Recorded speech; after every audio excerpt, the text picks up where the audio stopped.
Chapter 728. Fanio City, One Nation Imperial Palace. The person who spoke against it was called Su Wasiai. He was the current head of the Su family and also the son of Su Wa's wife. He had always been at odds with his brother, the king of Mountain Back. He was also very arrogant. Of course, as the head of the Su family, the richest family in Japan, he had the right to be arrogant. As soon as Su Wasiai's arrogant words came out, everyone sucked in a breath of cold air. They secretly thought that he was really bold. In the eyes of the One Nation, the Tang dynasty at this time was the real heavenly empire. The Tang dynasty was also a good race in their eyes. According to historical records, when the Tang dynasty's merchants went to Japan to do business, the local Japanese often warmly entertained the Tang dynasty. At night, they would offer their wives, daughters, and sisters to the Tang dynasty in the hope of giving birth to a son or a daughter. However, this behavior was only done in a small number in the Tang dynasty. In the Song dynasty, borrowing seeds began to become a custom. But now, Su Wasiai actually wanted to attack the Tang dynasty's army. This made many ministers feel that it was absurd. Absolutely not. The big brother Wang hurriedly stepped forward and said, "Your Majesty, Su Wasiai's method is simply disregarding the life and death of the One Nation.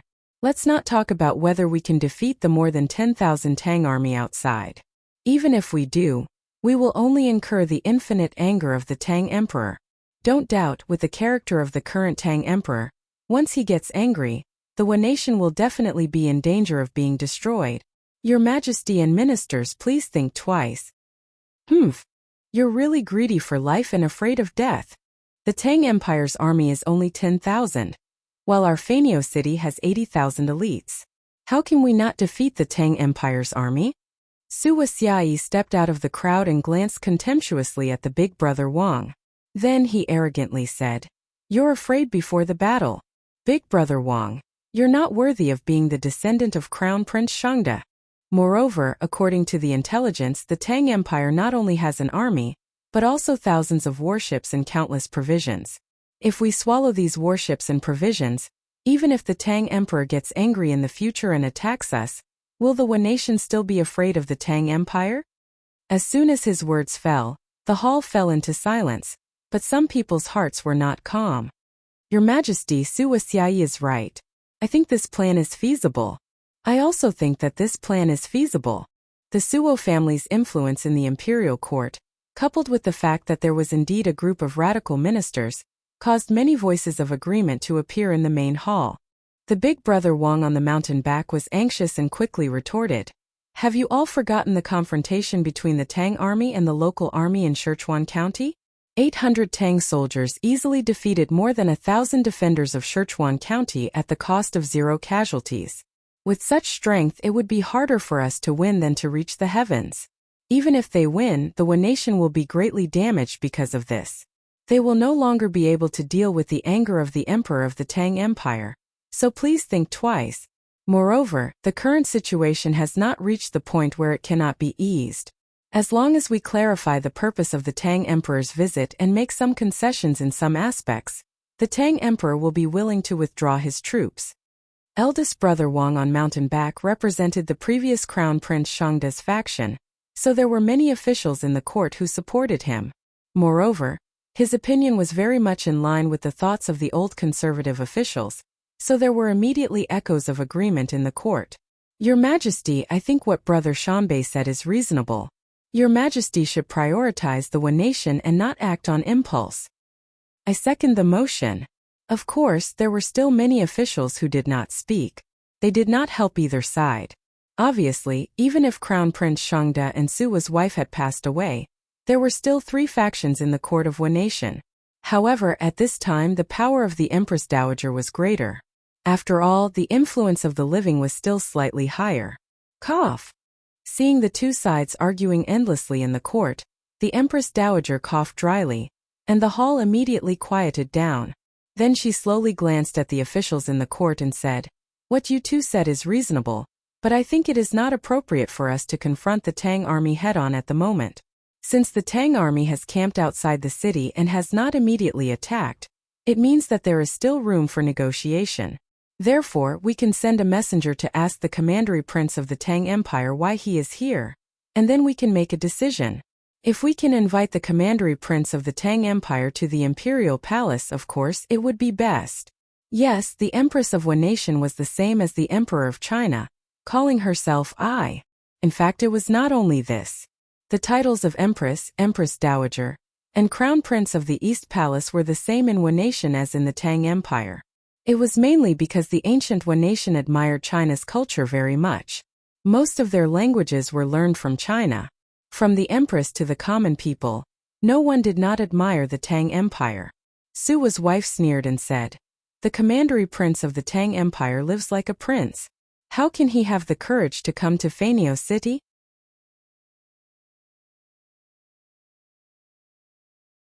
Chapter 729. F***CK. Changchumo, you're so F***king perverted. In dormitory 001. After Sun Zifen heard the dirty jokes, he shouted loudly and ridiculed. Then he laughed and said, but I like it. Come, Chonyo, use your intelligence and tell another one." Although spring had already passed, this group of teenagers who were still in their adolescence would inevitably talk about some explicit topics to stimulate the secretion of hormones. Li Tai said angrily, F***CK. Sun Zifen, you and Chonyo are so dirty, what a pair of cultured scums. The chubby boy was usually a little arrogant, but the circle he came into contact with was generally more elegant. At this moment, hearing the vulgar conversation in the dorm, Li Tai, who was in the dark, couldn't help but blush. Changchumo smiled wretchedly and said, "Hey, how are we cultured scums? Isn't it natural for a man and a woman to love? Haha. Baolin, don't you think so? Forget it, you won't understand even if I tell you." Yuchi Baolin, who was about to get up and talk, suddenly touched his nose gloomily and then lay back down. In this dorm he was the most honest person, so Changchumo could only bully him a little. All right, let's all go to sleep. There's military training tomorrow." Li Chengqian, who was sleeping on the top bunk, obviously sensed Li Tai's embarrassment and spoke up to help him out. "Sleep? Who can fall asleep so early? Besides, Huayu hasn't finished washing his clothes." Sun Zifen had just finished listening to the dirty jokes, and his blood was boiling. How could he fall asleep now? Besides, what he said was right. Qin Huayu was still washing his clothes under the moonlight by the sink inside. Speaking of which, Qin Huayu had miscalculated. Usually, he preferred to be quiet at home and only bathed once every 2 to 3 days. Therefore, when school started, he only brought 3 sets of clothes with him. However, at Yanhuang Academy, every night when he came back, his clothes would be drenched in sweat. How could he not bath? After showering, he couldn't possibly continue wearing those sweaty clothes, right? Qin Huayu, who always paid attention to his appearance, would definitely not do such a thing. In this way, after Qin Huayu showered tonight and found that he didn't have any clothes to change tomorrow, how could he? Thus, the eldest son of the Duke of Yi, our young master Qin, washed his clothes for the first time in his life. For this reason, he received a lot of ridicule from Changchumo and Sun Zifen, too. As for the others, they were much more cunning than Qin Huayu. When school started, they brought 7 or 8 sets of clothes. Even if they changed their clothes every day, they would still be able to last until the academy's weekend. Oh, it's so lively. It seems that your training during the day is too little, and you still have the energy to talk nonsense at night.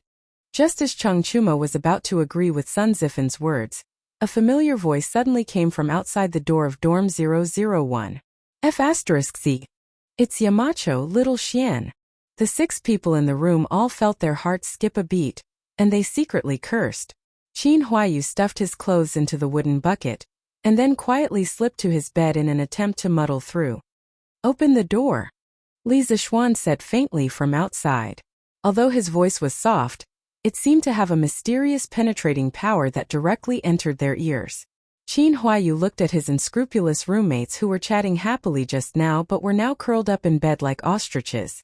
He could only bite the bullet and personally open the door. Yamacho," Qin Huayu called out awkwardly. Although he was very familiar with Li Zishuan, and Li Zishuan was half his brother-in-law, now that they were in the academy, he had to do things according to the rules. In public, he had to call him Yamacho. "Huayu, what are you doing with your hands full of water?"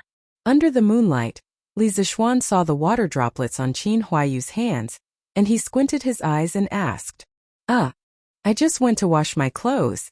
Qin Huayu scratched his head a little embarrassedly and said, Li Tai, Chang Chumo, and Sun Zifan on the bed almost burst out laughing. What? Weren't you all chatting happily just now? Why are you still pretending to be asleep? All of you come down. Li Zixuan's attitude changed and he said sternly. This was really a case of extreme joy begetting sorrow. Seeing that Li Zixuan was going to be serious, Li Tai, Li Changqian, and the others on the bed all got out of bed and stood together with Qin Huayu. Although Qin Huayu is breaking the academy's rules by washing clothes at night, he is still better than you guys who are so bored that you don't sleep at night. Now all of you go out and stand in military posture. Other than Qin Huayu, who will only stand for 15 minutes, everyone else will stand for an hour. After standing, go back to sleep.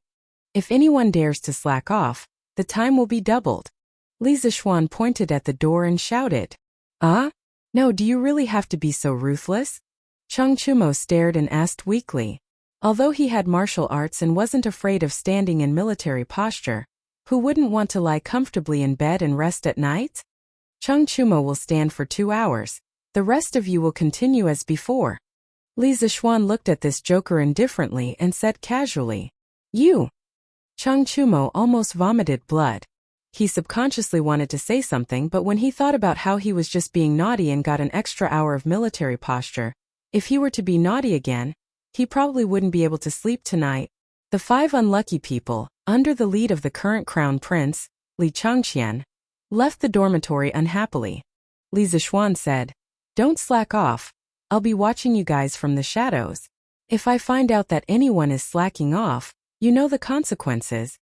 This guy was obviously playing tricks on them again. Tonight's dormitory inspection was a last-minute idea by Li Zixuan. He just said that Chang Chumo was bored out of his mind, but now he was the one who was bored out of his mind. Otherwise, he wouldn't have come here to do a dormitory inspection. After Li Zixuan and the others left, Li Zixuan began to slowly go to the other dormitories to visit. When he was in high school, he was often visited by the teachers. Now that he had become the Yamacho of a big college, he began to check other people's dormitories. The speed at which one's life changes is truly unimaginable. However, with this, there would be a lot of unlucky people in Yanhuang College tonight. In the open space in front of the student dormitory, Li Tai stood in military posture with his head held high and his chest out. His body didn't move, but his mouth was secretly moving. He said, Ugly ox. I'll teach you to stand for an extra hour. Haha. This can be considered as resolving the hatred in my heart. F***CK. We are roommates, Qin K. How can you be so unsympathetic? Who the hell is your roommate? If it weren't for you telling such vulgar stories in the middle of the night, would we be standing here now? Hey. Look. You Dong Kai and the others have also been caught, haha. Could it be that they haven't slept yet? Haha. Isn't that Xiaoke? Tsk. It's so lively tonight. Chapter 730. Ku. Why are you here? In the open space in front of the dormitory, Li Changqian asked calmly while keeping an eye out for Li Zixuan's surprise attack. Li Ke, who was standing behind him, said gloomily, I went to bed too early last night and didn't even get to know my roommates. I'm not as sleepy as last night, so I wanted to talk to them a little more and get to know them better. In the end, I was caught by the Yamacho. Ku, how long did you guys stand as punishment? Li Tai interrupted. Li Ke said faintly, 1 hour. Oh, so it's only 1 hour. Li Tai was a little disappointed. Haha. Look, another group is here. What the heck?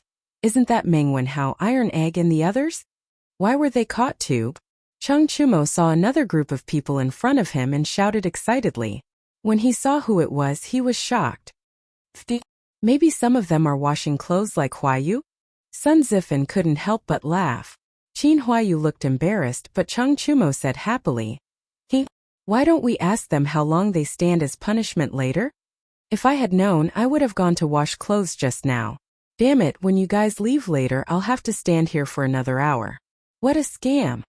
Sun Zifan and Li Tai said disdainfully in unison. Useless, I won't wash clothes even if you beat me to death. After a quarter of an hour, Li Zixuan walked out of the dormitory slowly, followed by Peng Feiji. At this time, there were nearly 70 to 80 students standing upright in the open space in front of the dormitory. Li Zixuan thought angrily in his heart. There are quite a lot of students who have nothing better to do.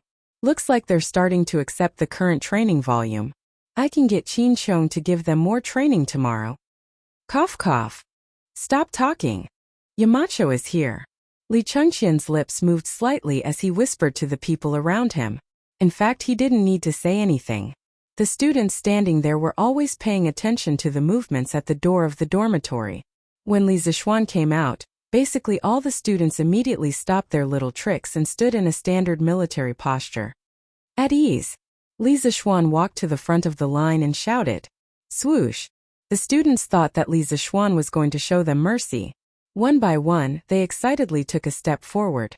But then they heard Li Zixuan's dull voice. Does anyone still remember what the Yanhuang College Student Handbook said? What time do you have to sleep at night? This voice was obviously laced with anger, causing the students to instantly wake up. One by one, they pretended to be listless in order to avoid being called out. Cheng Chumo, tell me, what time do you have to sleep? Sometimes the thing you don't want the most often happens. Cheng Chumo kept saying in his heart. Don't call me. Don't call me. But in the end he was called out. It was really fate. I forgot. Cheng Chumo scratched his head awkwardly and said weakly. In fact, he didn't forget at all. When the Yanhuang College Student Handbook was given to him, he took it home and never opened it again. Moreover, this guy seemed to be using it to wipe his ass. You forgot? Then you can stand for another 30 minutes later. Li Zixuan said indifferently. Cheng Chumo was just about to say a few words of acceptance speech, when he saw Li Zixuan's slightly dangerous eyes and decisively shut his mouth. Sun Zifan, you answer for Cheng Chumo. Sun Zifan, who was secretly laughing in his heart, immediately felt tragedy. The student handbook had so many pages, how could he spend the time to read it? Yamacho, a student's memory is not very good after leaving the bed. Can you let me go to the dormitory to recall it? After stammering for a long time, this joker finally thought of a perfect answer. Li Zixuan said angrily, you can stand for another hour later. Cheng Chumo couldn't help but laugh out loud. When he saw Li Zixuan looking over, he quickly pursed his lips and held back his laughter. In an instant, his tanned face turned red. Yamacho, I know what time it is. Just when everyone bowed their heads in silence, a voice suddenly sounded in the crowd. Li Zixuan looked over and found that the person who had just spoken was Jia Jiayin, who ranked 4th in the entrance exam. Well, whether in ancient times or modern times, teachers would have a deeper impression of students with good grades. As for why this little top student was caught, don't ask. If you ask, it would be like doing laundry. Jia Jiayin, then you tell me. Li Zixuan said in a kind tone. He found that he was now more and more immersed in the profession of a teacher. Seeing this, most of the students in the field couldn't help but breathe a sigh of relief. They didn't want to work overtime like Cheng Chumo and Sun Zifan, the two unlucky people. It wasn't until this moment that they realized that lying in bed was more comfortable. Back to Yamacho, the Yanhuang College Student Handbook stipulates that the lights in the dormitory must be turned off at night, and then all students must immediately keep quiet and lie in bed. You are not allowed to walk around at will. That's 9 o'clock in the evening. For modern people, going to bed at this time may be a little early, but in ancient times, it was abnormal not to go to bed at this time. A prodigy was indeed a prodigy. Jia Jiayin recited the relevant regulations in the student handbook word for word, and the students couldn't help but look at him in a new light. Well, very good. Jia Jiayin, you can go back and rest now. Remember, if you want to do laundry next time, you must finish it before night to avoid being punished again. Li Zixuan nodded and said warmly, Yes, Yamacho. Jia Jiayin saluted Li Zixuan in front of everyone's envious eyes, and then prepared to walk back to the dormitory. Perhaps he felt that Li Zixuan's attitude at the moment was not bad. He actually stopped and said, Sir, I accidentally rubbed some grass stains on my clothes today, so the clothes are more difficult to wash. I want to ask if there is a shop selling locust or bath beans in the academy. Otherwise, I will probably be punished the next time I encounter such a situation. Yes, yes. Yes, yes. Yamacho, we need locust. Bath beans are also okay. Jiajian's words could be regarded as the hearts of most people. These students basically rarely washed clothes at home. Now that they just started, not to mention that they didn't have any skills, they didn't even have locust or bath beans. How could it be possible to wash it clean without some time? Chapter 731. After hearing Jiajian's words, Li Zixuan suddenly understood. He was just wondering why these students were still washing clothes at this hour. It turned out that it was because they didn't have the help of locusts to wash clothes. The earliest ancient people used plant ash as a detergent because it contained potassium carbonate, which could remove the dirt on clothes. According to Cao Gongji, silk was refined with bars as ash. It was made of pure silk and it was made of jade. The jade in this sentence was shell ash, which contained calcium hydroxide. When mixed with plant ash, it could produce potassium hydroxide.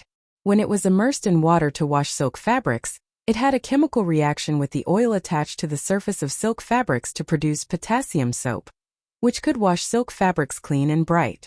Later, the ancient people of the Wei and Jin dynasties began to use locust and bath beans to wash clothes. Locust could produce foam in water and had the ability to remove dirt. Later, Sun Simiao invented a new way to wash clothes. It was to wash the dirty blood on the pig's pancreas, tear off the fatty liver on it, grind it into a paste, add soybean powder and spices, mix it evenly, and dry it in a ventilated place to become bath beans that could remove dirt from clothes. Alright, I got it. However, the military training is a special period, and the conditions will naturally be more difficult. You don't have to pay too much attention to it, as long as the clothes don't smell. After the military training, the academy will have everything that should be available. Li Zixuan said lightly. When the academy was first built, there was indeed some space left for shops, but he had been too busy and didn't have time to attract investment, so there was basically no place to spend money in the academy except for the cafeteria. As for whether to make soap or not, it depended on whether he was in the mood. Yes, Yamacho. I understand. Jiajian cupped his hands and walked towards the dormitory. Li Zixuan nodded secretly in his heart. He thought that although this child looked a bit fierce, his temperament and knowledge were not bad. Men in the end still relied on talent and knowledge. In ancient times, there were many famous people who were ugly, but eventually became successful. Attention! After Jiajian left, Li Zixuan shouted loudly and then said, "Start to stand in military posture. Peng Feiji, you supervise them. If anyone's actions are not standard or secretly lazy, give them extra time. Do you understand?" Peng Feiji wiped the sweat off his forehead. There was a crown prince and 2 princes here. But Li Zixuan asked him to spy on them. Wasn't this asking for his life? Yes, I understand now. Under Li Zixuan's pressure, Peng Feiji quickly agreed.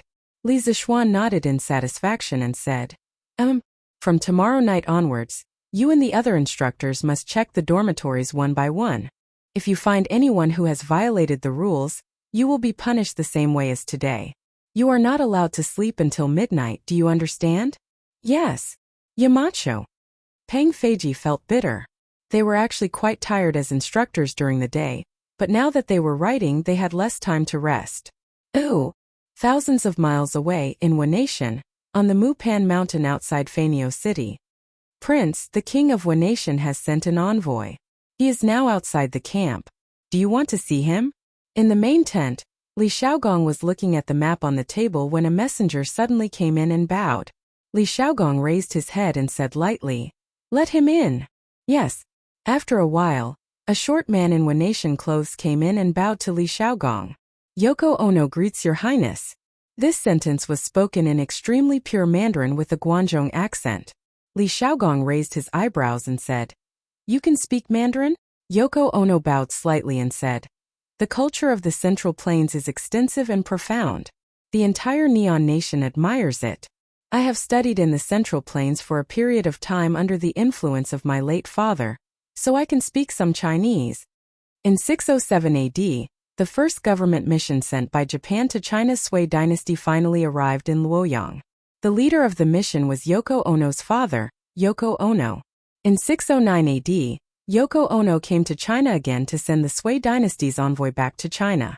She also brought a group of overseas students and monks. At that time, Yoko Ono was also among them. Therefore, Yoko Ono knew the culture of the Central Plains very well. Li Xiaogong nodded slightly. He felt more comfortable talking to a one-nation person who could speak Mandarin. After a while he asked, "Why did the Queen of the Ancient Kingdom send you here? Why didn't she come to see me personally?" Arrogant. It could be said that Li Xiaogong's attitude was extremely arrogant. However, Yoko Ono's expression only changed slightly, and she did not dare to refute. "Your Highness, Her Majesty's body is not in good condition, so it is inconvenient for her to leave the palace. I hope Your Highness can understand," Yoko Ono said slowly. Inconvenient for her to leave the palace? Does she want me to enter the city personally to see her? When Li Xiaogong heard this, he glared and said angrily. Yoko Ono immediately put on a fearful expression and bowed down. "Your Highness, please forgive me. Her Majesty is already old, and her body is not in good condition recently. She really can't leave the palace." "Old? How old is she?" Li Xiaogong asked a very rude question. But who asked him to have a strong army? Those with strength are the boss everywhere. A weak country has no diplomacy, while a strong country has hegemony. This was a principle that would work in any era. Yoko Ono's face turned red. She gritted her teeth and said, "Your Highness, Her Majesty is already 70 years old this year. 60 years old, 70 years old is rare since ancient times." Li Xiaogong actually did not know the age of the one-nation queen. When he heard this, he was surprised and said, "Oh, so that's how it is. It seems that the Queen of the Ancient Kingdom really wants me to enter the city to see her?" When Yoko Ono heard this, she was indescribably excited. However, on the surface she smiled and said, "When I came down, Her Majesty said that if Your Highness is willing to enter the palace to see her, you will receive the grandest welcome from the one nation. Golden beauties at that time. Your Highness will definitely enjoy endlessly." "Bastard!" Li Xiaogong slammed the table and said angrily, "Lowly woman, how dare you use her to charm me?" Yes. I said something wrong, Your Highness, please forgive me." Yoko Ono was very angry, but in fact, she was constantly slapping herself in the face to beg for Li Xiaogong's forgiveness. Since the Queen of the Ancient Kingdom wants to see me, then I will enter the city. It just so happens that I also have something to tell her." Li Xiaogong snorted and said. Yoko Ono was overjoyed, but Li Xiao was shocked and quickly said, "Your Highness, please don't. If there is an ambush in the one-nation imperial city and you meet with any accident, I will die 1,000 times." Chapter 732. This little general is wrong. His Majesty sincerely invited Your Highness into the city as a guest. Why would he launch a sneak attack? Li Xiao's words immediately attracted Yoko Ono's rebuttal. Li Xiao coldly replied, "Who doesn't know that the Japanese are treacherous and cunning? You keep saying that Tang Empire is the best country in the world, but you still dare to attack us. Who knows if you have set up an ambush in the imperial city?" Faced with such humiliating words, Yoko Ono was so angry that his ears turned red. However, he knew where he was and what kind of situation his country was in. He suppressed his anger and said to Li Xiaogong, Your Highness, Your Highness. Your Highness, please understand. The Wa Imperial Court is absolutely loyal to the Great Tang. The previous Lord of Sichuan County had eyes but failed to recognize Mount Tai. His Majesty has already ordered his family to be imprisoned. My lord only wishes to discuss this with Your Highness in person so that Your Highness' misunderstanding of the Wa nation can be resolved as soon as possible. What a hypocrite. That's enough. That's enough. This prince has made up his mind. Li Xiao, listen to my orders. Li Xiao wanted to say more, but Li Xiaogong waved his hand and interrupted him. But Your Highness. Li Xiaogong faintly grunted, but it was as if he had the strength of 1,000 pounds, causing Li Xiao to swallow the words that were already at the tip of his tongue. This general is here. I order you to stay in the camp. The soldiers of the 3 armies are under your command. If this prince does not return before dawn. Speaking till here, Li Xiaogong indifferently glanced at Yoko Ono. His gaze seemed to have an intense penetrating power, piercing straight into Yoko Ono's heart. His tone was calm, but within the calmness was a dense killing intent. If this prince does not return before dawn tomorrow, you will have the army at sea bring the fleet back to Chang'an. Then you will lead 12,000 soldiers to attack the city. Everyone in Fenyao City, regardless of whether they are old or weak, women or children, will be killed. Yoko Ono felt a chill run down his spine. His back was instantly soaked in cold sweat. This general obeys. Li Xiao clasped his fist and shouted. Then he glared at Yoko Ono with his red eyes. Your Highness, it's not safe for you to be alone. If you don't mind, why don't you let me accompany you? At this moment, an iron tower-like man with a curly beard walked in from outside the tent. Standing together, Yoko Ono only reached the man's waist, just like a child. The curly-bearded man was the curly-bearded guest. It couldn't be said that he was lying outside the tent to eavesdrop. For a martial arts expert of his level, his 5 senses were 10 times sharper than an ordinary person. In addition, the soundproofing of the tent wasn't good. Therefore, the conversation between Li Xiaogong and Yoko Ono was clearly heard by the bearded guest. Haha. Since Zhong Jian is willing to go with us, that's for the best. Li Xiaogong chuckled. He wasn't a hothead who blindly liked to fight. He was very clear about the mission he had on his shoulders. Naturally, he was willing to bring along this expert with him. As for Yoko Ono, she was already scared out of her wits. She didn't dare to refute, nor did she have the ability to refute. Li Xiaogong said a few more words and then brought the curly-bearded guest out of the tent. He mounted the horse and headed for the Wei nation's imperial city, Fenyao capital. As for where the horse came from, it was obviously a spoil of war that he seized along the way. Although ordinary people didn't know that the Tang dynasty's prince was going to enter the imperial city to have a face-to-face talk with Emperor Tuogu, the Wei nation's upper echelons of officials knew about it the moment Li Xiaogong and the curly-bearded guest entered the city. In a manor in the west of Fenyao capital, there were pavilions, terraces, and ponds. The design of the manor was very similar to the Tang dynasty's gardens. In an elegant attic, Sua Yi was kneeling in front of the window. He was seriously wiping a Japanese sword. It could be seen that the shape of the Japanese sword was 60 to 70% similar to the Mo sword of the Central Plains. The body of the sword reflected the candlelight on his face, making his face look extremely cold. Is the news true? Sua Yi asked indifferently. It's absolutely true. Behind Sua Yi, a man in a black robe was kneeling. The man's head was covered with a wide hat, preventing others from seeing his face. This Tang dynasty's prince has really eaten a bear's heart and leopard's guts. He dares to enter the imperial city with just 2 people. A trace of anger flashed across Sua Yi's face. He was mainly angry that Li Xiaogong, as a prince of a country, didn't play by the rules and dared to take the risk alone. A few hours ago, he had boasted in the imperial court that if Li Xiaogong dared to come to Fenyao capital, he would crawl to the imperial court in the future. But now it was simply a slap in the face. The man in the black robe knelt on the ground and didn't answer. The attic fell into silence. After a long while, Sua Yi snorted angrily. No, we can't let the prince of the Tang dynasty leave the city alive. Now Ju, go find a chance to kill him. After killing him, the Tang dynasty's army will be leaderless and will definitely panic. At that time, the provisions and supplies on the thousands of ships will all belong to the Sua family. The man in the black robe didn't immediately agree. He actually replied indifferently, the prince of the Tang dynasty is an expert. I'm not sure. Sua Yi was furious. He stood up and pointed at the man in the black robe. Bastard! If you don't want to go, just say that you don't want to go. Why are you looking for excuses? Don't forget who was the one who saved your dog life back then. If it weren't for me, you would have died in my father's hands. From the moment I saved you, you were just a dog in my hands. You had to bite whoever I told you to bite. Do you understand? The black-robed man's body clearly paused. From the blue veins on his hands, one could still see the anger in his heart.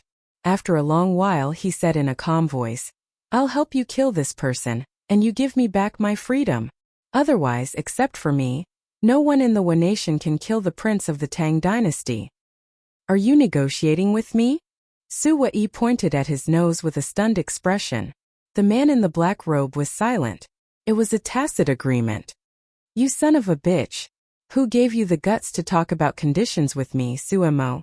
Su Wei scolded angrily and kicked the man in the black robe. As a result, it was as if he kicked a big mountain. His toes immediately felt a sharp pain. But the man in the black robe knelt in the same place and didn't move. I have already repaid you a lot for saving my life. Master, don't push your luck. The man in the black robe still said without raising his head. Good. Very good. Su Wei took 2 deep breaths and then said, I'll do as you say. If you kill the prince of the Tang dynasty tonight, I will immediately give you back your freedom. From now on, my family will have nothing to do with you. Get out of here. Chapter 733.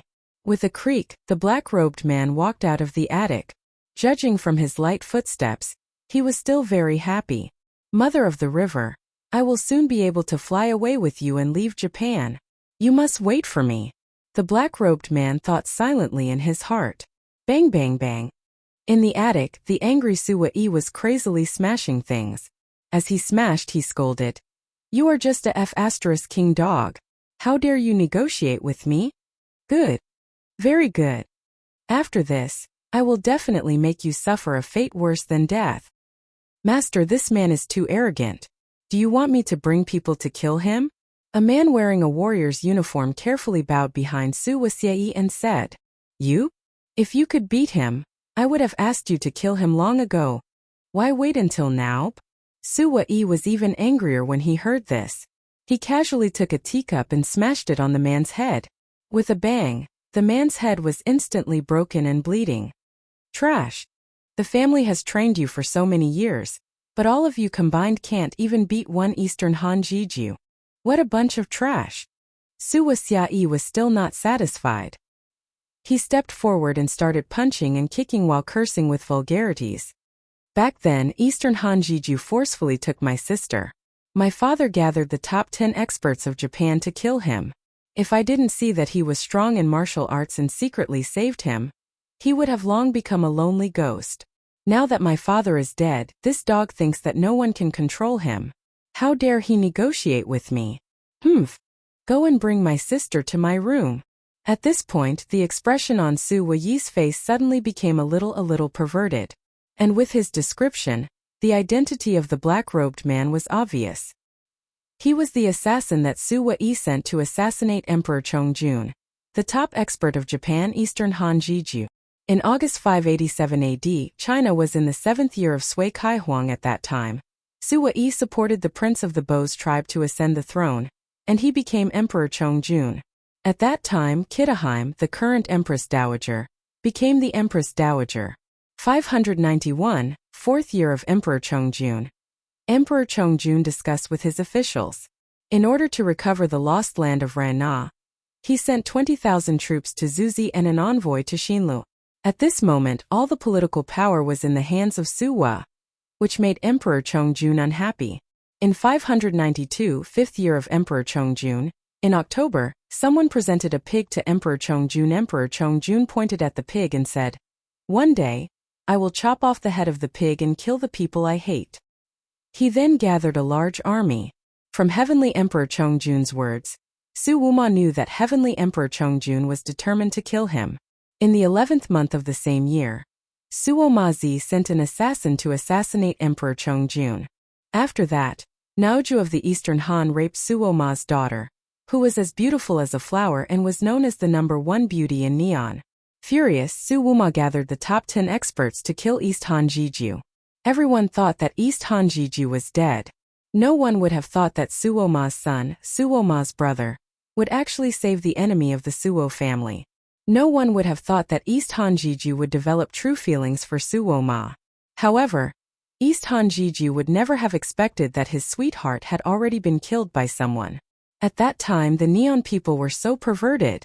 In fact, in ancient Neon, marriage between close relatives was very common.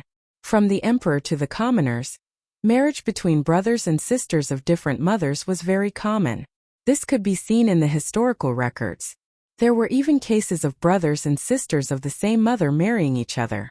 At that time, brothers and sisters of different mothers were able to naturally get married or have relations with each other because they did not live in the same family.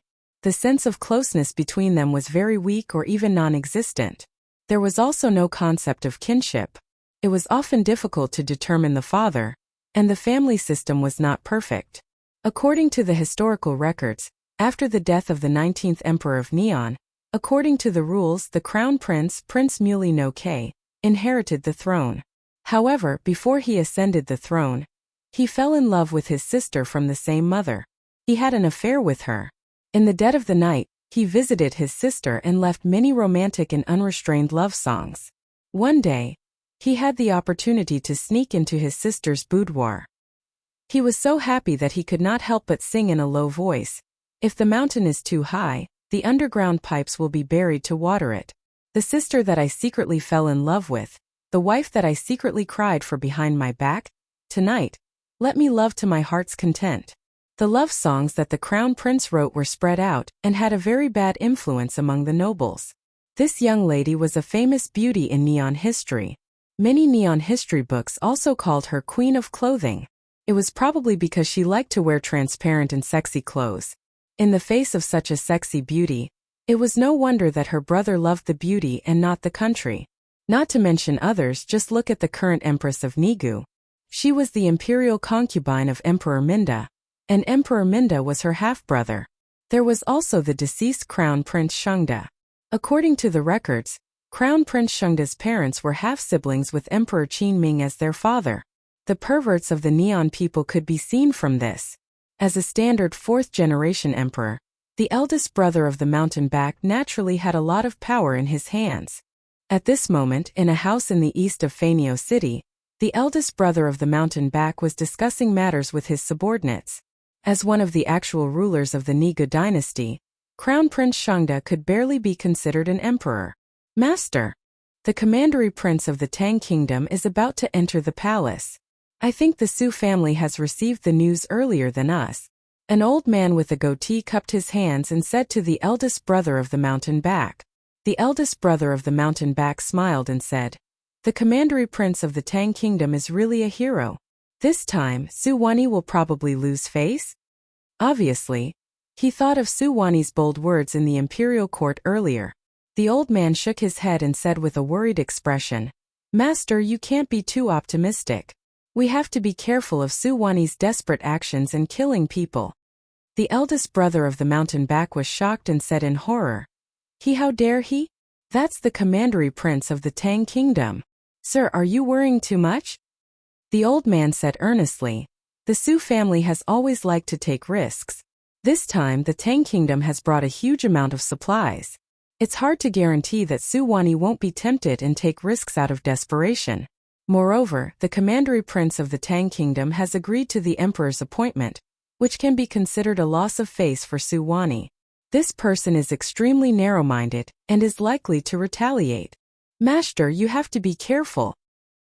Chapter 734. You're right. I'll go to the palace to meet the emperor. Koizumi Inada. Leave the mansion immediately and guard the palace gate. Once the commandery prince of the Tang Kingdom leaves the palace, follow him and protect him secretly. After listening to the old man's analysis, the mountain-back elder brother nodded in agreement and then ordered his men. "Yes, I'll take my men there now." Koizumi Inada responded and then turned to leave. The mountain-back elder brother stood up and saluted the old man, saying, "The emperor's health is deteriorating day by day, and the barbarians of the Su kingdom are ready to make trouble. Even if I can't be the next emperor, I can't let the barbarians of the Su kingdom disturb the court. I'll leave everything in the mansion to you, sir. I have to go to the palace now." The mountain-back elder brother was the most potential candidate for the next emperor in Neon, so he said that. The old man bowed slightly and replied, "Don't worry, master. I'll make sure the mansion is safe." The mountain-back big brother nodded his head in satisfaction, and then left with his 2 personal bodyguards. It was late at night, but Fanio capital was obviously different from before. The whole city seemed to be brewing a storm. The palace was in the center of the storm and seemed particularly depressing. The palace maids and bodyguards also seemed to feel this pressure. They all walked with their heads down. Some people didn't dare to look up and talk even if they were familiar with each other. They had been in the palace for many years and were the most sensitive to changes in the atmosphere. Half an hour later, in the Neon Palace. Why did the Commandery Prince of Shangua send troops here? In the palace, the Queen of Neon and Li Xiaogong sat opposite each other. Although she was a superior existence in Neon in front of Li Xiaogong, the Commandery Prince of the Tang Kingdom who held real power, she was not stupid enough to treat Li Xiaogong the same way she treated the Neon subjects. The bearded man stood behind Li Xiaogong. Although his face was expressionless, his five senses and his legs were already in the best state of alert. As long as there was any movement in the room, he was confident that he could protect Li Xiaogong and capture the Queen of Tuagu at the first moment. This was the confidence of a master who was half a step away from the great Grandmaster realm. Queen of Neon, you can speak Chinese? That's right, the sentence just now was indeed in Chinese. Although it wasn't accurate, it was enough to make Li Xiaogong feel very surprised. Everyone in Wu Nation admires the culture of the Central Plains. Although I am the Queen of Wu Nation, I have also yearned for the Tang Empire for a long time. Therefore, if Wu Nation offends you in any way, I hope your Highness can forgive us on account of our admiration for the Tang Empire. Wu Nation will be eternally grateful. The Empress Dowager of Gu was very humble. Not only did she not refer to herself as the Empress, she even used her own name to refer to herself. It was clear that she was well aware that with the current strength of the Wu, opposing the Great Tang was no different from striking a rock with an egg. On the side, Yoko Ono's heart was in turmoil. If it weren't for the Empress Dowager asking him to listen, he would have even forgotten the Empress's real name. Li Xiaogong was very satisfied with the Empress Dowager's attitude, but he didn't show it on his face. After a while he said, I will remember the Empress's kindness. But this time, I led the Tang Empire's fleet south for trade. On the way back I was attacked by a group of pirates. I lost dozens of soldiers because of this. These pirates are from Wu Nation. What does the Empress have to say? Although his voice was soft, there was a hint of killing intent in it. The atmosphere in the hall suddenly dropped to the freezing point. The bearded man also clenched his hands, ready to deal with the Wu Nations falling out at any time. The Empress Dowager's expression changed slightly. She had never heard that the Tang Empire's fleet had been attacked. Li Xiaogong's words caught her off guard. But after all, she had been on the throne for nearly 40 years and had the ability to adapt on the spot. After a long pause, she got up and bowed to Li Xiaogong, then said, After such a thing happened, as the Empress of the Wu Nation, Empress Dowager Ida cannot absolve herself from the blame for not governing the Wu people well. Your Highness, please tell us the specific identity of the pirates. The Wu Nation will do its best to help Your Highness find the leader of the pirates. I only hope that Your Highness will not implicate the innocent. Li Xiaogong was secretly surprised. The old woman in front of him seemed to be full of wisdom. She could always make the right choice in a critical moment, and for the sake of the Wu Nation she was flexible. To tell the truth, Li Xiaogong was not afraid of unreasonable people, because he believed in the strength of the Tang army. He had brought 12,000 Tang soldiers with him, and if they were ruthless, they would be invincible in the Wu Nation. But in the face of the Empress Dowager, who had always been very humble, Li Xiaogong was still very afraid. Of course he knew the story of Go Jian, the king of Yu. He was very worried that the Wu Nation would become the next Yu. Fortunately, the Empress Dowager was old and did not have much time left. Otherwise, he would have to remind Li Heir to be wary of the Wu Nation. The leader of the pirates is called Nakamura Kawayu. It is said that he has been wandering in the southeast sea of the Tang Empire. In the battle that night, he was seriously injured. But he is definitely not dead. Li Xiaogong stared at the Empress Dowager and replied word by word. Nakamura Kawayu? Before the Empress Dowager spoke, the big brother king next to her couldn't help but exclaim. Seeing the Empress Dowager's inquiring eyes, he cupped his hands and said, Your Majesty, this person has been wanted by all the counties in the Wu Nation. Later he had nowhere to escape, so he roamed the sea and robbed merchant ships everywhere. The officers of the coastal counties received reports from merchants, but this person's whereabouts are uncertain, and the authorities have no way to catch him. The Empress Dowager heard this and said with a gloomy face, "Bastard! Such a heinous person does not deserve to be a citizen of the nation. Immediately issue a decree that all the county princesses of the coastal counties should organize an arrest team in the shortest time. We must catch Nakamura Yu within 10 days. Yes. A guard next to her stepped forward and bowed. Yes, it was indeed a guard, not a eunuch. In ancient times, there were no eunuchs in the nation. Since ancient times, Japan had also been a country with a strong warrior spirit. Many Japanese men regarded their own lifeblood as their life. That was to say, no Japanese was willing to enter the palace to be a eunuch. Even if they starved to death, they would not be a eunuch. This cut off the root of the Japanese idea of eunuchs. In addition, Japan was an island country surrounded by the sea. And the island was rich in resources, wild animals and fruits. In ancient times, the Japanese could fish for a living, hunt, and even pick wild fruits in the forest for a living. Even if they did not surrender to the imperial court, they would not starve to death. Therefore, due to the geographical environment and rich economic crops in ancient Japan, the Japanese would not be forced to enter the palace to be eunuchs. Chapter 735. Your Highness, this is indeed one nation's fault, but please give us 10 days. If we can't hand Nakamura Yu over to you after 10 days, the Ida division and the entire one nation are willing to accept any punishment.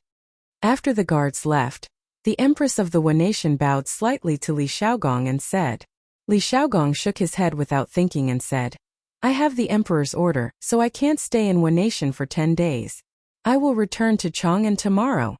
The Empress of the one nation was stunned. She seemed to be caught off guard by this result. After a moment of thought, she said, no matter what, one nation has caused the Tang Empire to suffer losses. The Ida division is willing to take out 1,000 kilograms of brass and 100,000 taels of silver as compensation. After we catch Nakamura Yu and the rest, the Ida division will send an envoy to Chang'an for your highness to deal with. What do you think, your highness? Li Shaogong couldn't help but hold his breath. One nation was really rich. What did the Tang Empire lack now? What it lacked the most was, of course, silver and brass. The Tang Empire's territory was vast, but the exploration and mining technology of gold, silver and copper were not good. Therefore, the country's annual silver production was only about 15,000 taels of silver. Yes, you heard right, 15,000 taels of silver. This 15,000 taels of newly refined silver, together with the silver that local officials plundered from the people and offered to the emperor, and sometimes the provinces and prefectures would turn the taxes into silver and send it to the capital. The silver was usually cast into rectangular silver collars, 1 foot long and 2 inches wide. Most of the silver collars were 50 taels of silver. The collars had to be engraved or written with the weight, color, origin of the silver, the name, official position, year of the tribute, and so on. Therefore, silver was not a currency in the Tang Empire. Thinking about the later dynasties, those corrupt officials would embezzle tens of thousands or even hundreds of thousands of taels of silver. For example, Yin Song of the Ming dynasty embezzled 30,000 taels of gold and 2 million taels of silver. He Shun of the Qing dynasty embezzled 800 million taels of silver. It was more than 10 years of the imperial court's income. Compared to these corrupt officials, the Tang dynasty's silver reserves were really weak. There was also brass. In the past few years, Great Tang had been recuperating, and the country was flourishing. The lives of the commoners had improved, and the demand for copper coins had increased. However, there were only so many copper mines that the imperial court had discovered, and there was no such thing as jiaozi or baozi banknotes. Thus, in the past 2 years, Great Tang had already experienced a shortage of money. At the very least, the Great Tang didn't dare to play around like this when the one nation casually took out 1,000 jin of brass, 10,000 kilograms of brass and 100,000 taels of silver. After capturing Nakamura Yuto, he must be personally escorted to Chang'an, and by someone of sufficient status. In this way I can pretend that nothing happened. Li Shaogong pondered for a moment before looking at the Empress and saying flatly, don't worry. How greedy! The bearded man couldn't help but look at Li Shaogong in surprise. This was what it meant to be greedy. 10,000 kilograms of brass, if brought back to Chang'an, would definitely be enough to solve the current shortage of money in the imperial court. The big brother on the mountain's back pursed his lips and clenched his fists. Even though he belonged to the conservative faction of the One Nation, he couldn't help but feel a little angry at Li Xiaogong's greedy demand. The Empress's eyes narrowed, and then she clenched her teeth and said, "Your Highness, this 10,000 kilograms of brass is really—" "Say no more." Li Xiaogong waved his hand and interrupted her. "There's no room for discussion. Queen, do you know that the 20 soldiers who died in battle were the bravest soldiers of Great Tang? And those innocent sailors? Now they are all buried in the sea, and not even their bones are left. Before I set out to sea, His Majesty once told me, if there are any invaders, I will use all my strength to wipe them out. The Wu people have killed the soldiers and people of the Great Tang. Logically speaking, this king should have sent soldiers to attack them, but out of consideration for Her Majesty's devotion to the Great Tang, this king decided to give them a chance. Don't try to bargain." Li Xiaogong's arrogance was vividly displayed at this moment. A weak country has no diplomacy, and a strong country has hegemony. This sentence was also vividly displayed at this moment. The Empress closed her eyes. After a long while she sighed and said, "Okay, I'll do as you say, but the amount of brass and silver is huge. Please give me 2 more days." She weighed and struggled in her heart for a long time before she agreed to this humiliating condition. Li Xiaogong said lightly, 2 days is too long. You must prepare 10,000 kilograms of brass and 100,000 taels of silver by noon tomorrow. The Empress clenched her teeth and said after a while, "Okay, I'll try my best." Li Xiaogong didn't think that she was disobedient. He looked around and said, "Then I wonder who the Empress is going to send to escort Nakamura Kawas?" The Empress thought for a moment and said, "This matter is of great importance. Emida wants to stay until tomorrow's court. Your Majesty, I'm willing to escort Nakamura Kawa to Great Tang." The Empress originally wanted to let the officials discuss this matter in the morning court tomorrow, but before she finished speaking, the eldest brother of the mountain back stepped forward and bowed. "I've admired Great Tang for a long time. This time I go to Great Tang to broaden my knowledge. When I come back, I can serve the One Nation and share the worries of Your Majesty." The Empress raised her eyebrows, and her face suddenly became ugly.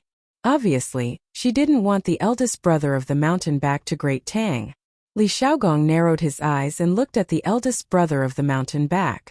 Then he said, "Who are you that I mentioned before?" The eldest brother of the mountain back didn't show anger because of Li Xiaogong's contempt. He cupped his hands and replied, "I'm the eldest brother of the mountain back. The current imperial court's purple crown prince is Crown Prince Shangda. I wonder if the prince can give me this opportunity?" Previously, Crown Prince Shangda divided the officials into 12 ranks and differentiated them by the color of the crown. That is, great virtue xiao virtue de ren xiao ren de li xiao li de xian de yi xiao yi de ji xiao ji de ji xiao ji de ji xiao ji, etc. Each rank uses the same color to make the crown. The purple crown is the first rank. Crown Prince Shangda? Li Xiaogong whispered in his heart. He had heard a lot about Crown Prince Shangda's deeds from the bearded man on the ship. He knew that this person's reputation in One Nation was great. It was basically equivalent to Li Er's reputation in Great Tang. So he nodded and said, "Haha, good. It's you. Since the matter has been discussed, then the prince will leave." After that, he stood up and prepared to leave with the bearded man without hesitation. The Empress and the eldest brother of the mountain back cupped their hands and said goodbye. Out of the palace gate, Yoko Ono stepped forward and smiled flatteringly. "Prince, this way please. His Majesty has prepared a carriage for you. It's late now. You two must be tired. You can rest in the carriage for a while." Li Xiaogong thought for a moment and nodded. "And lead the way." Yes, yes, yes. Chapter 736. In front of the One Nation Imperial Palace, Li Xiaogong and the bearded man boarded the carriage. Yoko Ono signaled the coachman to speed up the carriage while she rode a horse and followed behind Li Xiaogong and the others. At the same time, dozens of black shadows rushed out from the bushes outside the palace gate and carefully followed behind the carriage. The undercurrent was turbulent. The power hidden in the deepest part of Faenio capital finally began to surge. All the forces began to appear. In the carriage, Li Xiaogong, who had been resting with his eyes closed, suddenly opened his eyes without warning. He felt that something was wrong, mainly because it was too quiet outside. It was so quiet that only the sound of the carriage wheels rubbing against the ground could be heard. When things reach an extreme, they will move in the opposite direction. There must be something wrong. Li Xiaogong, who had experienced many battles, first felt that he was ambushed. However, when he opened the curtains and looked outside, he was surrounded by wide and open streets. There was no way for an ambush in this kind of terrain. Moreover, this place was close to the Wanation Imperial Palace. Unless it was the Wanation Queen's order, who would dare to touch him here? All the facts proved that he was overthinking things. There was no ambush within a radius of 100 meters, and no one would dare to ambush him in this place. However, Li Xiaogong did not let down his guard. This was because in his many years of battle experience, this faintly discernible sense of danger had pulled him back from the brink of death countless times. Although this feeling had been wrong many times, when it came to matters of life and death, he could not afford to be careless. Therefore, at this moment, Li Xiaogong had already picked up the sword that was leaning against the carriage wall. Then, he closed his eyes and began to use his keen perception to sense the hidden danger around him. "Hey, gentlemen, please make way. Make way, ah. This is the night incense I just collected." At this moment, a handcart came in front of the carriage. There were wooden buckets on the cart, and the stench could be smelled from afar. The man pulling the cart shouted loudly as he pulled the cart over. "Baka! Night incense! Get out of here! Wretch!" The guards around the horse carriage couldn't help but scold him. In China, the ancient latrines did not have a sewer system or an automatic flushing system. They used a wooden bucket to hold feces, also known as a toilet bowl, which needed to be emptied after it was filled. Therefore, there would be people who would go to each house in the middle of the night to collect the feces in the toilets of each house. Pouring night fragrance referred to the dumping of feces. At this time, the Wanation was very similar to the Great Tang in that they also had the job of selling night incense. Moreover, other than the patrolling soldiers and the night watchmen, the only people who dared to wander around outside at this hour were the night incense sellers. "Hey, hey, hey! Please forgive me! Please forgive me!" The man hurriedly bowed to the officer. It was unknown whether it was intentional or not, but the moment he bowed, the handcart carrying the night fragrance tilted towards the carriage. The wooden barrel on the handcart crashed and fell in front of Li Xiaogong's carriage. "Blurg! Baka! What are you doing? Do you know who is sitting in the carriage? Baka! Blurg!" Yoko Ono pinched her nose and rode to the side of the carriage. She roared at the night incense seller. Looking at the puddles of yellow and white substance on the ground, Yoko Ono could not help but feel nauseous. She hurriedly ran to the side, squatted down, and vomited to her heart's content. Just as Yoko Ono squatted down and the other Japanese soldiers covered their nostrils and bent down, a cold light tore through the night and suddenly appeared in the world. Almost in an instant, it reaped dozens of lives. Following that, a Japanese sword seemed to have fallen from the sky and directly stabbed into the carriage from outside the carriage window. "Baka! Enemy attack! Enemy attack!" Someone attacked the county king of Tang Empire. Yoko Ono was lucky enough to escape a calamity, but even so, a large piece of his scalp was scraped off by the assassin's sword. At this moment, his entire head was covered in blood.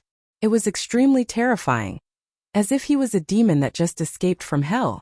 After realizing the assassin's target, Yoko Ono was scared out of his wits. If something happened to Li Xiaogong in front of him, not only would he lose his life, his entire family would be implicated.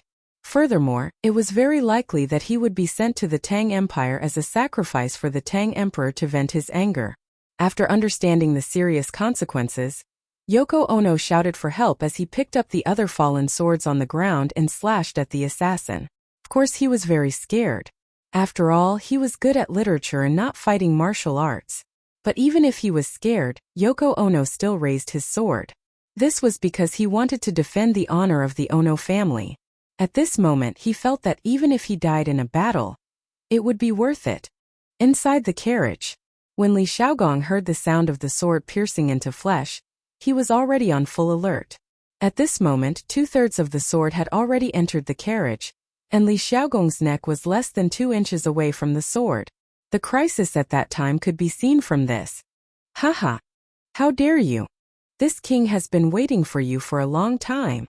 Li Xiaogong was not afraid at all. After all, he was a general who had experienced hundreds of battles. He laughed loudly and then pulled out the long sword beside him. The sword chi caused the carriage to become unstable. Then Li Xiaogong shouted loudly and the sealed carriage suddenly broke apart. Li Xiaogong was like a god. He stood at the bottom of the carriage. The aura and strength of a Grandmaster Peak expert was completely revealed at this moment. Grandmaster Peak? How is this possible? The black-robed assassin was stunned when he felt the violent true energy on Li Xiaogong. He mumbled softly. In his opinion as a duke, Li Xiaogong must have lived like a prince. Even if he knew martial arts, he would not be that good. At most, he would be around the Qi transformation realm. Even if he had entered the Grandmaster realm, he would have a way to deal with him. But at this moment, the black-robed assassin realized that he was wrong. In fact, he was very wrong because he realized that Li Xiaogong was actually a martial Dao expert who was above him. Clang! After Li Xiaogong saw the black-robed assassin's figure clearly, he raised his sword and slashed at the black-robed assassin without hesitation. Haha! I didn't expect there to be someone so ignorant. Today is a good day for me to exercise my muscles. At the same time, in another carriage, the bearded man hugged his long sword and laughed loudly. Then, he also pulled out his long sword and joined the battle.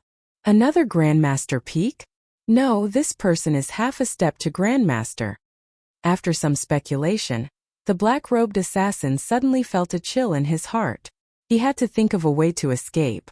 Otherwise, he would definitely die here if the battle continued. Chapter 737. Bam! Bam! Bam! Bam! Bam!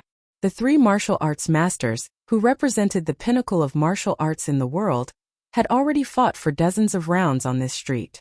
The onlookers with average eyesight could not see the situation of Li Xiaogong, the bearded man, and the black-robed assassin clearly. Of course, the palace guards brought by Yoko Ono could not intervene in a battle of this level. They could only watch from the side. At the same time, the black figures who had been following Li Xiaogong's carriage were hiding outside and secretly observing the situation on the battlefield. Not only is the commandery prince of Tang an expert himself, but the man he brought along is even more terrifying. Currently, we don't need to intervene. We only need to observe the situation and wait for a good opportunity. Among the group of black figures, a voice full of energy spoke in a low voice. Yes, boss is right. I wonder who sent this black-robed assassin. His martial arts skills are so high. His strength can be ranked in the top 10 in Japan, right? Haha. I don't even need to think to know that he must have been sent by Suo-yi. But why did he only send one person over? The previous leader paused for a while and replied, under normal circumstances with this assassin's martial arts skills, he could have done it perfectly. However, no one would have thought that the commandery prince of Tang dynasty and his man's martial arts skills would be so terrifying. However, based on my understanding of Suo-yi, he will definitely have a backup plan later. On the battlefield, the black-robed assassin was sent flying for more than 10 steps by the bearded man's powerful stab. After stabilizing himself, he spat out a mouthful of blood and felt slightly better. Li Xiaogong and the bearded man, two experts, chased after him with their swords. The black-robed assassin sighed in his heart. Then, without thinking, he immediately flew into the distance. Ha! Want to leave? You'll have to ask the sword in my hand if it agrees. The bearded man sneered and used the long sword in his hand as a hidden weapon, stabbing toward the black-robed assassin's back. It was fast, accurate, and ruthless.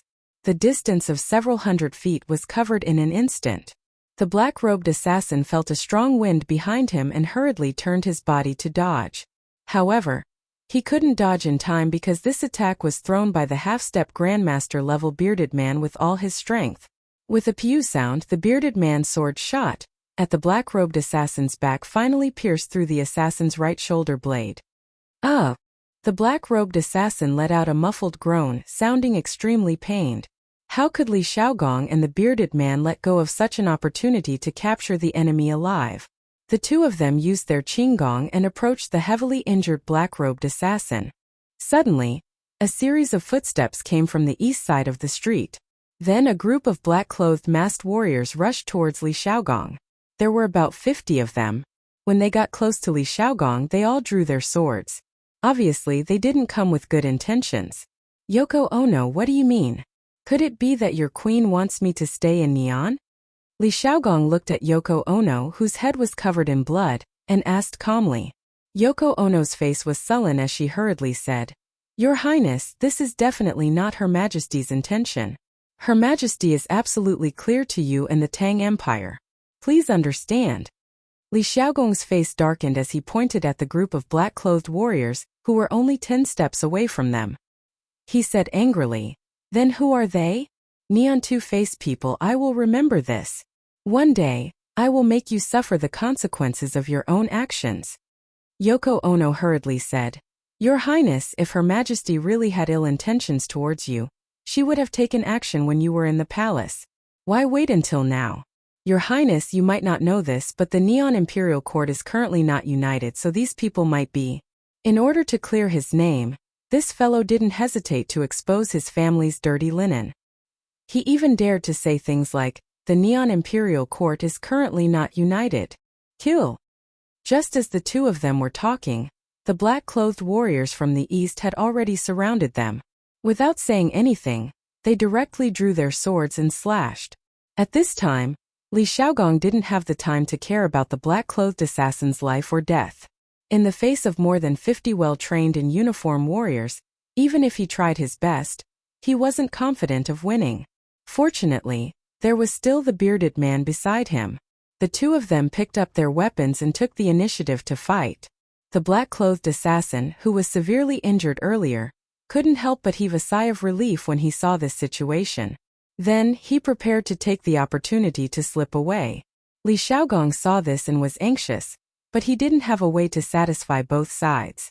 In a corner not far away, Su Wei said with a gloomy face, What a piece of trash! I thought he would be very powerful. But in the end he couldn't even withstand a single blow. In the end you still have to rely on me to clean up the mess for you. If it weren't for the fact that you still have some use, I would definitely kill you today. And this county king of Tang, you must also die tonight. Bang bang bang. Just as Li Xiaogong was in a dilemma and didn't know who to deal with first, a series of footsteps came from the west behind them. Then he saw a group of guards in black walking towards them. Your Highness, I have been ordered to help you. I hope you won't refuse. The leading guard bowed slightly to Li Xiaogong. After listening to the translation, Li Xiaogong nodded and thought to himself, At least I came in time. Then, he flew towards the black-clothed assassin from before. You want to leave so soon? Didn't you want to kill me? I'm right in front of you now. Come on. Kill me. Li Xiaogong said calmly as he looked at the bloodied assassin in front of him with his hands behind his back. The sword on the black-clothed assassin's shoulder blade had already been pulled out. It was hard to imagine what kind of pain he had to endure when he pulled out the sword. Of course, the black-clothed assassin didn't understand a single punctuation of what Li Xiaogong had just said. The furthest distance in the world, not life and death, but I'm standing right in front of you. Don't know what I'm talking about. Gurgle gurgle gurgle gurgle gurgle. Kill me if you want, cut me if you want. The black-clothed assassin gritted his teeth and endured the pain as he spoke. I won't kill you. But I want you to live. Li Xiaogong narrowed his eyes. He definitely didn't have a good impression of people who wanted to kill him. However, the black-clothed assassin was different. Li Xiaogong still wanted to get some information about the mastermind behind this assassination from him. Su Wei, who was in the corner, saw that the advantage in the field had disappeared in an instant. He couldn't help but curse. Bastard. These people must have been sent by Big Brother Shan Bei.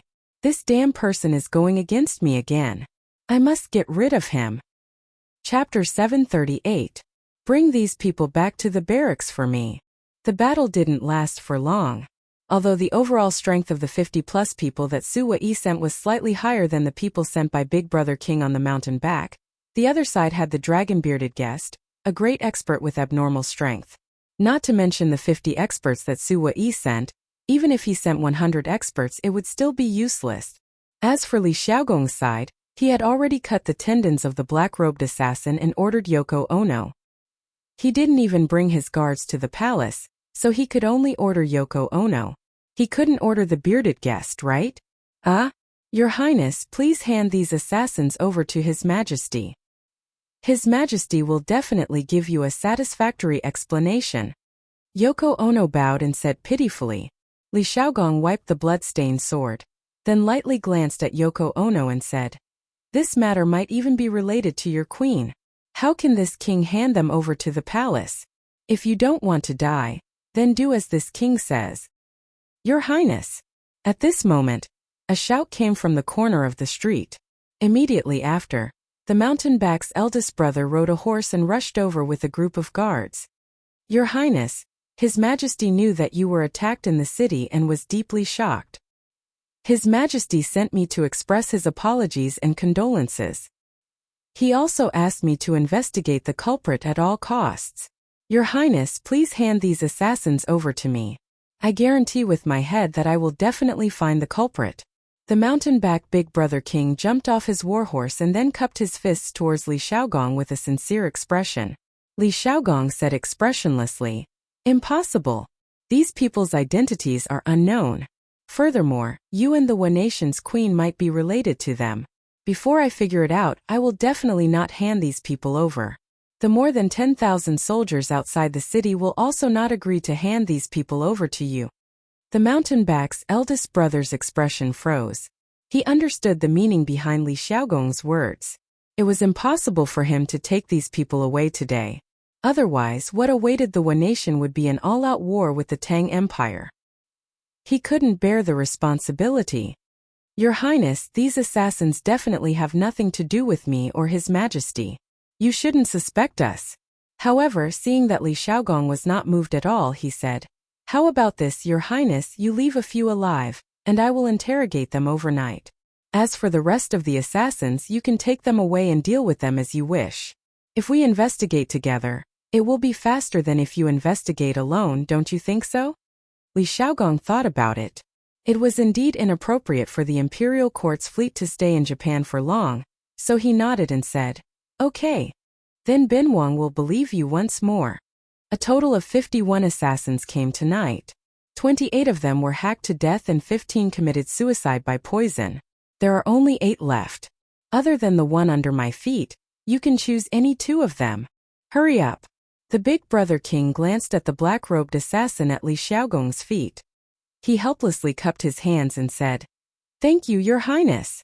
A moment later, Li Xiaogong and the bearded man led 6 assassins out of the city, while the mountebank elder brother led the remaining 2 assassins back to the palace.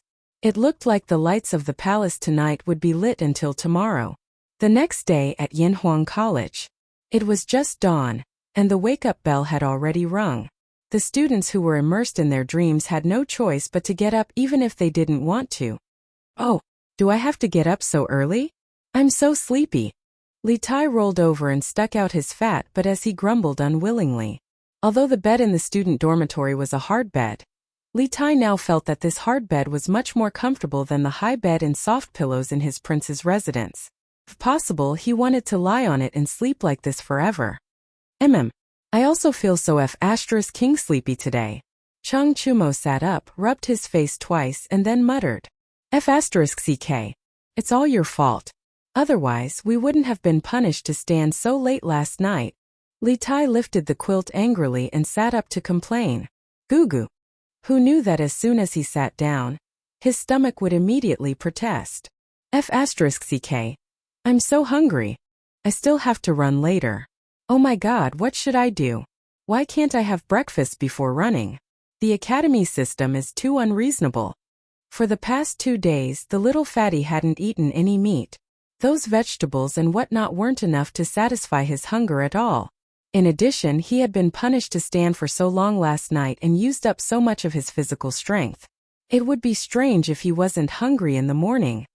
Chinke, it's not good to exercise after eating. Let's get up quickly and wash up. Otherwise, we'll be punished again if we're late.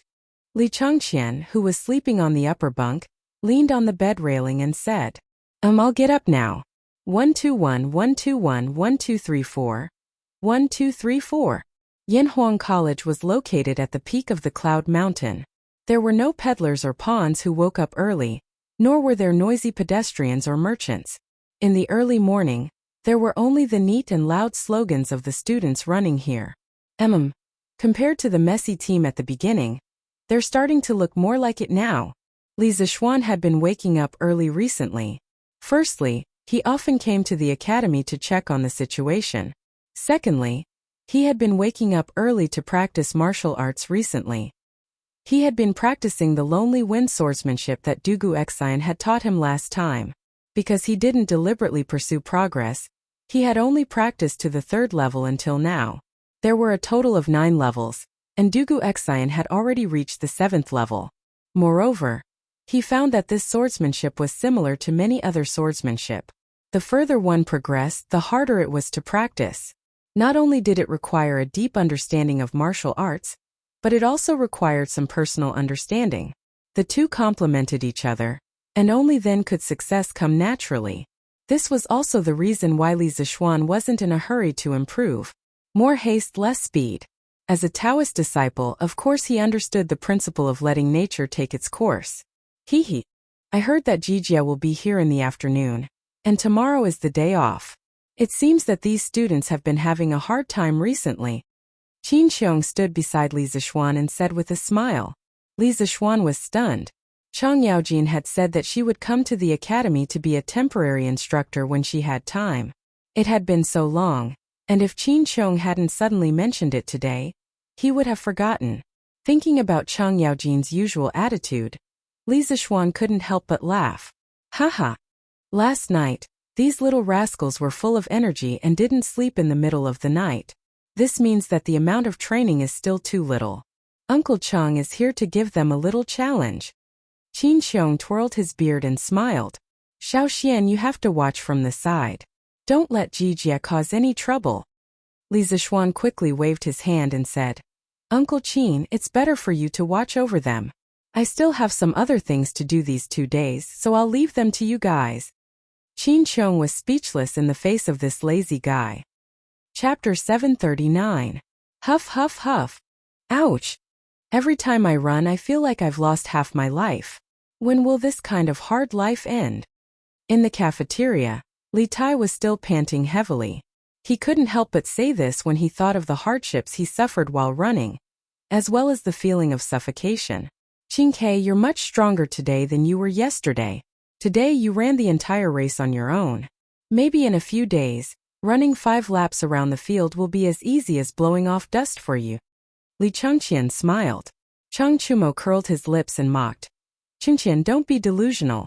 I'm afraid we'll never be able to wait for this day. Huff huff. After saying that, Chang Chumo took a bite of the pancake and slurped 2 mouthfuls of porridge. He was simply elated.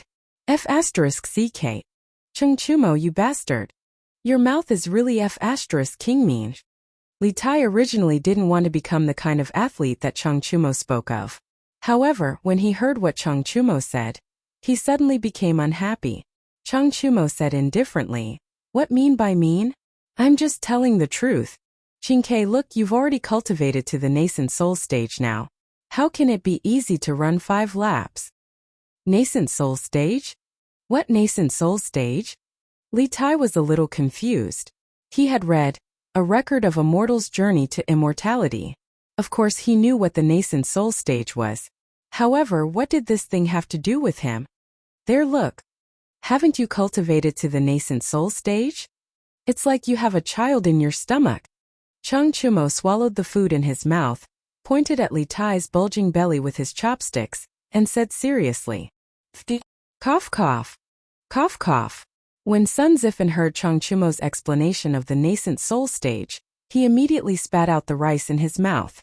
After coughing for a while, Sun Zifen didn't notice Li Tai's murderous gaze. Ha ha ha. So this is only the nascent soul stage. What a joke. It's so funny. Green Sparrow, you're actually so powerful. You've already cultivated to the nascent soul stage, and I've only just reached the foundation establishment stage. Air cough cough. I was joking. It has nothing to do with me. It was Chang Chumo who said it. As Sun Zifan spoke, he felt the surrounding air become colder. He looked up and immediately saw Li Tai's red eyes, so he quickly woke up from his excitement and lowered his head to continue eating. Chungchumo, just you wait. Don't let me have anything on you or I'll kill you. Li Tai glared at Chungchumo bitterly, and then turned his grief into appetite and ate heartily. Late in the morning on the playground of Yanhuang College, the students were still sweating profusely. They were practicing the straight steps and walking in formation. The chanting of slogans came one after another, and correspondingly, the heat on the playground also came in waves. The scorching sun baked not only the ground, but also the students on the ground. The students felt as if they were in a furnace. What's worse was that under such difficult conditions, they still had to do all kinds of tricky movements. It was simply terrible. The heat of the summer is really strong. It's estimated that it will be hot for a few more days. I have to prepare some ice cubes for the college. Otherwise, many students will get heat stroke. Li Zishuan narrowed his eyes as he watched the students train at the side of the playground. However, this was what he thought in his heart. Everyone knew that mung bean soup was a good summer drink. It was already available in the Tang dynasty, but no one would be so extravagant as to add crushed ice to it. Hey! Why aren't you doing your military training? What are you muttering about here? Suddenly, a familiar voice came from behind. Li Zishuan turned around and saw that it was none other than Cheng Yaojin. So it's Uncle Cheng. Why are you here so early? Shouldn't you still be in the morning court? Li Zishuan was surprised. Hee. I old Cheng am here. There isn't anything important in the court today. It's just a bunch of civil officials bickering. This old man asked for leave from His Majesty, saying that I'm not feeling well. His Majesty allowed this old man to come over. Cheng Yaojin explained proudly. Li Zishuan was speechless. He thought to himself that the old man was really mischievous. He actually lied to Li Er about such a small matter. Fortunately, Li Er was an enlightened ruler who treated meritorious officials well. If it was the later dynasty, if old Cheng still dared to play like this, he would definitely be killed by the emperor for the crime of deceiving the emperor. Hey! Why don't you go and train? In the past, when you were doing business, you liked to be a hands-off shopkeeper. Now that you've opened the college, do you still want to be a hands-off Yamacho? Cheng Yaojin repeated his previous question. Li Zishuan pouted and said, Who said that I'm not training? Look at those 30-odd people over there. I'm the one training them. Excluding those who were instructors, there were still 34 people in his personal guards who were idle. These people were completely trained by Li Zishuan. Under normal circumstances, their training volume would be 5 times that of the students. If the students ran 5 laps, they would have to run 25 laps. If the students stood in military posture for half an hour, they would have to stand in military posture for more than 2 hours. Cheng Yaon took a closer look and couldn't help but say, Isn't this just running? Why are you training them to run? Are you expecting them to be deserters in the future? It was originally a joke that Cheng Yaojin thought of, but he didn't expect Li Zishuan to be so serious. Uncle Cheng, there are many times that you can only make a comeback if you're alive. There's nothing wrong with letting them run faster than others. Besides, who said that we only run when we're running for our lives? When we're chasing the enemy, we'll naturally be able to catch up if we're faster than the enemy. Hey, you're full of nonsense. If Her Majesty hears about this, she'll give you a good beating. Anyway, I, old Cheng, will never let my subordinates be deserters. Cheng Yaojin waved his hand and teased. Then he looked at the students who were training under the scorching sun and said, Second brother Qin must be tired these 2 days. Let him go home and rest. Next, I'll take over the military training of the students in the academy. Li Zishuan nodded and said, Okay, you should let Uncle Qin rest for 2 days. Then I'll leave the military training of the academy to Uncle Cheng for the next 2 days. Haha. No problem, you brat. You can rest assured.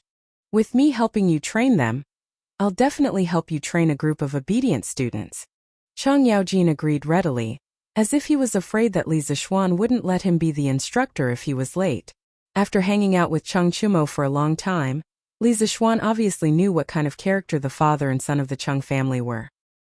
He knew clearly in his heart, but in order to cooperate with old Cheng, he said, Well, since that's the case, I'll gather everyone and announce that Uncle Chung will be the temporary chief instructor.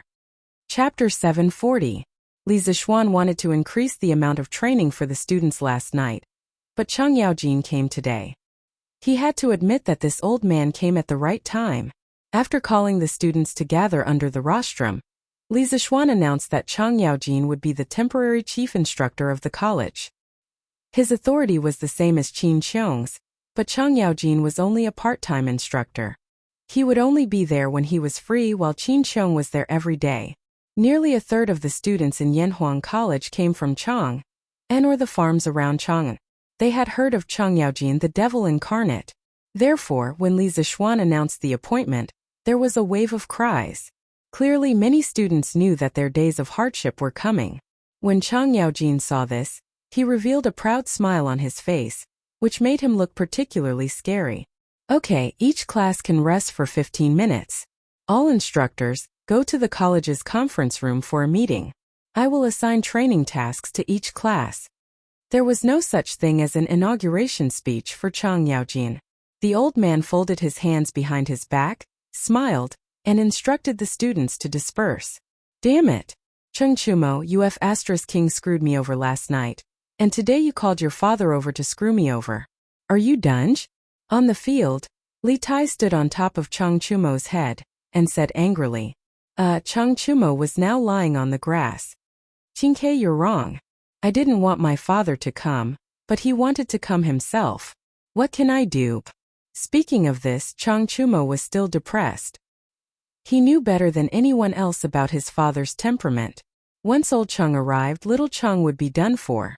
This was because his father had personally said that he would take advantage of the military training period to raise his martial arts realm to the Qi transformation stage.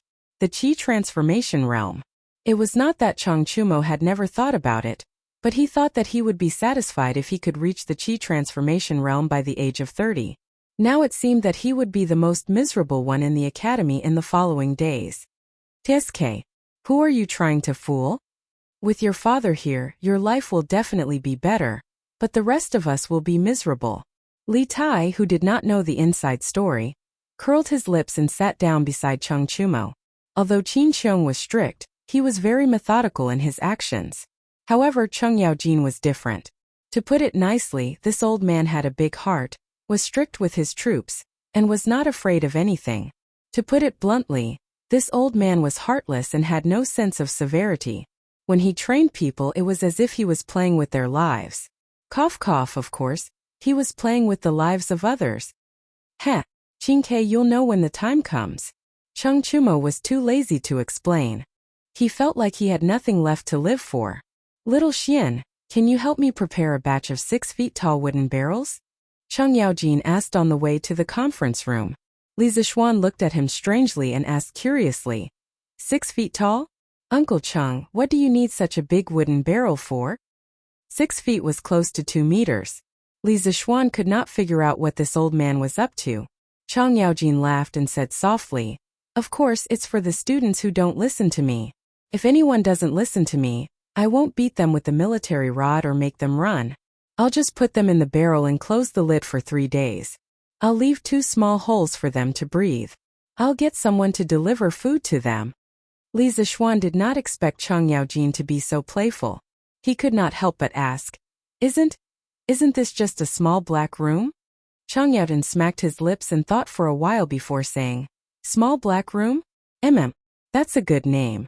Whoever doesn't listen to me in the future will be locked in a small black room. Otherwise, if I beat them with the military rod, these soft and tender students will definitely not be able to take it. You really have a lot of ideas. These students will have to thank you properly in the future. Li Zixuan was speechless. He thought to himself, you were the one who came up with this idea. Why are you putting the blame on me? All right. I'll send someone to get the craftsman in the workshop to make a batch of large wooden barrels. Although old Cheng's idea was a little harmful, it was still a good idea. After all, the military rod was not suitable for the academy. However, where did old Chung get such a rotten idea? In fact, this kind of punishment method of locking people in small black rooms had been circulating in the army for a long time. The specific origin was unknown. During the period of Emperor Gaozong of the Tang dynasty, Wu Mainyang introduced this method into the palace to deal with disobedient women in the palace. At that time, Li Ji's original empress, Empress Wang, had suffered such a punishment. Oh, by the way, Xiaoxian, I have another idea. Listen to it. Chang Yaojin seemed to have suddenly thought of something and hurriedly shouted. Li Zishuan's heart skipped a beat. He had another idea. This old demon was eating people. He really began to mourn for these students in his heart. Uncle Chang, please speak first. Ahem. This is just a preliminary idea of mine. Xiaoxian, you're smart. Help me perfect it. Chang Yaojin coughed dryly and began to introduce his detailed plan. I want to select the students in the academy who have a foundation in martial arts. In addition to the usual military training with the other students, they also need to undergo additional weapons training. After all, they have a good foundation. Li Zishuan's eyebrows twitched and he asked, weapons training? If they get hurt, it won't be a small matter. He did not object to Chang Yaojin training the students who knew martial arts alone, but if they fought with real weapons, it was still very easy to get hurt. After all, weapons had no eyes. Chang Yaojin waved his hand indifferently and said, what's a small injury to a martial artist? Xiaoxian, don't think too highly of these students. It's not good for them. Hearing old Cheng's words, Li Zishuan came to a realization. This was ancient times. In this era, students were usually willing to endure any hardship in order to learn knowledge and skills. They were not like the students in the modern era. If the teacher said a few harsh words, the children's parents would come to the school and fight the teacher to the death. Indeed, students should not be too delicate. Thinking of this, Li Zishuan nodded and said, yes, that's good. I agree with your plan. But in terms of weapons, I'll have to rely on Uncle Chang to think of a way. Chang Yaojin laughed and said, heh, this is a small matter. Zuowei happens to have a batch of weapons that can't be cut and are about to be eliminated. I'll send someone to get some later. I'm looking for you because I have another problem. I'd like you to help me perfect it. Please speak. The old demon wanted to eat people. Li Zishuan thought for a while and decided to cooperate. Chapter 741. I'm thinking about how to pick out the students with Kung Fu background. If they know that I am going to give extra training to the students with Kung Fu background, they will definitely hide their Kung Fu. Chang Yaojin's logic was quite clear. He had actually thought of this. This old man is really meticulous. About this? Li Zishuan rolled his eyes and an idea came to his mind. He whispered, Uncle Chang, I have an idea. Chang Yaojin's eyes lit up and said, oh? What is it? Hurry up and tell this old man about it. It's like this, Uncle Chang, in a while. 15 minutes later, all the instructors came out of the meeting room and returned to the field. All the students received a strange order almost at the same time. In order to teach students according to their aptitude, the academy has decided to select students with Kung Fu background and give them special treatment. They will be able to eat meat for every meal. Now, students with Kung Fu background can take the initiative to register and enjoy the special treatment after passing the assessment. When the students of each class heard this order, they all burst into an uproar. What? Those with Kung Fu background can eat meat for every meal? This is not fair. This is not fair. We are going to look for the Yamacho. Yes, this is not fair. Why can those with Kung Fu have meat for every meal while we can only eat vegetables? Among the students of the academy, only a small number of them knew Kung Fu. After all, they were scholars and there were not many people like Li Zishuan who knew both Kung Fu and Kung Fu at the same time. This is an order from the Yamacho. Those who are not convinced can go to the Yamacho's office after school. Now listen to me obediently. With Li Zishuan supporting them from behind, the instructors were very confident. They all shouted at the students in their classes. As for Class 1, it was even simpler and more violent. What? Who is not convinced? Come out if you are not convinced. I will reason with you. Chang Yaojin put his hands behind his back and smiled maliciously. The students in Class 1 shrunk their necks. Only idiots would be willing to stand out and fight with Chang Yaojin. Haha, good. Since no one had any objections, then from now on, those who had a foundation in Kung Fu should take the initiative to step forward and accept the award. I'm just testing you. If you pass, you'll be able to eat meat for every meal every day. Seeing that no one objected, Chung Yaojin said, Hey, me. Chief instructor, do you think I can do it? Hearing that he could have meat for every meal, Sun Zifen immediately became excited. He had been eating vegetables for the past 2 days. Sun Zifen felt that even his feces had turned green. He wanted to eat meat.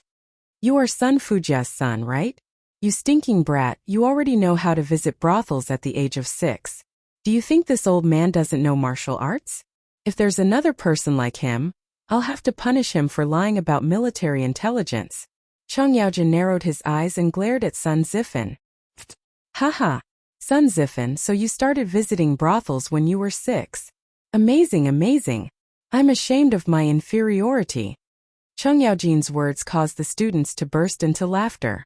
Sun Zifen's face turned red and he did not dare to speak anymore. How is it? What I said just now was right? Chonyo, your good days are here. Isn't this rule specially prepared for you? It's a pity that we can only eat vegetables for every meal. Li Tai nudged Chung Chumo with his elbow and said angrily. Chung Chumo rolled his eyes and said, What? Qingke, you want to go? If you want to go, I'll exchange places with you. Li Tai said angrily, I've never practiced kung fu before. How can I go? I think you're purposely trying to piss me off. Sai, there's no way to communicate. Chung Chumo shook his head. If it was someone else who announced this order, he would definitely believe that it was a good thing. But now, no matter how stupid Chung Chumo was, he knew that there was a conspiracy behind this. A conspiracy that would kill him without paying for it. In the short time that the two of them were whispering to each other, 4 or 5 students had already walked out from class 1. At least 30 students from the other classes also stood out. Chung Chumo, you little bastard, why aren't you standing out? You brat, do you think I don't know if you have any kung fu foundation? Chung Yaojin's angry roar came from the front of the line. This roar completely shattered Chung Chumo's hopes and dreams. Oh, I'm coming. Chung Chumo walked out unwillingly under the strange gazes of the surrounding students. Chung Yaojin glared at his son fiercely but did not say anything else. Here, this is your identification. When you go to the cafeteria to eat, take this out. You can get meat dishes. You're not allowed to borrow it, or it will be confiscated forever. Chung Yaojin gave each of them a small token and explained. Li Tai and Sun Zifen, the 2 gluttons behind, were about to drool. Alright, return to the team. Let's begin today's training. Before the training, this old man will say a few words to you. There are only 2 sentences, so listen to me clearly. Chung Yaojin waved his hand and attracted everyone's attention. Then he raised a finger and said, First, listen to this old man and you can eat meat. Second, if you don't listen to this old man will let you suffer the harshest punishment in the world. The harshest punishment in the world? The student sucked in a breath of cold air. As expected of Brother Chung, he was ruthless and didn't say much. Old Chung was indeed much less talkative than Qin Xiong, but every word was bloody and ruthless. It made people's hearts turn cold when they heard it. Instructor, what's the harshest punishment in the world? Wang Meng scratched his head and asked. Chung Yaojin narrowed his eyes and said meaningfully, You want to know? You'll know when you give it a try. No. Wang Meng hurriedly waved his hand. Even if he was beaten to death, he wouldn't dare to be the first person to eat crabs. Someone would die. Alright, these 2 days the main training is running and formation change. Within 2 days you must be neat and tidy. Run 5 laps first. If your steps are not in sync, we'll continue to run. After Chung Yaojin said that, he looked around with his eyes. Then, without giving the students any time to react, he directly shouted, Attention! Look to the right. Look forward. Turn right. Start running. 1 2 1 2 1. Bang bang bang bang. Throughout the entire process the students were like machines. Whatever instructions Chung Yaojin gave, they would respond accordingly. Of course, in order to avoid running another 5 laps, everyone was concentrating to avoid making a mistake. Li Tai was especially serious. Right now, he could only run 5 laps at most. If he were to be punished, he wouldn't be able to run anymore even if he was beaten to death. Chapter 742. With Chung Yaojin here, Qin Xiong was no longer in charge of the training. Li Zixuan had some matters to attend to, so Peng Feiji and the rest of the guards' training was handed over to Qin Qiong. Li Zixuan himself slipped away. Hee. Young master, you're here. Young master, come to my house for lunch. I just hunted a pheasant yesterday. The meat is very fresh. Young master, come to my house. I hunted 2 rabbits yesterday. Come to my house. I have fish. Tisk, fish is nothing. I bought 2 caddies of wild boar meat in Chang'an yesterday. Young master, why don't you try it? That's right. After Li Zixuan left the academy, he went straight to the Han family village.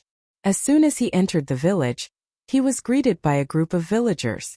It was less than an hour before noon, so the villagers warmly invited Li Zixuan to their houses for lunch. Haha, I appreciate everyone's good intentions. Today, I came to the manor to look for my father-in-law for some matters. I'll be having lunch there. Looking at the enthusiastic villagers, Li Zixuan smiled and rejected them one by one. All right. Disperse. With me, Han Tianhu here, Shaoxian will have nothing to eat in our village. Disperse. I appreciate everyone's good intentions. Unknowingly, Han Tianhu had also arrived at the entrance of the village. He smiled and persuaded the villagers around Li Zixuan. Ha! Since Han Lijing is here, let's disperse. We'll invite young master another day. Young master, you must do us the honor. My wife's cooking is very delicious. That's right. Young master, you must do us the honor. Seeing that Han Tianhu had arrived, the villagers knew that they would not be able to invite Li Zixuan today. They said a few words and dispersed. Li Zixuan agreed to their requests one by one. They were all a group of lovely and honest working people. Young master, thank you so much for promoting my family. Everyone else left except for Hu Hanyun. He bowed deeply to Li Zixuan and thanked him. Uncle Hu, what are you talking about? As expected, he was able to enter the academy because of his own ability. I didn't help him at all. Don't stand on ceremony.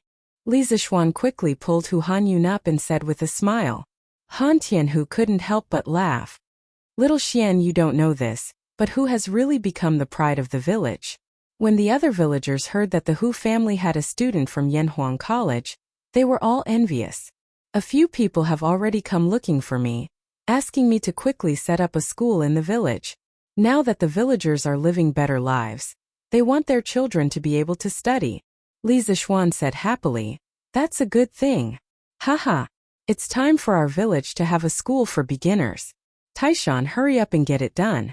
If you have any difficulties, you can find me at any time. I can also send a group of engineers from the academy to you. Han Tianhu waved his hands and said, no need. The original school in the village can still be used after some slight renovations. There's no need to make it so luxurious. Hu Hanyun also said, yes, young master. We're used to living a hard life. We can't be fussy about that. To us villagers, it's already a blessing for our children to have a place to study. All right then. Li Zixuan saw that and didn't insist. He let them be. Hanyun, do you want to have a drink with little Xian in the afternoon? After talking about the school in the village, Han Li looked at Hu Hanyun and invited him. Hey, how can I do that? Hu Hanyun was quite tempted, but he refused. What's there to be embarrassed about? Let's go. The sun is really hot. Han Tianhu said casually. Now that his son and daughter were no longer by his side, he was usually the only one at home. He was a proper lonely old man. It was rare for Li Zixuan to visit him, so he was happy from the bottom of his heart to be able to gather a table for a feast. Hu Hanyun could see that Han Tianhu was sincerely inviting him, and wasn't just being polite. He said, okay. You guys go first. I'll call my wife to help cook. Han Tianhu smiled and said, heh, that's great. Otherwise my cooking skills won't be good. Ooh. At noon the Han family held a big banquet. Lu Yui also put in a lot of effort in cooking this meal. One had to know that Li Zixuan was not only the young master of the village, but also her son's Yamacho. She also wanted to do something to repay him. Come, little Xian Hanyun, let's drink. Han Tianhu raised a cup of wine and laughed heartily. Okay. Haha. To Li Zheng, to young master. The three of them raised their heads and drank the wine in their cups. Li Zishuan smiled and said, "Father-in-law, I heard from Yushi that the village's harvest this year wasn't good. Recently, I've been busy with the academy. Today I happen to have some time, so I came personally to see how the villagers are doing." Han Tianhu put down his cup and nodded solemnly. "This year's harvest is indeed not good. Our village is better. First, little Xian, you've reduced the rent. Second, the villagers have other sources of income other than grain, such as the mountain fruit wine previously and eggs now. So, even if there's a decrease in grain production, it won't affect the villagers. However, the other villages aren't so lucky. I think many poor people will starve to death in winter." The good atmosphere suddenly became a little gloomy after being said like that. Hu Hanyun comforted him and said, "That can't be helped. How can young master take care of the world's citizens alone? This is something His Majesty should worry about. Besides, didn't the imperial court issue a tax reduction decree previously? The situation should be better." Sigh. Han Tianhu knew the inside story of the people. He shook his head and didn't explain further. He only sighed and poured himself a cup of wine. Li Zishuan said, "His Majesty is a rare wise ruler. The lives of the world's citizens will definitely get better and better.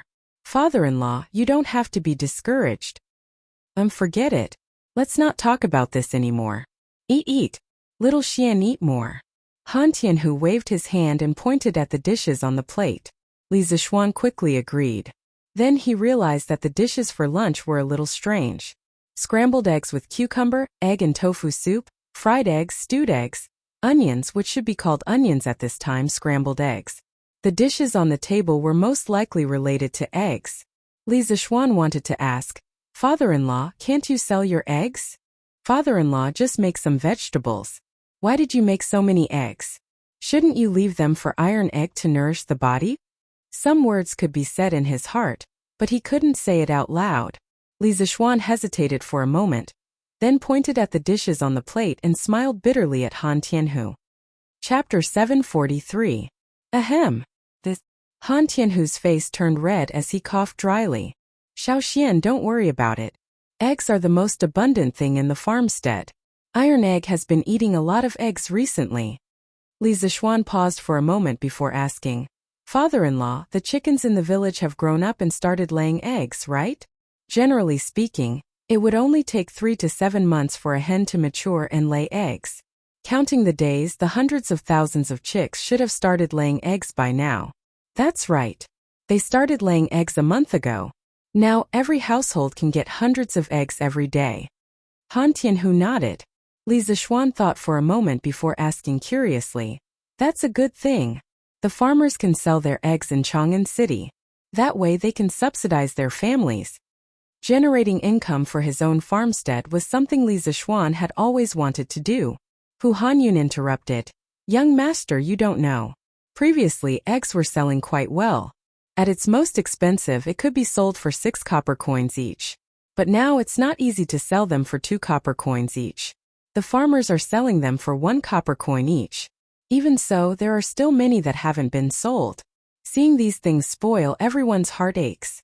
We couldn't bear to eat them before, but now we can only eat them like vegetables." In this era, eggs were worth money to the farmers. They would sell them in the market. But now, with the Han family farmstead situation, they had to eat them even if they didn't want to. Because the eggs were stored for too long, the bacteria would invade the shell and cause it to spoil. Eggs stored at temperatures higher than 25 degrees had a higher chance of spoilage. In the summer, they could be stored at normal temperatures for 7 to 10 days.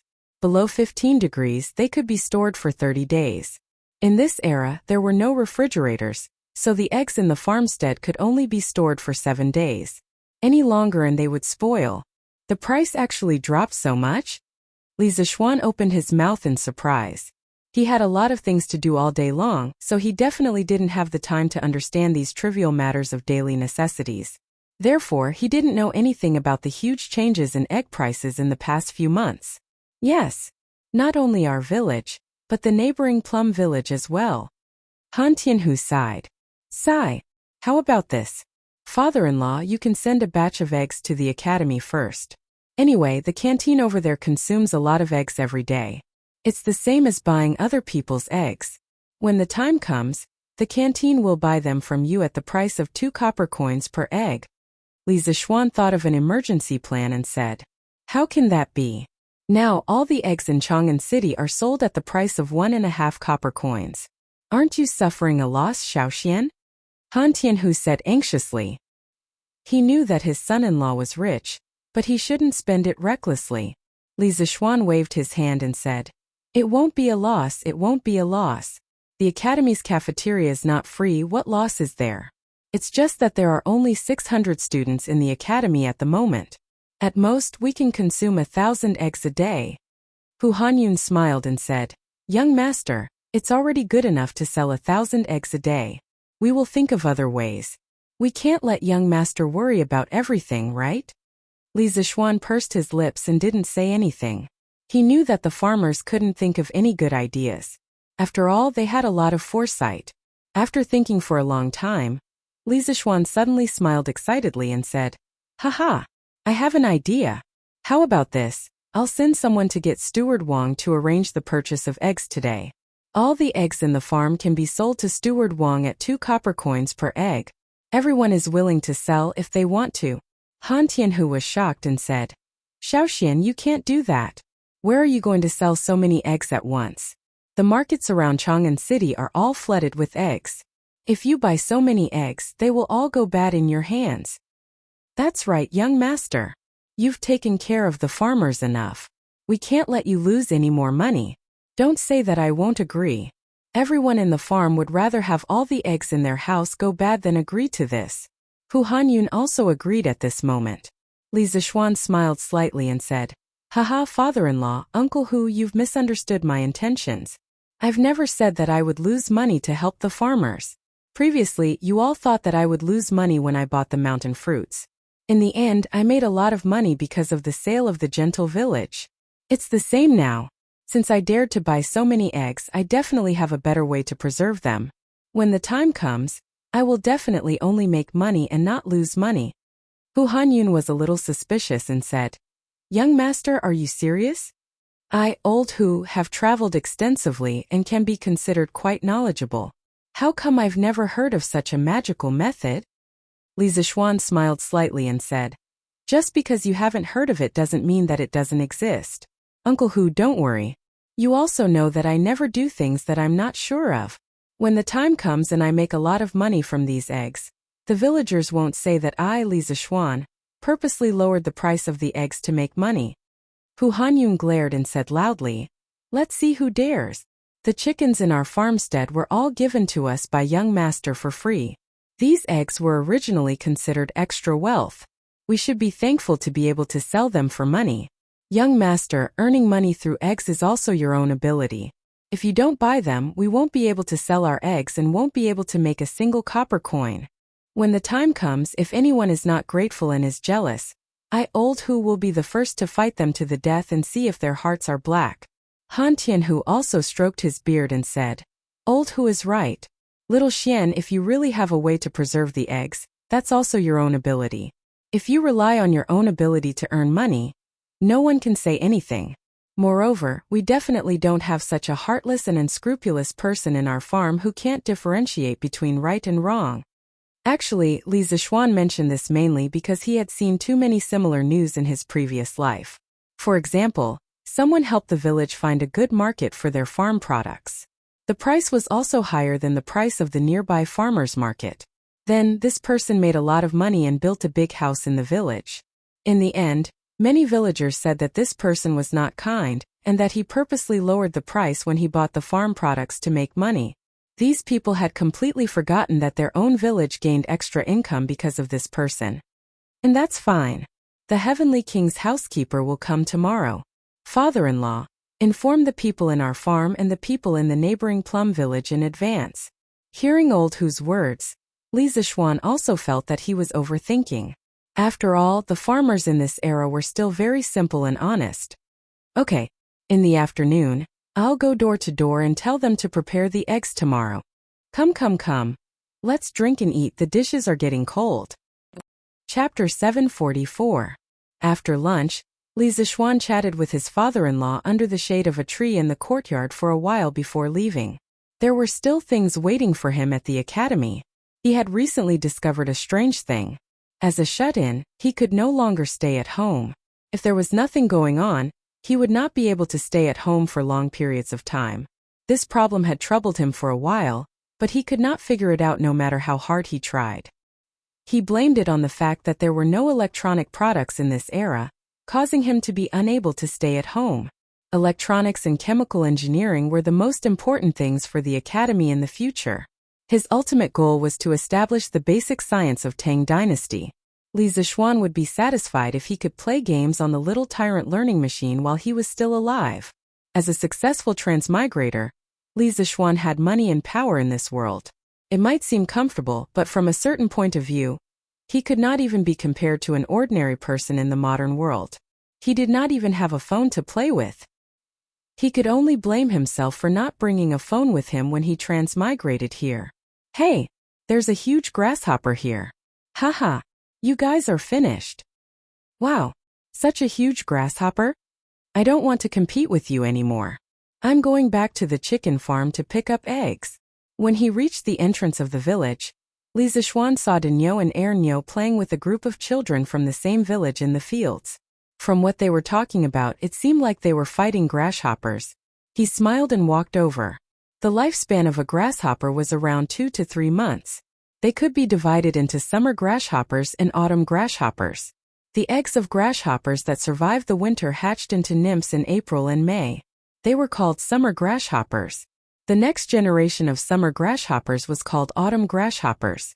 When autumn grasshoppers laid eggs, they were called winter grasshoppers. It was already the end of September. This group of naughty children must be playing with autumn grasshoppers.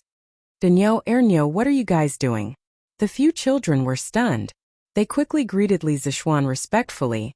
Greetings, young master. Then Daniel said in a muffled voice, Young master, we were competing to see who could catch the biggest grasshopper. In the end, De Zhuang was shameless. Only now did Li Zixuan notice that there was a thick bamboo tube hanging from Daniel's waist. He could faintly hear a dong-dong-dong sound coming from inside. Brat, why did you catch such a big basket of grasshoppers? Even if it was a competition with De Zhuang, there was no need to catch so many. It's such a hot day, aren't you afraid that something bad will happen to you? Hee. Scratching his head, Daniel awkwardly laughed. Young master, we're not afraid of the heat. This grasshopper is for the chickens in my chicken farm to eat. My mother said that when a chicken is full, it can lay more eggs. If it lays more eggs, we can sell them for money. If we sell them for money, we can have new clothes to wear during the new year. Li Zixuan couldn't help but laugh when he saw Daniel thinking hard while counting his fingers. Haha. Daniel, why don't you let your chickens out of the chicken farm to eat the grasshopper? Li Zixuan was too tall, so Daniel could only raise his head and answer. Young master, that won't do. If we let the chickens out, after they finish eating the grasshopper, they'll definitely go to the vegetable farm. Looks like there aren't many grasshoppers this year. Li Zixuan understood this information from Daniel's words. Grasshopper eggs, eh? There's something in here. Li Zixuan suddenly had an idea. He patted Daniel's shoulder and said, Daniel, don't let the chickens eat the grasshopper in the future. Tell the other children in the farmstead that if they catch grasshopper, they can send it to the Yanhuang College cafeteria.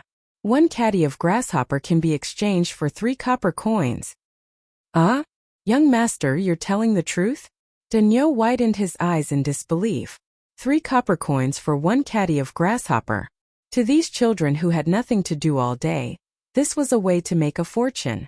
As for the chickens in the chicken farm, even if they didn't eat the grasshopper, they would still lay eggs if they ate other insects, right? This was equivalent to earning twice the amount of money. No wonder Daniel wasn't excited. The other children all looked at Li Zixuan expectantly, hoping to hear a definite answer from him. Of course it's true. If you don't believe me, you can send some grasshopper to the college cafeteria today. When the time comes, we'll definitely exchange money with grasshopper. Li Zixuan said with a smile. That's right, he wanted to introduce grasshopper eating in the college in advance so that when the grasshopper plague came next year, there would be people who could fight side by side with him. Moreover, the grasshopper was rich in protein, which was also very beneficial to the human body. As for how to make the students willing to eat the grasshopper, he already had a plan in mind. Wow! Thank you, young master. The group of children cheered and immediately scattered. It seemed like they went back to call their friends to get tools to catch the grasshopper. Hey! Daniel, come here. Li Zixuan quickly pressed on Daniel's shoulder to prevent him from moving. Young master? Daniel was confused. He didn't know why Li Zixuan called him. Here, I'll give you 5 copper coins. Give me your basket of grasshopper.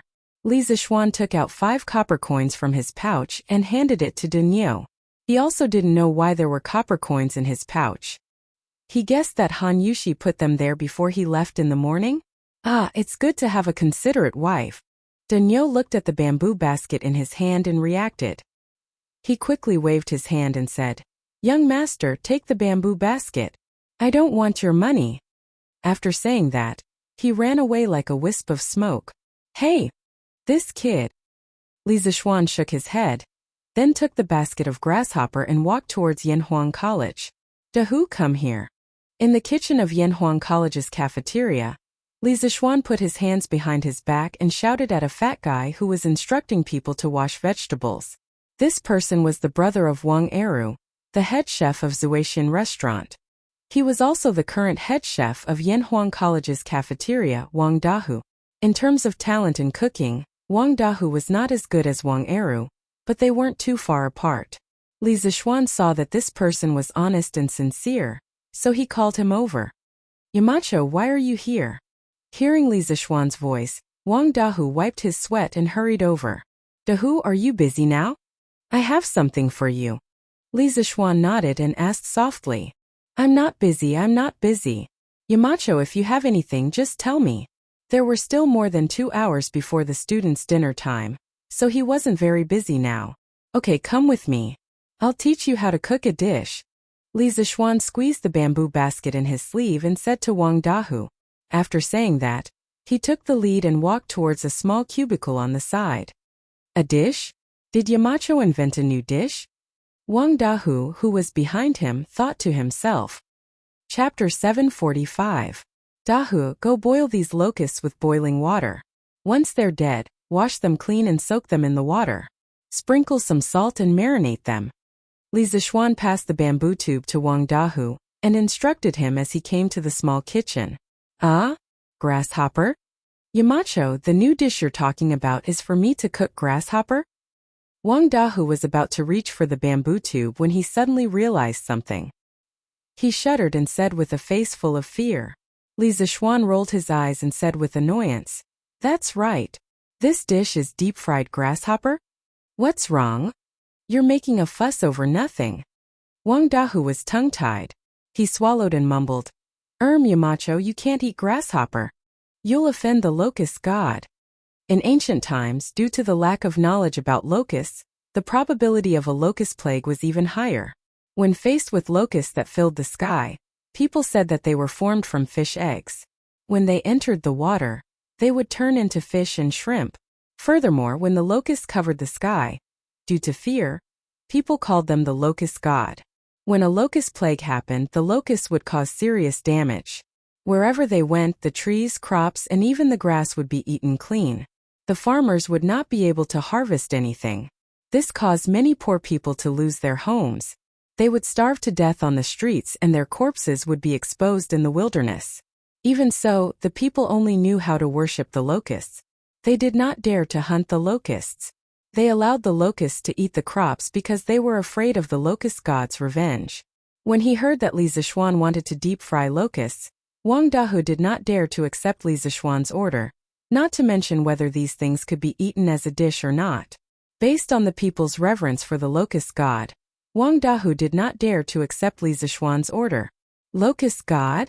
Li Zixuan did not understand what a locust god was at first, but after some thought, he understood. He was angry and wanted to laugh at the same time.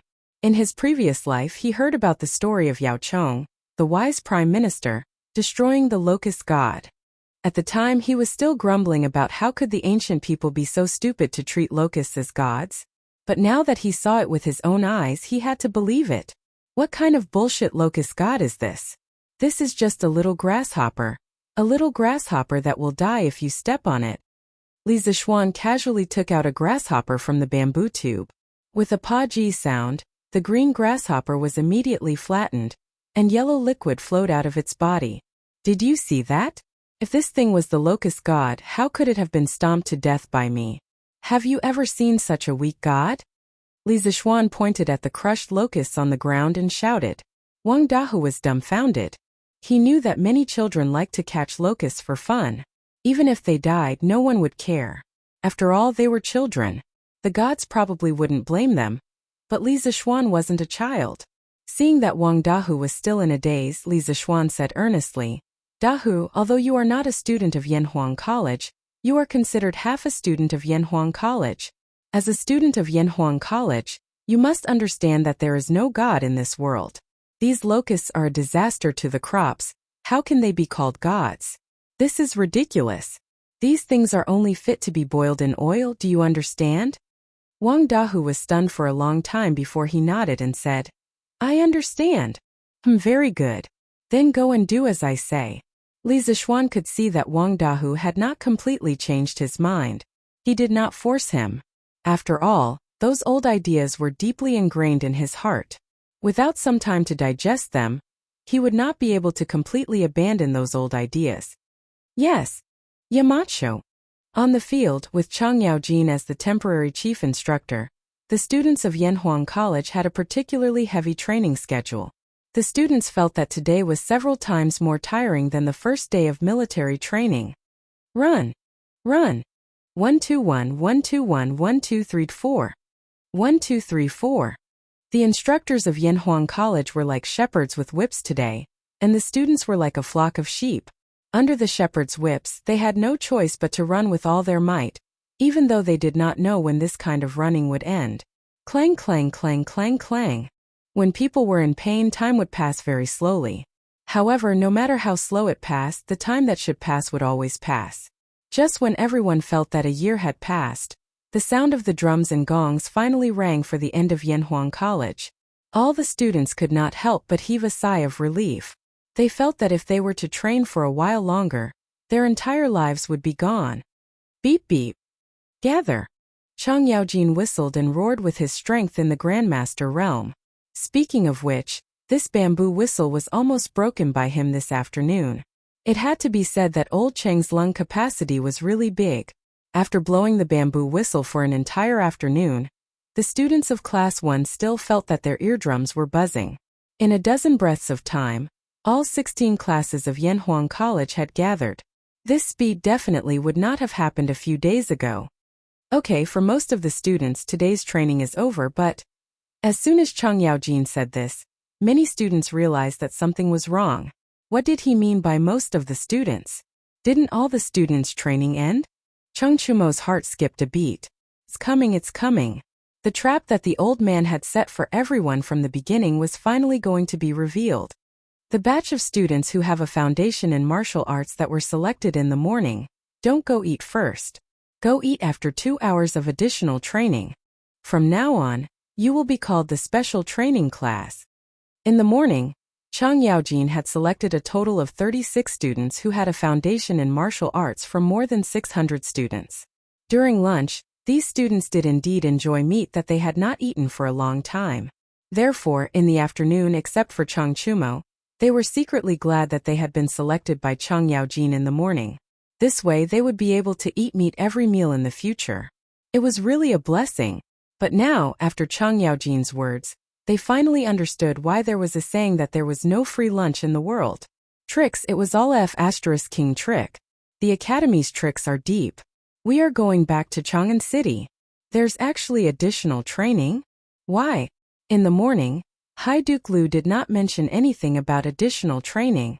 Some students could not help but talk about it below. Haha. Ugly ox, it seems that I have really wronged you. It turns out that Haiduk Lu is not targeting me. Haha. The happiest person was none other than Li Tai. When the little fatty saw Chang Chumo and Li Ke's bowls filled with meat in the afternoon, he was filled with envy, jealousy, and hatred. But now, our Prince of Wei expressed that if he wanted to eat vegetables, Then so be it. At least it was better than having to train for 2 hours. Chapter 746. Raise your hand. You can't hold the MO sword like that. Use more strength. You're so soft. Can you chop someone to death? Think about it. What you see in front of you isn't a wooden stake, but the wolf cavalry of the north. If you don't chop them to death, they'll kill you. Look at how weak and listless you are right now. You're just like a mother king softy. You're a disgrace to our Tang Empire on the battlefield. On the sports field of Yanhuang College, most of the students had gone to eat. Only the 36 students of the special training class in Changyaojin, the initiator of the special training, remained. You'll practice chopping for the next 2 days. When you can chop the wooden stake in front of you in one stroke, you can end the first phase of the special training in advance. Chop for 2 hours every day. You'll have to chop at least 500 times. Chang Yaojin instructed the students while instructing them on how to hold the sword. Chang Chumo and Yuchi Baolin looked at the thick wooden stake and the chipped and rusty MO sword in their hands. They couldn't help but gulp. They suddenly felt that their future was bleak. Hey, what's wrong? Do you think that the task this old man assigned to you can't be done by ordinary people? Then watch carefully. Chang Yaojin knew what the students were thinking when he saw the look in their eyes. Thus he stepped forward and took the MO sword from Chang Chumo's hand. He twirled the MO sword with one hand, and then the MO sword slashed at the thick wooden stake with lightning speed. Bam! Under the stunned gazes of the students, the rusty MO sword in Chang Yaojin's hand was like a peerless divine weapon that could cut through iron like mud. It easily cut through the wooden stake from the middle. With a pung sound, the wooden stake that was cut off fell to the ground. The students could clearly see that the surface was as smooth as a mirror. This time they were completely silent. They stole admiring gazes at Chang Yaojin. People who practice martial arts have always worshipped the strong. In the past, they had heard of Chang Yaojin's bravery on the battlefield. Today they knew that Chang Yaojin's martial arts were equally shocking. Chang Chumo chuckled proudly because his father had shown his face in front of his classmates. As his son, he felt honored. Did you see it clearly? This old man doesn't expect you to be like me just now. You can use both hands to hold the saber. As long as you can chop the wooden stake in half, you pass. Then this old man will lead you to the next stage of training. As long as you work hard from now on, you will definitely become strong. After mingling in the imperial court for so many years, Chang Yaojin still knew how to say a few words. In just a few words, he had made the group of youngsters in front of him agitated and their faces flushed red. I heard it. Instructor, we will definitely train well. Chang Yaojin smiled with satisfaction and said, Then let's start now. Practice chopping for 2 hours before you can go eat. Of course the students obeyed. For a moment the field was filled with the sound of blunt sabers colliding with wooden stakes. Chang Yaojin held his hands behind his back and guided the students on how to hold the saber. Okay, today's special training is over. Let's go eat. Oh right, put the saber aside. Don't take it with you. After 2 hours the sky had gradually darkened. Chang Yaojin hurriedly said to the students in the special training class. It was not that he did not want to train a little longer, but if he delayed any longer, the gates of Chang'an would be closed and he would not be able to go back. Oh, school is finally over. Phew. Let's eat, let's eat. The students let out cheers of relief. Chang Chumo looked at Chang Yaojin and said, Dad, do you want to go to the cafeteria to eat? The food here is delicious. It's not inferior to the Zuetian restaurant. Although this guy was afraid of Chang Yaojin, filial piety was not to be disobeyed. As a son he still had to be filial. Chang Yaojin waved his hand and said, No need. I still have to go back. Chonyo, ask a few people to move these sabers into the building. I'll be leaving first. Chang Chumo was dumbfounded. He did not expect that instead of sucking up to his father, he would get himself into trouble. Damn it. Virgo, I'll help you move them. Yuchi Baolin laughed heartily. Haha, good brother. Let's go. Let's go eat when we're done. Phew. Finally we can eat. I wonder what's left? Please don't run out of meat. 15 minutes later, Chang Chumo and Yuchi Baolin arrived at the cafeteria. Chang Chumo rubbed his stomach and thought gloomily. At this time, the cafeteria was almost empty except for the students from the special training class who had just arrived. Sadly, they were the last two to arrive at the cafeteria. Yo, you're from the special training class. The waiter was about to get off work when he saw Changchumo coming and saw the sign hanging on Changchumo's body. He quickly greeted him with a smile. Hey, is there any more meat? I want 2 portions of braised pork, 1 portion of lion's head, and 2 portions of rice. Changchumo nodded his head and said to the person who brought the food, there was enough meat and rice. This was Changchumo's only consolation. Student, I don't have any more lion's head. I only have 2 portions of braised pork and dongpa meat left. The waiter said apologetically. Changchumo's eyes widened. Sure enough, the thing that worried him the most had happened. In this situation, he could only eat 1 portion of braised pork and 1 portion of dongpa meat. He wanted 2 portions of each, but then what would Yuchi Baolin eat? He could not do that. Then give me 1 portion of braised pork and… what's this dish? Why haven't I seen it before? Changchumo began to order helplessly. Suddenly, he caught a glimpse of a bowl of something golden near the window. He quickly asked, this is the new dish that our manager came up with today. It's called Flying Yellow Locust Tangda. This is not for sale yet. It's only a trial today. It will only be sold tomorrow. Hey, Flying Yellow Meteoric Success. This is a good name. Give me 1 portion quick. The locusts were wrapped in eggs and flour. They were fried until they were golden yellow and tender. They looked so delicious. The more Changchumo looked at them, the more he wanted to eat them. But what? Do you see? I'm a student of the special training class. According to the rules, I can eat whatever I want in this cafeteria. Do you understand? Oh right, what is this Flying Yellow Meteoric Success made of? It looks like it's fried with some kind of meat. Changchumo glanced at the golden delicacy but could not figure out what it was. He could only ask. This is a secret. Our chef said not to tell anyone. Tisk. Why are you being so secretive? I don't want to know. Quick, give me my food. Changchumo pursed his lips and said. Chapter 747. Oh? Delicious, so King delicious. In the Yanhuang College cafeteria, Changchumo tried a taste. As soon as the crisp and soft meteoric success entered his mouth was instantly filled with the aroma of eggs and meat, as well as a tinge of numbness. This was the effect of the Sichuan pepper. Changchumo couldn't help but open his eyes wide and exclaim how delicious it was.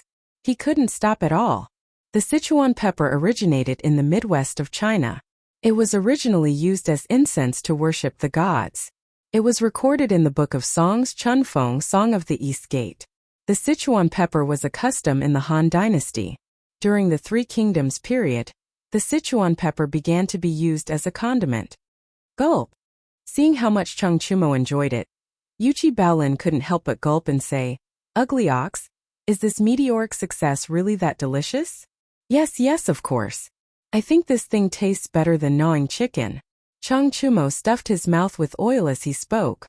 Then what does this meteoric success taste like? What's it made of? Ugly ox, have you tasted it yet? Yuchi Baolin really wanted to eat it, but he was too embarrassed to ask. He could only ask Changchumo to describe it so that he could enjoy it. Oh, salty, fried, numbness, and meaty. As for what kind of meat it is, I haven't tasted it yet.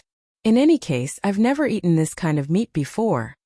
Nonsense, of course I've never eaten locusts before. TSK, I actually got such a good deal when it's so delicious. Looks like this is God's reward for helping me clean up the knives in class today. Haha. At the end, Changchumo couldn't help but laugh heartily. However, only God knew if he would still laugh after he found out the truth. Although Changchumo's language skills were not good, Yuchi Baolin listened with great interest. His gaze toward the food in Changchumo's bowl became more and more covetous. Ahem, do you want to eat, Baolin? Changchumo was not stupid. At this time he also realized that it was not good for him to eat alone, so he asked. Yes. Yuchi Baolin nodded repeatedly, his saliva almost dripping all over the floor. Oh, seeing that you are my brother, I will give you 5, 6, 7. Yes, I will give you 7. It's not that I'm stingy, but Baolin, look, I don't have much left either. In the end, Chang Chumo split 7 locusts and gave them to Yuchi Baolin. Of course he did not know that they were locusts. Otherwise, he would have given them all to Yuchi Baolin. Enough. Thank you, Choax. Yuchi Baolin did not mind at all. He hurriedly picked up a locust from the bowl and stuffed it into his mouth, swallowing it in no time. His eyes widened as he exclaimed in admiration. Delicious. Brother Cho Nyo didn't lie to me after all. This meteoric rise is really delicious. Haha, how is it? I Chung Chumo treat my brother well, right? He Ching Ke Chung Qian Sif and Huayu, let me tell you guys something. After returning to his dorm, Chang Chumo did not even bother to take a shower. Instead, he told everyone in the dorm smugly. Li Tai saw that the corner of Chang Chumo's mouth was still stained with golden food residue. He wrinkled his nose and asked, "What news? You just want to show off to us that you ate meat today, right?" At the mention of this, Li Tai's appetite was aroused. He really wanted to eat meat. For a fatty like him, not being able to eat meat was so cruel. Chang Chumo said excitedly, No. Let me tell you guys, Baolin and I just ate a new dish in the cafeteria. I heard that it was made by the cafeteria's chef today. It was so F***ing delicious. It was charred and tender, fragrant and crispy. When you ate it, you felt numb in your mouth. Tiske. It was such a memorable taste. F***ck. Chang Chumo's night poisoning instantly made Li Tai jump out of bed. He asked anxiously, "What dish is it? What's it called? I'll go and try it tomorrow." Yuchi Baolin answered with a smile. That dish is called Meteoric Success. It's delicious. Meteoric Success? Li Tai muttered it twice. He felt that this name was too domineering. He secretly decided that he must try this dish tomorrow. However, Chang Chumo's next sentence immediately poured cold water on the little fatty. Ching-Kei, don't even think about it. Meteoric Success is a meat dish. Only people in the special training class can eat it. Huh? F***ck. This is so F***king unfair. Li Tai was dumbfounded. Sun Zifen, who was beside him, was also disappointed. Baolin, come here. I have something to discuss with you. After a while, Li Tai rolled his eyes and pulled Yuchi Baolin out of the room. Yo Lord Ju, you're here. The next morning, Li Zishuan arrived at the entrance of the academy. He saw Chao Wendong waiting for him. There were 3 horse carriages behind him. He had no idea what was in them. Hey Boss Chao, what are you doing here? Li Zishuan went up to greet him. He suddenly realized that Chao Wendong might have ordered the military training camouflage uniforms in the carriage. The 700 sets of uniforms that Lord Ju asked me to make have all been completed. I'm here to deliver the goods today. Lord Ju, please take a look. If there's anything wrong, feel free to tell me. I'll ask my subordinates to change it. Chao Wendong's smile was so wide that creases appeared on his face. He had received many envious looks from the academy. After all, Yanhuang College was in the limelight. If he could build a relationship with Yanhuang College, it meant that he had unlimited potential in the future. Haha, let's talk inside. What's the point of standing here? Li Zishuan laughed and invited Chao Wendong into the academy. Chao Wendong's subordinates lifted the curtains of the horse carriages. Chao Wendong extended his hand and said, "Please take a look, Lord Ju." Li Zishuan nodded and walked forward. A pile of green camouflage uniforms entered his eyes. They weren't made of cotton, but were made of silk. These things were more breathable and cooler on the body. He casually took out a piece of clothing, and suddenly a familiar feeling surfaced in his heart. He had also worn this kind of clothing in his previous life. Lord Ju, what do you think? Are they okay? Chao Wendong saw that Li Zishuan was silent for a long time, and thought that there were flaws in the clothes. He could not help but ask worriedly. Yes. Not bad. The craftsmanship and quality are very good. Li Zishuan came back to his senses and praised. He then put down the clothes and said to Emozhong, get someone to move these clothes to the warehouse of Guanghua Building. Then, let Mr. Yan gather the students to collect them. Yes, Yamacho. Li Zishuan then said to Chao Wendong, Mr. Chao, come with me.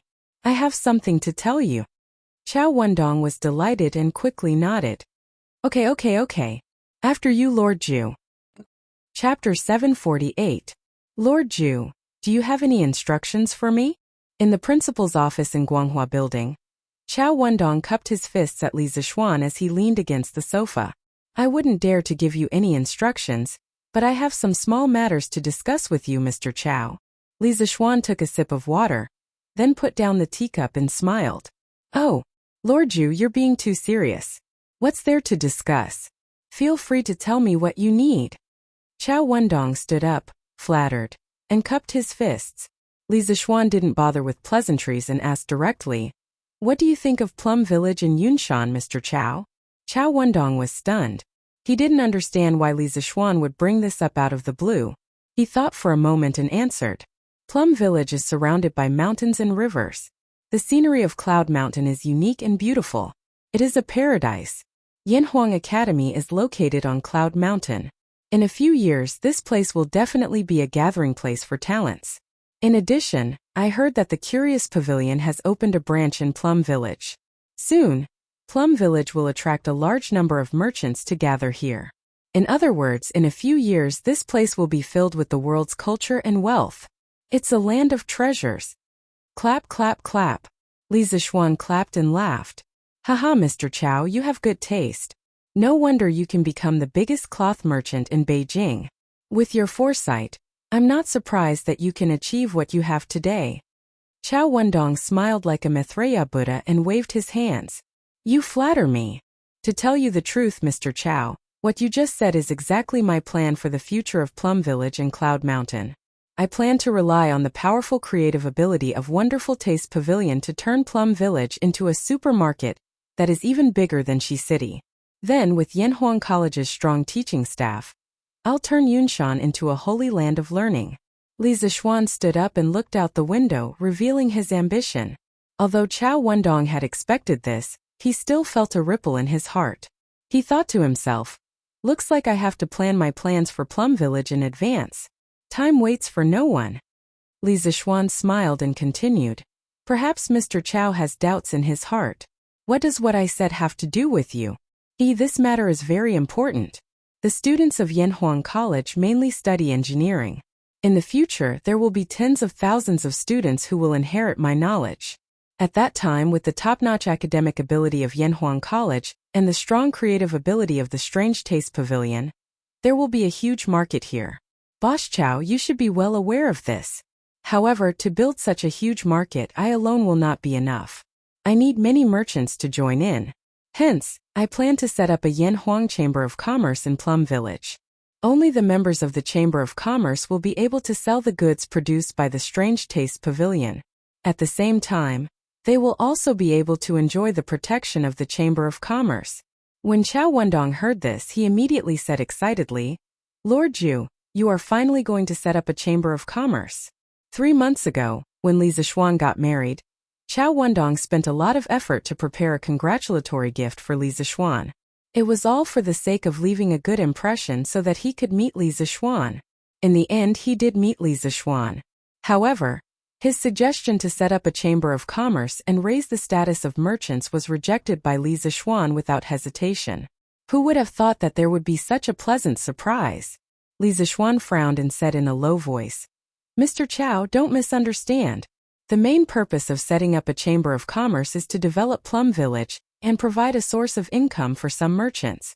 As for raising the status of merchants, I will not and do not want to worry about it. Although there were many unfairness in the hierarchy of scholars, farmers, and businessmen, Li Zixuan was also one of the beneficiaries of this hierarchy. He had no responsibility and no obligation to help the merchants in their class struggle. You could say that he was selfish, but in this situation he could only be selfish. Otherwise, his entire family would be implicated because of his audacity and willfulness. To Li Zixuan, no reputation was more important than his family. Chow Wendong choked for a moment and was immediately disappointed. However, he immediately thought about it. Even if Li Zixuan didn't help them raise their status, with Li Zixuan's Chamber of Commerce, at least they wouldn't be casually bullied by some unruly officials. This was a huge benefit. Lord Ju is right. This old man has never thought of troubling Lord Ju because of this matter. Forgive this old man for asking, but how can I become a member of the Chamber of Commerce? This was what Chao Wendong was most concerned about. Li Zixuan raised his teacup and smiled. It's very simple. To become a member of the Chamber of Commerce, you must first contribute to the development of the Chamber of Commerce. As for how to contribute, this is the reason why I invited Boss Chao here today. Chao Wendong's face was solemn and he looked like he was all ears. Boss Chao, you have already foreseen the future of Plum Village and Yunshan. This is very good. However, you did not see their current limitations. I would like to hear the details. Chao Wendong cupped his hands and said, Road. The main problem that Plum Village and Yunshan are facing now is the road. When I was traveling the world with my master, I once heard a county official say, if you want to be rich, you must first build the road. I think it is very reasonable. From the official road outside Chang'an City to Plum Village, the road is not only narrow but also bumpy.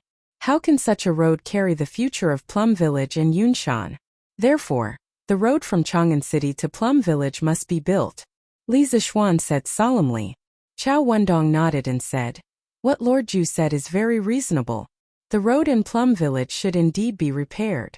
However, it will only be paved with some green stone slabs. I don't think it will cost much, right? Li Zixuan shook his head and said, I did not say that I want to repair the road with green stone slabs. I want to repair the road with cement. Seeing the confusion on Chao Wendong's face, he explained, it's the road in Yinhuang Academy. Chao Wendong's mouth was wide open. He did not expect Li Zixuan to be so serious.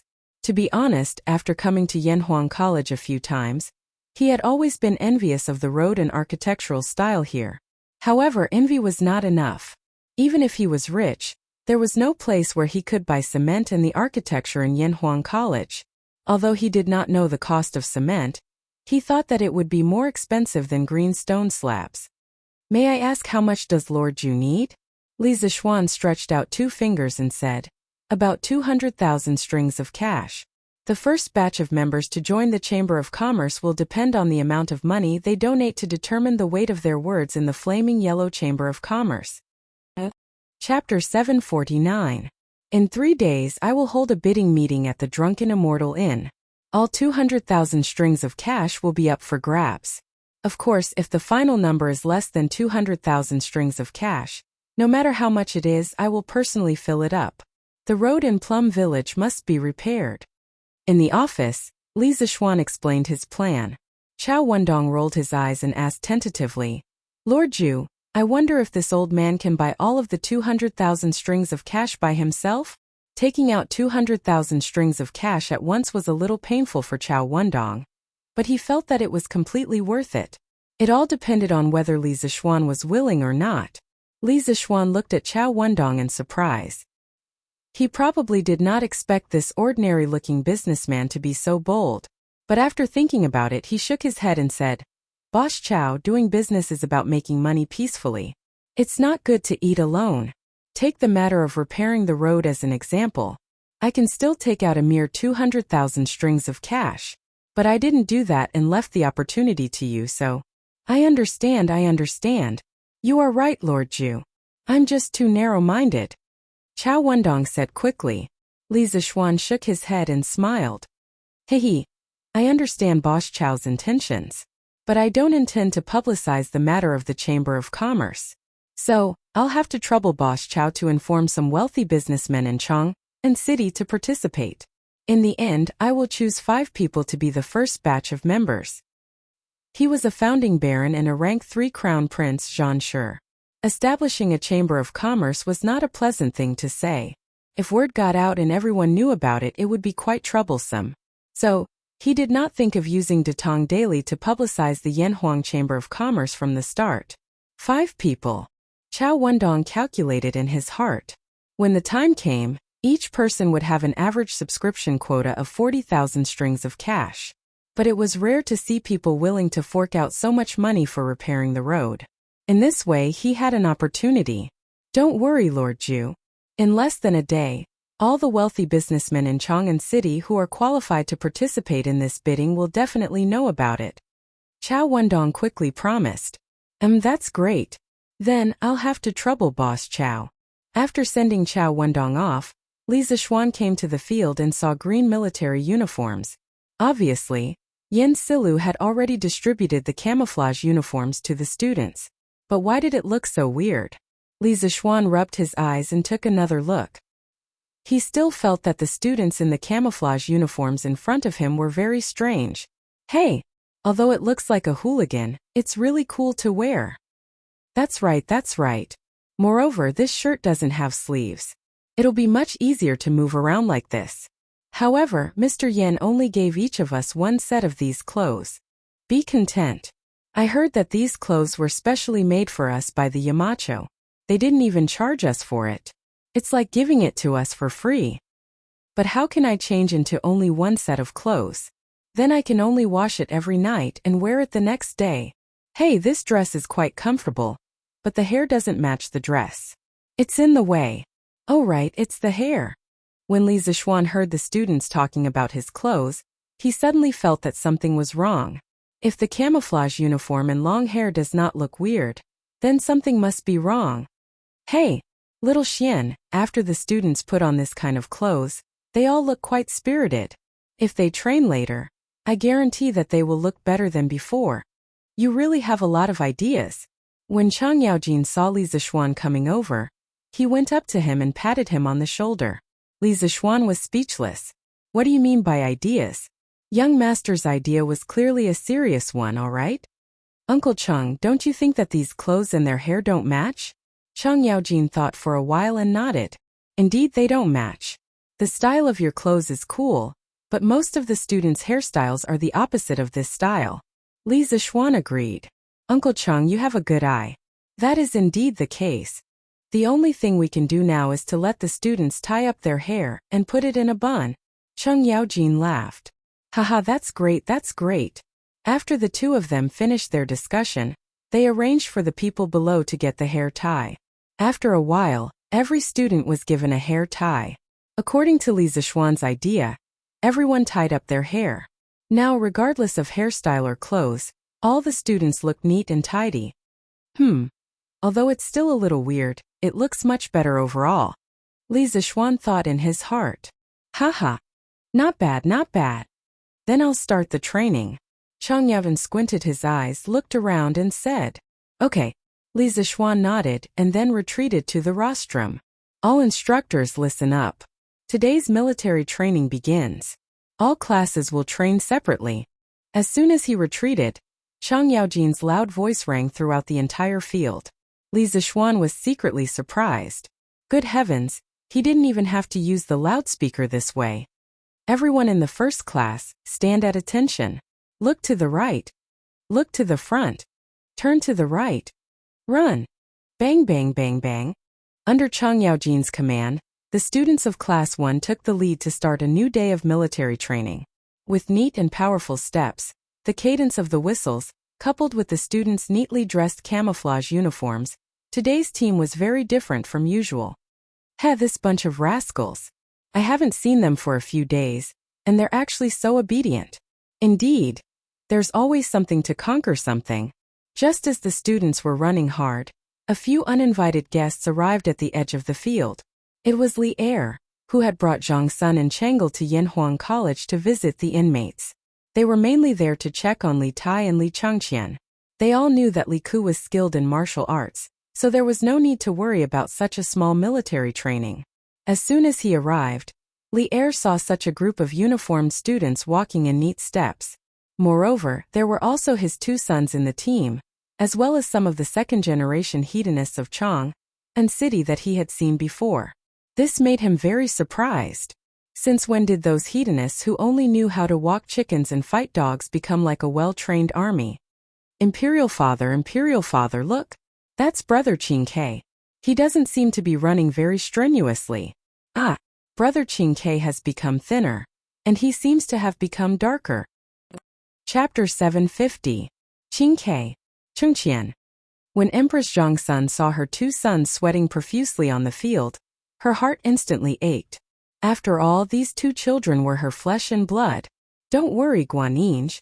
Li Er squeezed Empress Zhongxuan's small hand and squinted his eyes. Guanyin, don't you see that Changqian and Qingke have changed?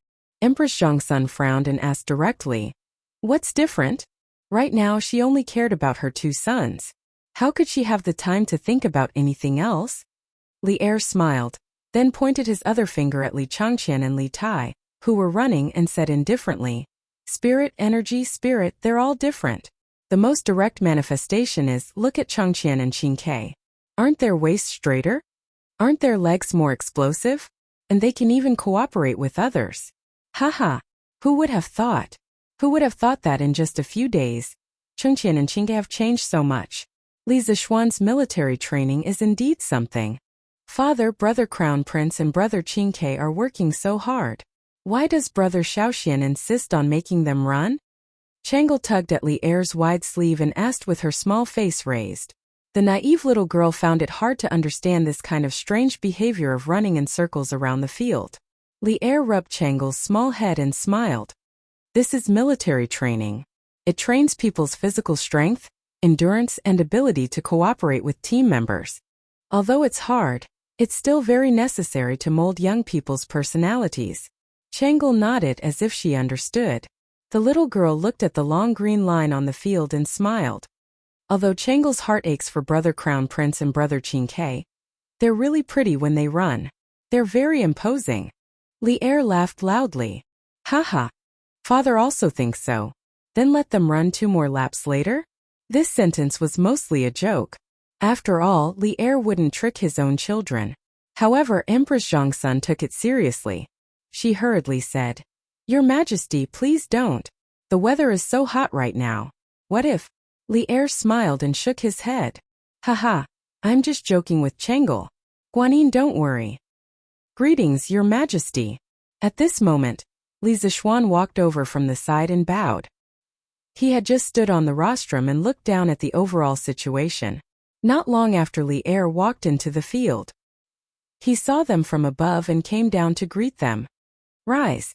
Li Er nodded and said, Did you make the green clothes that the students are wearing? Li Zishuan did not expect Li Er's first concern to be the clothes. He replied, Your Majesty, I mainly want the students to wear uniform so that it is convenient for training. Secondly, this kind of clothing is cool and breathable. It can reduce the burden on the students. Li Zishuan frowned and remained silent. Seeing this, Li Zishuan continued, Your Majesty, I call this kind of clothing camouflage clothing. Actually, camouflage clothing has another advantage. When in the wild or in the jungle, camouflage clothing can hide the body better. Sure enough, as soon as Li Zishuan finished speaking, Li Er's eyes lit up. It was obvious that he had thought of the military use of the camouflage uniform. Then why did Li Zhanshe let Changqian and Qingke run one round after another? Suddenly, Empress Zhongxuan's unfriendly voice came from the side. Li Zishuan was stunned. He did not understand why the usually gentle and kind Empress suddenly became so difficult to talk to today. However, he thought about it and understood.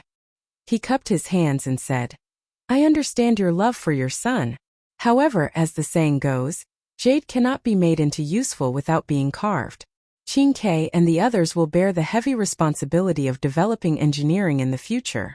If they do not have a good body, how can they carry on until the end? Moreover, as far as I know, people like Qingke who are overly obese will easily have headaches, dizziness, tinnitus, and other symptoms once they reach middle age. It is very difficult to treat. In serious cases, it can be life-threatening. Therefore, I also plan to use this military training to help Qingke lose weight. I am doing this for his own good. Empress Zhongxuan's expression changed. She asked in a low voice, Is this true? Li Zishuan nodded solemnly and said, Absolutely true. Empress Zhongxuan's face was ghastly pale. Li Zishuan was rather famous in the field of medicine. This time he spoke with such certainty. She had no choice but to believe him. Seeing this, Li Zishuan glared fiercely at Li Zishuan. Then he comforted. Don't worry too much, Empress. Qingke is still young. I have plenty of time to invite all the famous doctors in the world to help him lose weight. Empress Zhongxun shook her head and did not say anything. Li Zishuan also realized that what he had said just now was a bit too much, so he spoke up. Cough cough. What I said just now was only a certain probability of happening. I did not say that it would definitely happen. Moreover, as long as Qingke can persevere through the military training, there will naturally not be such problems in the future. Empress Zhongsun breathed a sigh of relief. She looked at Li Zixuan with a complicated expression and said, "Then I will have to trouble Li Zixuan to take care of Qingke." After saying this, she felt that it was a bit absurd. She had sent her son to be tortured in the hands of others, and instead she had to thank others. No matter how she thought about it, this matter was awkward. Haha, alright. Let's go somewhere else to have a look. Li Zixuan looked at the time and said, Come. Your Highness, try this. It's very good for your asthma." As noon approached, Zhongsun wanted to see the cafeteria of Yanhuang College. After all, she was still worried that her son would not eat well here. After seeing that the environment of the cafeteria was not bad, Zhongsun wanted to have lunch here. Li Zixuan naturally agreed. The family of 3 ordered 4 dishes. Li Zixuan walked over with a plate of golden yellow dishes and said, "Let's go." Li Zixuan and Empress Zhongsun were both present. Of course, Li Zixuan would not directly call Li Lizia Sister Changle. Brother Xiaoxian, what is this dish?" Li Zixuan had scruples, but Changle did not. The little girl looked at the golden food on the plate and asked doubtfully. Li Zixuan stared blankly. Staring at Li Zixuan, he asked in a deep voice, "You just said that this food can treat asthma. Is this true?" Li Zixuan felt that these words were very familiar. Previously, Zhongsun had asked him similar questions. Was he here today to treat old Li's illness? Autumn locusts were high in protein and low in fat. In particular, the female locusts had many eggs, which were rich in lecithin. After being digested, the lecithin released choline. Not only could it improve one's memory, it could also stop coughing and relieve asthma, treat whooping cough and bronchitis. Replying to Your Imperial Majesty, this subject only said that there were benefits, but did not say that it could be cured. Princess Changle's illness still needs to be slowly nursed back to health. Chapter 751. Oh, it's delicious. Imperial Father, Imperial Mother, have a taste. Li Zixuan and Li Er were discussing Changle's condition, but the person in question went to taste the yellow delicacies. It seemed that she didn't care about her condition at all. It couldn't be said that she didn't care. Perhaps the little girl knew that her illness couldn't be cured by medicinal stones, so she didn't want to show that she cared very much, lest her father and mother worry. Zhongsun picked up a locust and looked left and right, but couldn't see what it was, because it was wrapped in eggs and flour. She tentatively put it into her mouth, and with a light bite, her mouth was suddenly filled with a crisp fragrance. Well, this thing is really delicious, but I can't tell what it's made of. Empress Zhongsun praised sincerely. She felt that this thing was more delicious than Qin's chicken. Li Zixuan said embarrassedly, "Your Majesty, this dish is called Soaring Success. As for what it's made of, forgive me for not being able to say." In fact, Empress Zhongsun also had qi disease, so eating more locusts was also very good for her body. But if Li Zixuan really said the ingredients of this dish, everyone present probably couldn't eat anymore. Oh, Soaring Success? That's a good name. It's just that you're being so secretive. Could it be that you're afraid that this consort will steal your secret recipe? Empress Zhongsun smiled and said. Li Zixuan repeatedly said that he didn't dare, but this guy didn't say what the ingredients were. Li Er's curiosity was greatly aroused. He picked up a piece of Soaring Success into his bowl, and then quietly poked the egg on the surface with chopsticks. A cute locust head suddenly popped out, and Li Er's face suddenly became very interesting. Li Zixuan, come with me. Li Er quickly buried the locust under the rice, and then said to Li Zixuan opposite him. Empress Zhongsun and Changle looked at each other. Li Zixuan's heart thumped, and he felt that something was wrong. He braced himself and stood up, saying, "Yes, Your Majesty." "Bastard!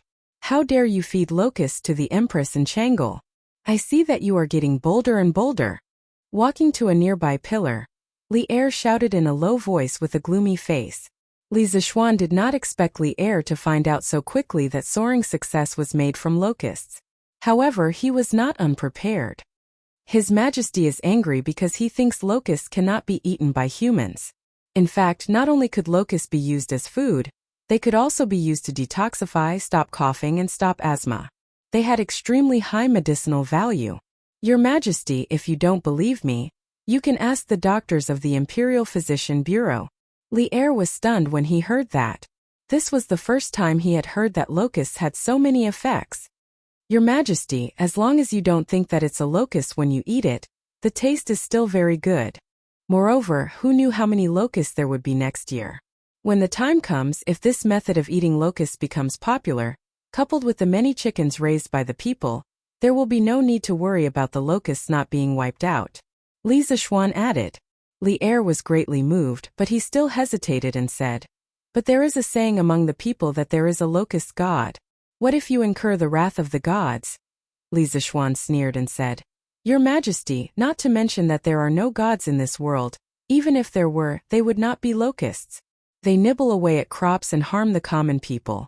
They can only be considered evil spirits and are not fit to be gods."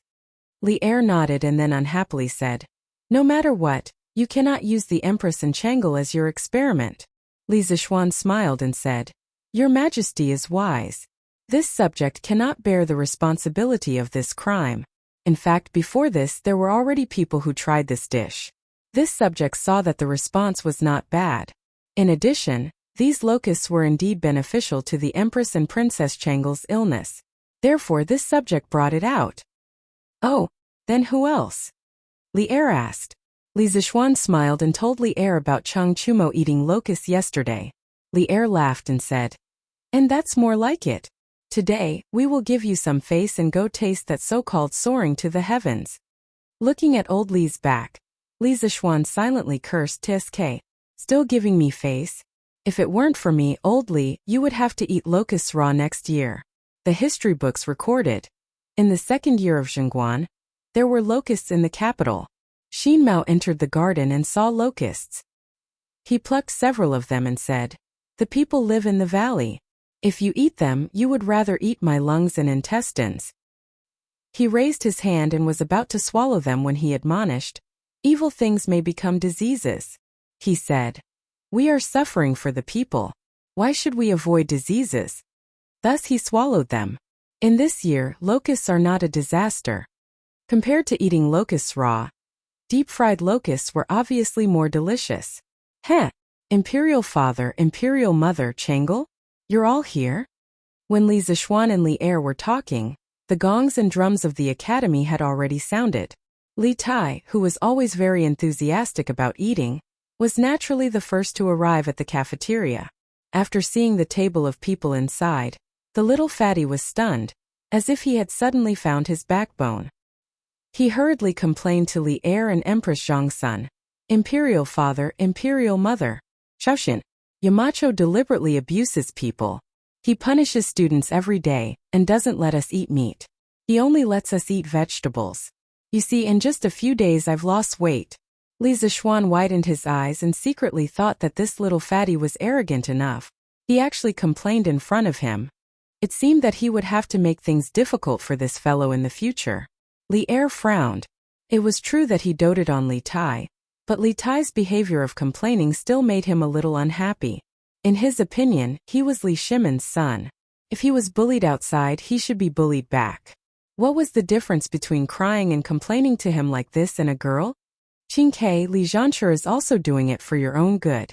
Although it's a little bitter, it's only for a month. Just bear with it and it'll be over." Li Tai was instantly dumbfounded. What was wrong with this scene?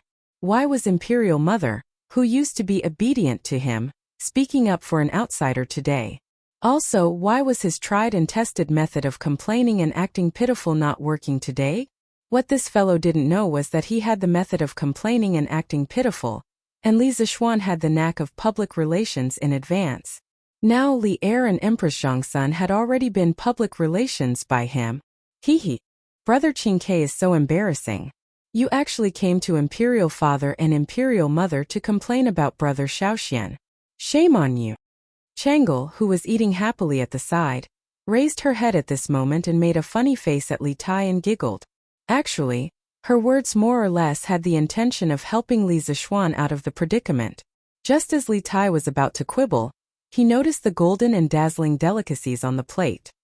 He quickly ran over and sat beside Changel, saying, Meteoric rise, this must be meteoric rise. Changel, you leave some for me, let me try it. Chapter 752. Qingke, have you forgotten the rules of the academy? Li Tai picked up a large locust and put it into his mouth, but Li Zishuan reminded him in a deep voice. Li Tai's action of putting the meat into his mouth immediately stopped, and his face showed both annoyance and reluctance.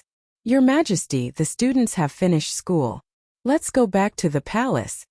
Empress Zhongsun looked outside through the glass door of the canteen, and then said to Li Er, well, Changel, let's go back to the palace. Father will bring you here to play another day. Li Er looked at Changel and said in a gentle voice. Empress Zhongsun smiled at Li Zishuan at this moment and said, Li Zhansher, His Majesty and I can't finish these things, so let Qingke do it for us so as not to waste it. What do you think? Li Tai immediately laughed, and at the same time, he gave his mother 32 thumbs up in his heart. Li Zishuan was speechless. Empress Zhongsun had always been wise, but she still had a heavy selfishness when it came to the problem of children. But this was just a small matter, and he didn't need to be unhappy with Empress Zhongsun because of it. Besides, the main ingredient of locust meat was protein, and Li Tai wouldn't gain weight even if he ate some. In this case, I respectfully send Your Majesty and Your Majesty off. Li Zishuan cupped his hands and bowed. Empress Zhongsun smiled and walked out of the door with Li Er and Changel. Before Changel left, she quietly turned around and waved goodbye to Li Zishuan. Li Zishuan smiled and waved back. Hey, fragrant. So fragrant. I haven't eaten meat for a long time. I came at the right time today. After old Li left, Li Tai greedily sniffed the 5 dishes on the table, and then laughed very proudly. Li Zishuan glared at him angrily, but the words he had just said to Empress Zhongsun were still in his ears, so he couldn't be too harsh. He could only say in a strange tone, Qingge, you brat, take it easy. Don't overeat and you won't be able to run in the afternoon. There was only meat in Li Tai's eyes right now. He didn't care about anything else. He just vaguely answered, okay. Then he buried his head in the food. Wow, Qingke, where did you get this meat from? Didn't they say that students in the regular class can't eat meat? Right at this moment, Li Changqian walked in from outside and was surprised to see the 5 plates of meat on the table. Damn dongpa pork, braised pork, lion's head, these are all my favorite dishes. Qingke, save some for me. Sun Zifan followed closely behind Li Changqian. However, this amusing idiot didn't pursue the source of the food. Instead, he went straight to the table and started snatching food. Li Tai panicked. Ba ba ba ba ba. This damn fatty was really ruthless. He directly spat on the 5 dishes on the table. Hey, it's all mine. Let's see who dares to snatch it from me, haha. Li Tai protected the food plates and laughed proudly at Sun Zifan, who rushed up to snatch food. Sun Zifan's face suddenly looked like he had been f***ed by a dog. He pointed at Li Tai with a trembling hand and said angrily, damn, Qingke, you're really f***ing wasting natural resources recklessly. You can't finish all these dishes alone. What's wrong with sharing some with me? Li Tai rolled his eyes and started to say cheekily, I'm not giving it to you. I'm just asking you, are you angry? Are you angry? Are you angry? Sun Zifan was really furious at this moment. It was bad enough that he couldn't eat meat, but he was also ridiculed by others. How could he tolerate this kind of anger? Ba ba ba ba. This amusing idiot took advantage of Li Tai's unpreparedness and actually spat 5 mouthfuls of saliva on the food plates. If you don't let us eat, then don't eat. Now I'm asking you, are you angry? Sun Zifan also started to act cheekily and said proudly, Sun Zifan, I'm going to fight it out with you. The food that was about to be in his mouth suddenly disappeared without a trace. This kind of feeling was worse than killing Li Tai. The little fatty slammed the table and stood up, wanting to fight Sun Zifan to the death. When Li Zishuan saw that these 2 idiots actually started to spit at each other over a few dishes, he couldn't help but roll his eyes speechlessly. He went forward and reprimanded them. Spitting filth at each other in public, what kind of etiquette is this? This is simply ruining Yinhuang College's image. Get the hell out of here and get your food. Oh. Seeing that Li Zishuan seemed to be really angry, Li Tai and Sun Zifan decisively admitted defeat and the two amusing idiots went to get their food with their tails between their legs. However, when Li Tai left, he still looked back at the dishes on the table reluctantly. Noticing Li Tai's small movements as the older brother, Li Chengqian couldn't help but cover his face, feeling a little flustered. Seeing that the farce was over, Li Zishuan turned around and left in a huff. Li Zishuan went to the kitchen from the back door of the cafeteria and taught Wang Dahu a new method of cooking locusts. After drying the locusts, grinding them into powder, then mixing them with flour and eggs, placing them in a pan of oil and frying them into cubes or meatballs. This way, no one would be able to recognize that this dish was made from locusts like Wang Dahu did. He remembered that in modern times, there were many factories that ground locusts into powder to make protein powder. This way, they could avoid the psychological barrier that many people had when eating locusts. Speaking of which, the cafeteria had received more than 100 caddies of locusts from the children of the two villages today, and according to the trend, they would receive more locusts in the next few days. Therefore, the academy would be eating locusts for a long period of time. If the students of the special training class couldn't finish it, they would leave it for the teachers of the academy. If they couldn't finish it, they would hand it over to shopkeeper Liu and sell it at the Drunken Immortal restaurant. After leaving the cafeteria, Li Zishuan went straight home and saw that the courtyard was already filled with baskets of eggs. The courtyard, which wasn't particularly big to begin with, suddenly became crowded. "Husband, we received more than 3,000 eggs in the morning. The farmers of the other villages heard the news and wanted to sell their eggs to us, but I saw that the Han village and Plum village had already sent over a lot of eggs, so I didn't take theirs." Han Yushi came up and said softly. She didn't look worried at all after receiving so many eggs. Obviously, she was very confident in her husband's methods. Li Zishuan nodded and said in agreement, "We should pay close attention to the farmers in our village. By the way, wife, have you prepared the ingredients that I asked you to prepare for me yesterday?" Han Yushi smiled and said, "Husband, they're all here. Do you want to start now?" Li Zishuan thought for a while and said, "Let's start now. The weather has been too hot recently, and the eggs aren't easy to preserve. It's better to do it early rather than late. Otherwise, many of the eggs will spoil. Didn't I ask housekeeper Wang to bring a group of servants over yesterday? Why don't I see them?" Han Yushi hesitated for a moment. Just as she was about to speak, she saw Madame Li walk out of the house and say, "Shinner, I didn't let them come.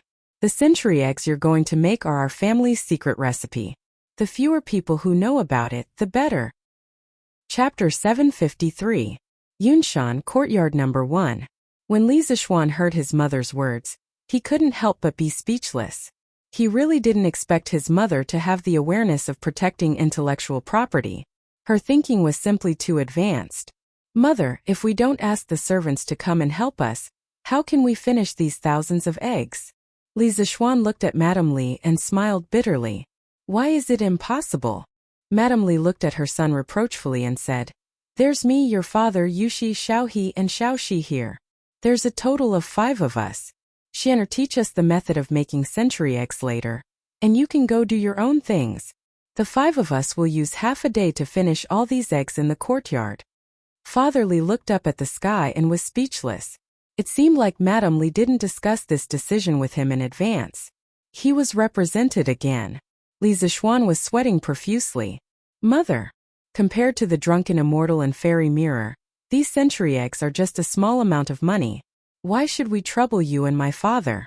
Moreover, the farmers will send thousands of eggs in the future. How can you handle it?" Madame Li frowned. "I know that the money earned from these century eggs can't be compared to the Drunken Immortal and Fairy Mirror, but it's easier to imitate. If we don't pay attention, the recipe will be easily leaked. By then, there will be century eggs everywhere in the East and West markets. Won't we suffer a huge loss if we receive so many eggs? Xian'er, this is the secret recipe that you got from your master. You can't let others take advantage of it." Li Zishuan was a little helpless when he met such a protective mother. He sighed and said, "Mother, the servants in our residence are all loyal. They won't spread the secret recipe. Moreover, the method of making century eggs is very simple. Even if we don't spread the secret recipe, others can imitate it in less than half a year.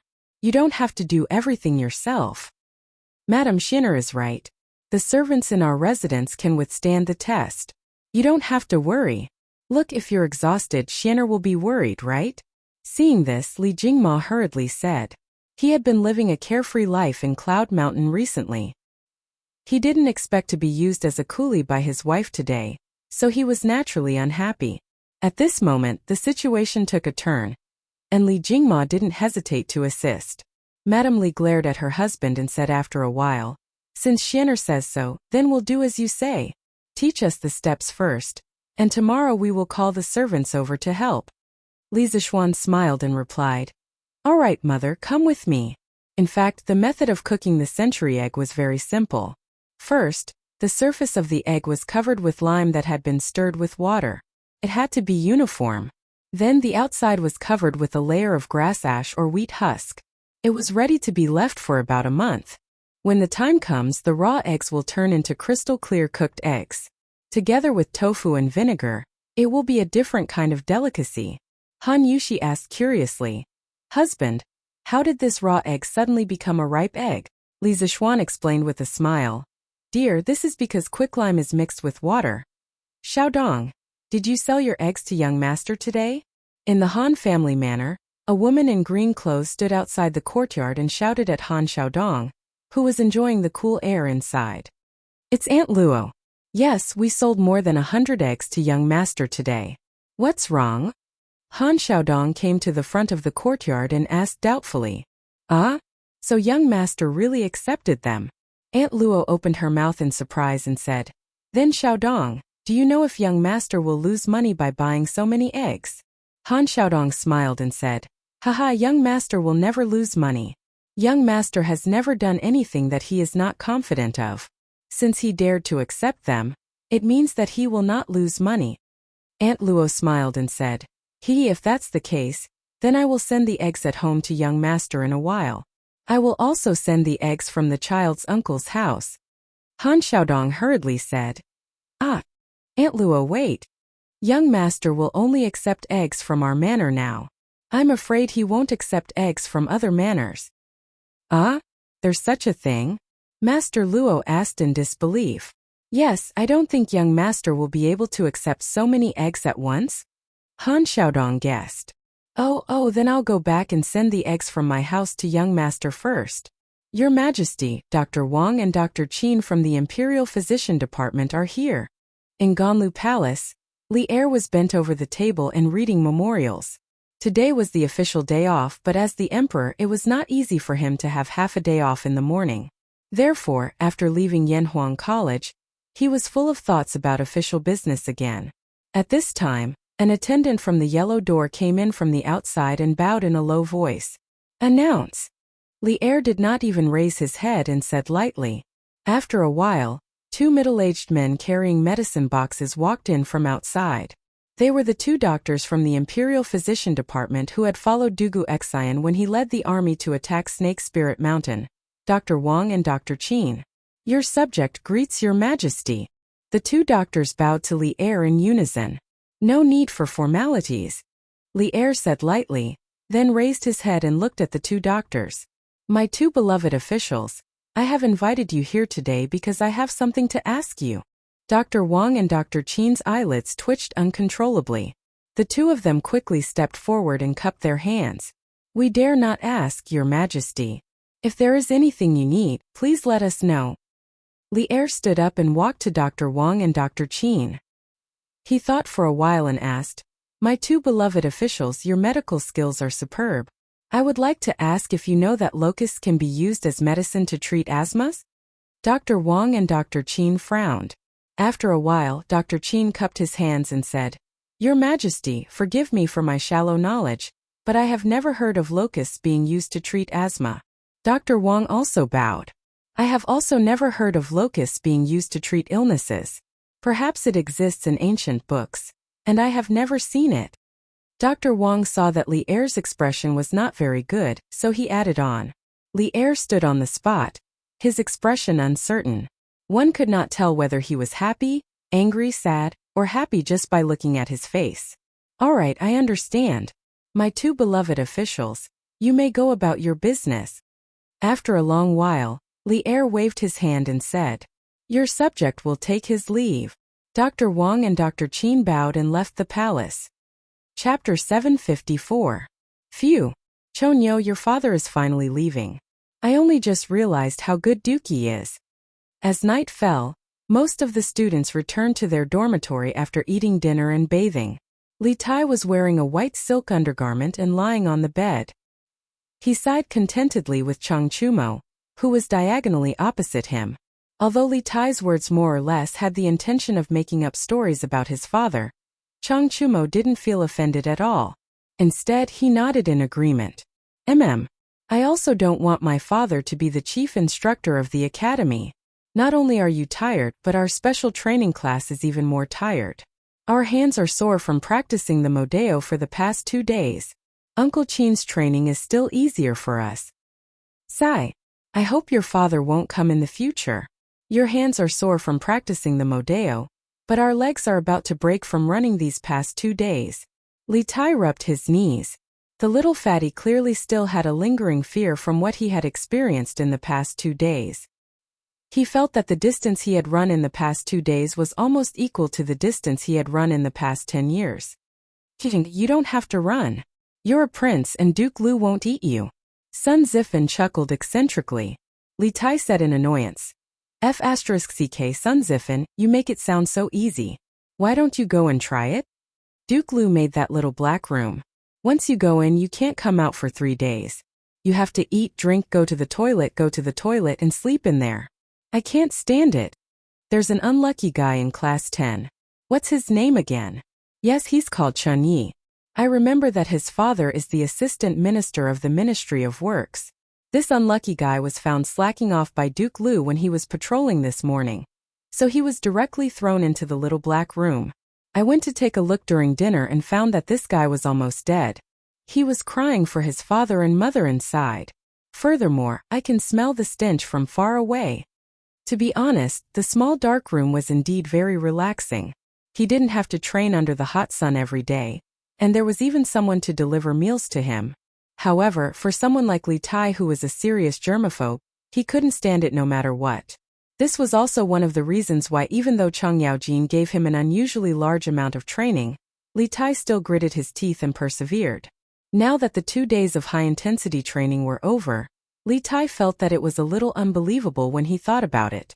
He didn't expect that he could complete so much training. If a person didn't have the pressure of external factors, they would never know where their limits were. Wow, is that little dark room so exaggerated? Sun Zifan sighed in shock. Li Tai rolled his eyes and said, why don't you give it a try? That won't do either because with your size that bucket probably won't be able to fit you.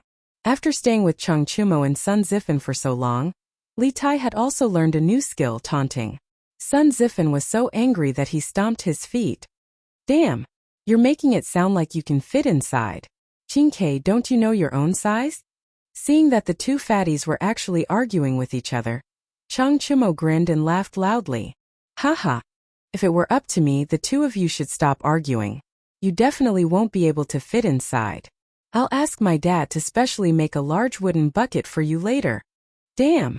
Chang Chumo, you're courting death. In an instant, the two little fatties formed a united front, turned their spearhead, and rushed forward to suppress Chang Chumo. Goo goo goo goo.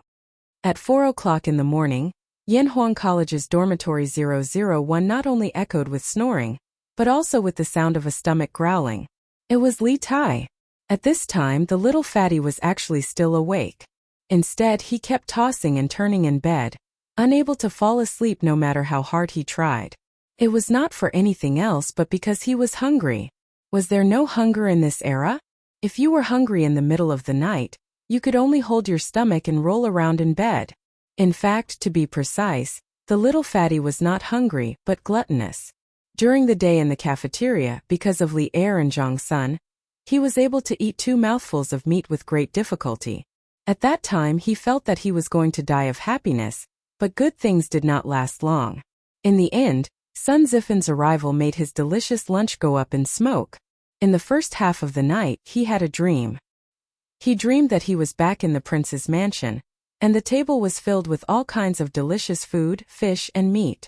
Just as he was about to bite into the twice-cooked pork with his chopsticks, he suddenly felt a sharp pain in his arm. When he came back to his senses, he realized that he was dreaming, and the twice-cooked pork in his dream was his arm. After that, the little fatty could no longer fall asleep. Thinking back to the 2 mouthfuls of delicious food he had eaten at noon, and the table of fish and meat in his dream, Li Tai's mouth was full of sour water. There had never been such a moment that made him want to eat meat so badly. Now, as long as someone could give him a plate of meat to eat, Li Tai was even willing to exchange thousands of coins, or even tens of thousands of coins of wealth. In the end, Li Tai could not stand it anymore. He could only get out of bed and plan to go outside the dormitory to get some fresh air. At this time, the instructors were all asleep, so no one would check on the dormitory. Therefore, Li Tai was not worried at all. Yanhuang College's dormitory was actually a building complex. The rooms were neatly arranged in a very large courtyard. Since there was a courtyard, there was naturally a courtyard gate. Li Tai stood in front of the iron fence gate of the courtyard, enjoying the cool summer night breeze. Looking at the neat rows of trees outside the courtyard and their reflections under the moonlight, his agitated heart calmed down a little. Sha sha. At this moment, Li Tai suddenly heard the sound of footsteps coming from behind him. Little Fatty was startled and turned around to look. He saw that there was indeed a white-clothed figure with long hair behind him. The figure was about the same size as him. Li Tai thought that he had seen a ghost, so he was shocked at first. When he saw the face of the person in front of him, he was so angry that he immediately scolded. Fuck! Sun Zifan, you didn't sleep well in the middle of the night and specifically came out to scare people. Are you crazy? That's right, the person who came was Sun Zifan. Sun Zifan crossed his arms and said with a smile, Hey, Qingke, didn't you also not sleep in the middle of the night? You still have the nerve to talk about me? Li Tai reacted and quickly explained. I felt that the room was too hot, so I came out to get some fresh air. What does it have to do with you? Sun Zifan raised his head and thought for a while, then said, Then I saw you come out alone, Qing. I was worried about your safety, so I came out to take a look. What's wrong? Fuck, you're bullshitting. You're worried about me? Apui, no, this king needs you to worry about me? Li Tai glared and scolded angrily. Believe it or not. Sun Zifan sat on the stone bench next to the courtyard gate and snorted indifferently. Chapter 755. Forget it, I'll tell you the truth. Beside the door of the dormitory, Li Tai saw that Sun Zifan didn't believe him and decided to tell the truth. I woke up hungry. I want to eat meat. Although it was nighttime, one could still see that Sun Zifan's eyes lit up. This little joker quickly nodded and said, Yes, I also woke up hungry. Qingke, your meat dishes at noon were too fragrant. I couldn't help but think of that smell when I lay in bed. It was too tempting. Sigh, it's just that I didn't get to eat it at noon. What a pity. Damn. Sun Zifan, you still have the nerve to say that. If it weren't for you, I would have had a big meal at noon and wouldn't be foolishly accompanying you to watch the moon. It would have been fine if Sun Zifan didn't say anything. Once he said it, Li Tai, this powder keg directly ignited. The little fatty rushed to Sun Zifan's side and kicked the ladder twice. Then he suddenly raised his voice. Hey. Qingke, lower your voice. If you alarm the instructors, we'll all have to go to the small dark room. Sun Zifan jumped up from the sudden attack. However, he didn't immediately retaliate. Instead, he put a finger to his mouth and whispered to Li Tai. The little fatty immediately cowered. He glanced at the instructor's dormitory not far away. Seeing that there were no lights on there, Li Tai couldn't help but breathe a sigh of relief. No matter what, it's because you spoiled my dishes at noon that I didn't get to eat a big meal. Let's settle this grudge. Sun Zifan, just you wait. See how I'll deal with you in the future when I have the chance. Li Tai said hatefully, but his voice was much softer than before. It had to be said that his words, you spoiled my dishes, were used in the right place. Damn, you can't blame me for this. If you didn't spit into the dishes first, I wouldn't have spat too. Besides, if you're willing to share 2 pieces of meat with me, I won't spoil your dishes, right? It was not a good thing to be remembered by Li Tai. Moreover, he had gone overboard in the afternoon. Therefore, Sun Zifan thought for a while and added, Qingke, there's no point in talking about this. Both of us want to eat meat so much that we can't sleep. How about this? I'll take you out to eat meat tonight, and we'll forget about what happened at noon? Li Tai pursed his lips and said in disbelief, "Where can we go to eat meat this late at night? Who are you trying to fool?" Sun Zifen said confidently, "Hey, Qingke, if you don't believe me, tell me if you agree or not." Seeing this, Li Tai nodded without hesitation and said, "Okay. As long as you don't bring me to eat meat tonight, I'll write off everything that happened before." To him, as long as he could eat meat, he would be willing to give any amount of money, let alone such an insignificant promise. Then Qingke, wait for a while. I'll go back to the dormitory to get something. Sun Zifen licked his lips and laughed proudly before sneaking back to the dormitory. Li Tai didn't have time to ask, so he could only sit on the stone bench beside the courtyard door and wait for Sun Zifen to return. After about half a cup of tea's time, Sun Zifen finally returned. However, there were 4 people behind him: Cheng Chumo, Qin Huayu, Yuqi Jingde, and Li Chengqian. "Hey, you two want to go out to get something good to eat, and you didn't call me? Luckily I'm alert. Otherwise, wouldn't I have suffered a huge loss?" Cheng Chumo pointed at Sun Zifen and Li Tai as he laughed wantonly. Although this fellow's martial arts skills were at a half-baked level, his martial arts realm was still the highest among the 6 people in Dormitory 001. Previously, when Li Tai left the dormitory, Cheng Chumo had already sensed it, but he was too lazy to move in bed, so he didn't care. When Sun Zifen returned, he jumped down to catch him and interrogate him about what he was up to. With this commotion, the few people in the dormitory woke up. When they heard that Sun Zifen was preparing to bring Li Tai out to get some meat, they all couldn't help but swallow their saliva and request to go together. Although Li Chengqian was the country's heir and couldn't do such a shameful thing, he was worried that Li Tai's group would be caught if they went out, so he came along. "Tiz, Chonyo, you and Baolin have been eating meat for the past 2 days. Why are you joining in the fun now?" With the help of the 2 experts Cheng Chumo and Yuqi Baolin, it would be easier for them to go out to get food. However, Li Tai's mouth was full of jealousy. "TSK, we can't have enough meat. Alright, let's not talk nonsense here. Let's get out of the dormitory first. Otherwise, we'll be discovered by the instructors later." Cheng Chumo glanced to the side and suggested. The few of them felt that it made sense and agreed. "Come, Baolin. Lend me some strength." If they wanted to climb over the door, of course, they would need someone to support them from below. However, when it was Li Tai's turn, Cheng Chumo felt a little diffident and said to Yuqi Baolin, who had just sent Qin Huayu to heaven, "Hey, coming." Yuqi Baolin responded and hurried over. With the combined strength of the 2, they finally sent Li Tai to the top of the door. Now, all that was left was for the little fatty to hold onto the metal fence and slide down. Not long after, the 6 people from Dormitory 001 all climbed out of the dormitory door. "And then? Sun Zifen, didn't you say you could bring me to eat meat? Where are we going next?" Li Tai clapped his hands and looked at Sun Zifen. Climbing over the door of the academy dormitory was the first time Li Tai had done something so unorthodox. It was like a modern university student skipping class for the first time. While he was nervous, he also felt a little excited. "Hey, follow me, I'll bring you guys to eat chicken. I know a place with a lot of chickens." Sun Zifen rubbed his hands and chuckled. It was also his first time doing something so exciting.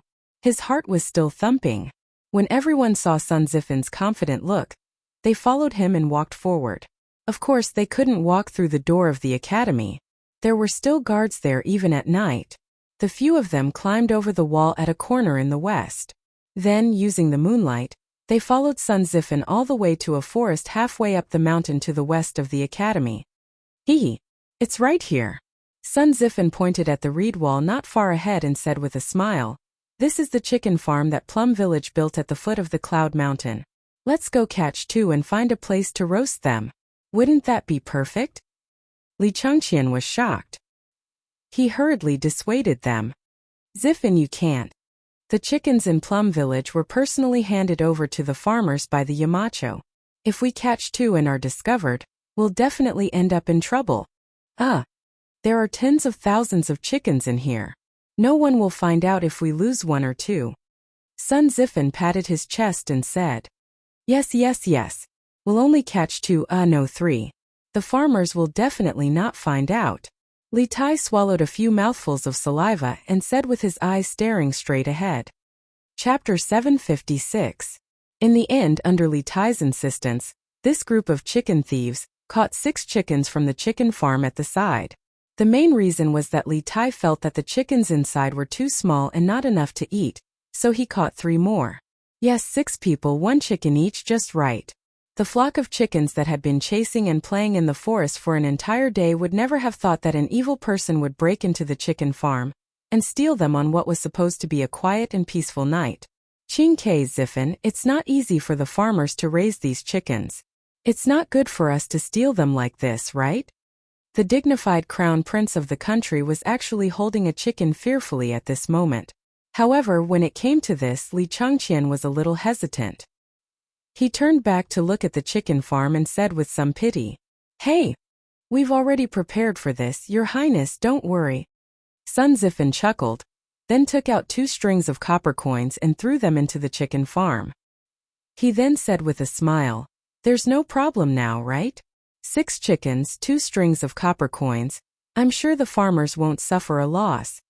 Everyone looked at Sun Zifen curiously. They probably didn't expect this joker to have a time when he considered things so thoroughly. "Hey, good. You're good."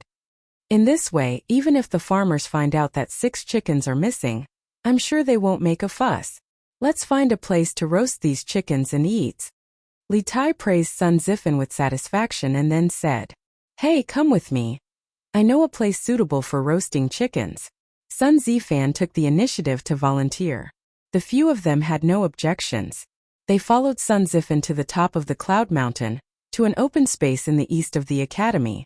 There was a clear spring beside them reflecting the moonlight. It was a quiet and empty valley with the moon shining between the pines and the clear spring flowing over the rocks. "Chonyo Baolin, you kill the chickens. Your Highness Qing Ke, the 3 of us will go find firewood. Huayu, you help move the stones and build a stove. How about that?" After finding such an excellent spot for a picnic, Sun Zifen began to assign tasks to everyone. "I'm fine with it." "I'm fine with it too." Cheng Chumo, Yuchi Baolin, and the others agreed and began their respective tasks. It had to be said that Sun Zifen's division of labor was rather reasonable. Cheng Chumo and Yuchi Baolin, the 2 daring fools, were not careless in the slightest when it came to slaughtering the chickens. In no time at all, the 6 chickens that had been born for less than half a year ended their short lives. If Li Changqian and Li Tai were to do this job, they probably wouldn't be able to achieve this result even after fiddling for half a day. 15 minutes later, a bonfire lit up in the empty space beside the spring. Sun Zifen, Li Tai, Li Changqian, Yuchi Baolin, Qin Huayu, and Cheng Chumo sat around the bonfire. Each of them held a bamboo stick, and at the tip of the bamboo stick was a slaughtered and cleaned chicken. They extended the stick into the fire and continuously spun it. Yes, there's already the fragrance of meat." Li Tai took 2 deep breaths and smelled the charred aroma of the chicken being roasted. The little fatty couldn't help but lick his lips, and his appetite was greatly aroused. "It's still lacking a bit. Qing Ke, you just need to spin it a few more times and you'll be able to sprinkle salt." Sun Zifen glanced at the meat that Li Tai was roasting and said, "Sprinkle salt? Oh right, we didn't bring any salt. How the hell are we going to sprinkle salt?" Cheng Chumo slapped his thigh and shouted regretfully. Li Tai's face revealed a trace of regret, but the little fatty still said unyieldingly, "If there's no salt, then there's no salt. As long as there's meat to eat." Cheng Chumo said disdainfully, "Qingqinge, you're really desperate now. You can even eat meat without salt." Who said there's no salt?" At this moment, Sun Zifen took out a small bag from his arms and said proudly to everyone, "The salt is here. Everyone can have some later." Li Tai opened his eyes wide and said incredulously, "Damn Zifen, why are you so awesome today? You brought everything out. Copper coins, fire rolls, and refined salt. What else do you have in your arms now?" The others also looked at Sun Zifen in surprise. Sun Zifen touched his nose and said with a smile, "Haha, in fact, I've long wanted to catch 2 chickens to have a sumptuous meal. I've prepared these 2 days ago. Yamacho is too deceitful and doesn't give us any meat.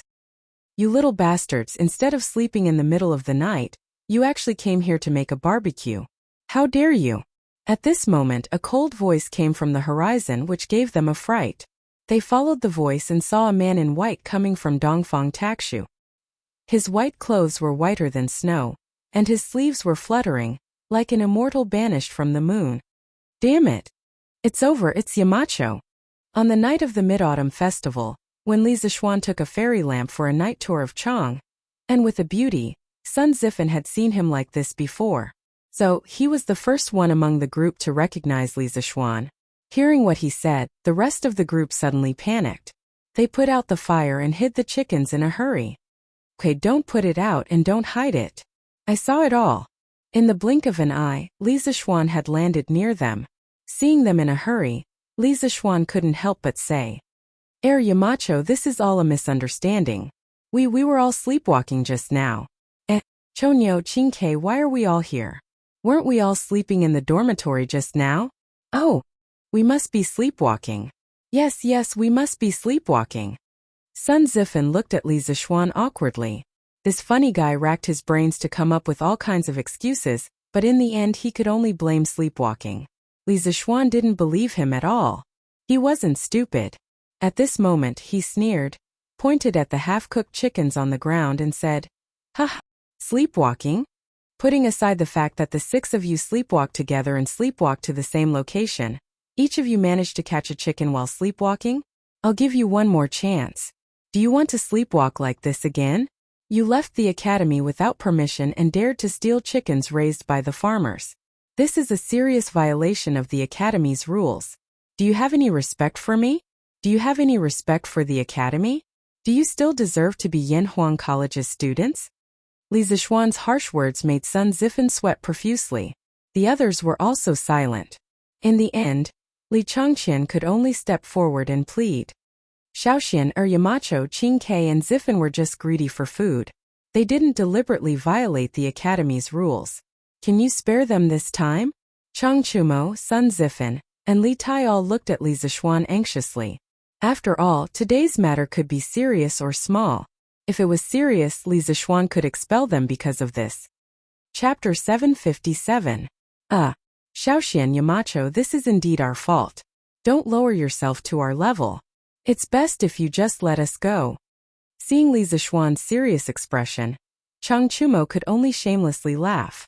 Li Zixuan had inadvertently caught a glimpse of a fire when he woke up at night. At that time he thought that there was a fire here. He didn't even bother to change his clothes and hurriedly used his qinggong to fly over.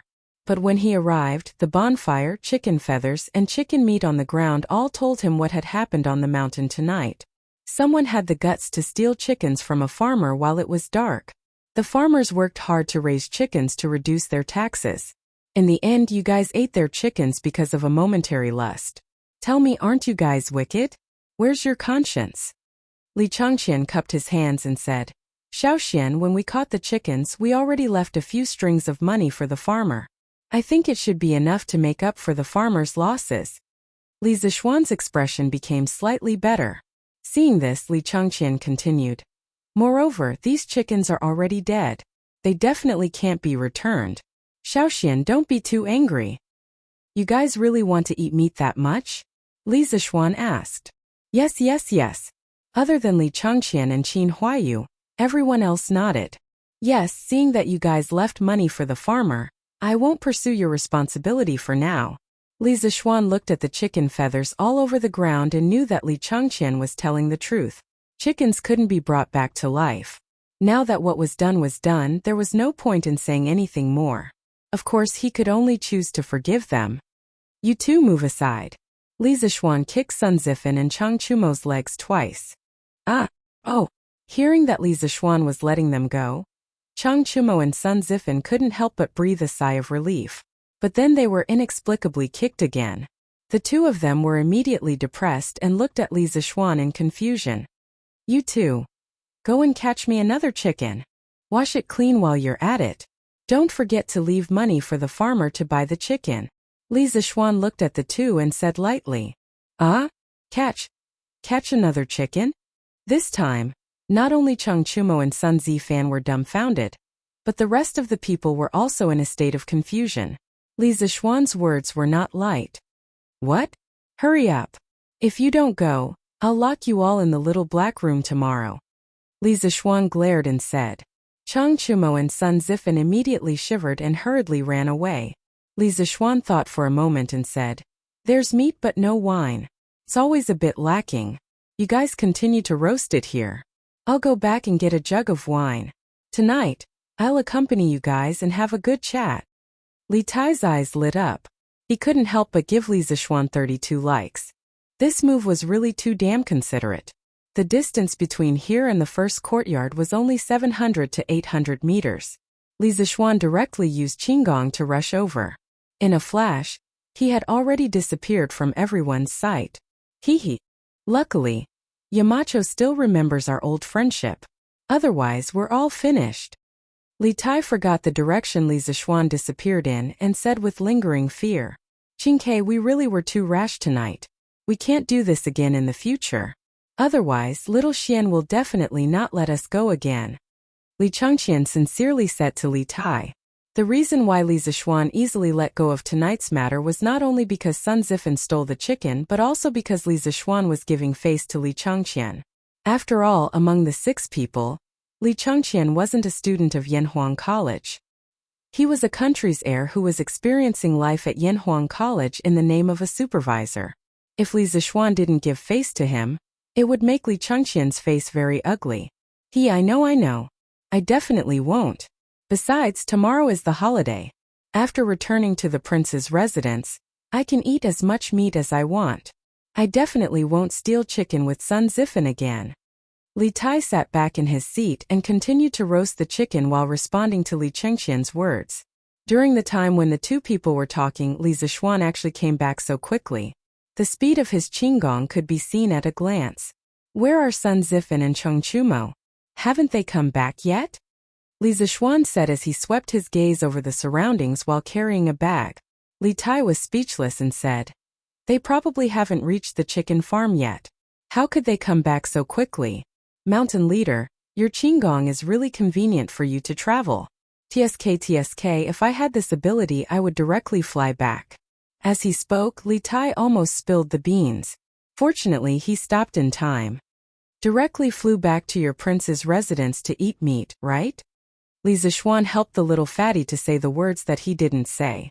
Then he said unhappily, With your personality that can even throw away your life for food, it's already difficult to lose weight. You still want to practice Qinggong? Even if you have my Qinggong, it's a fool's dream for you to fly back to the prince's residence.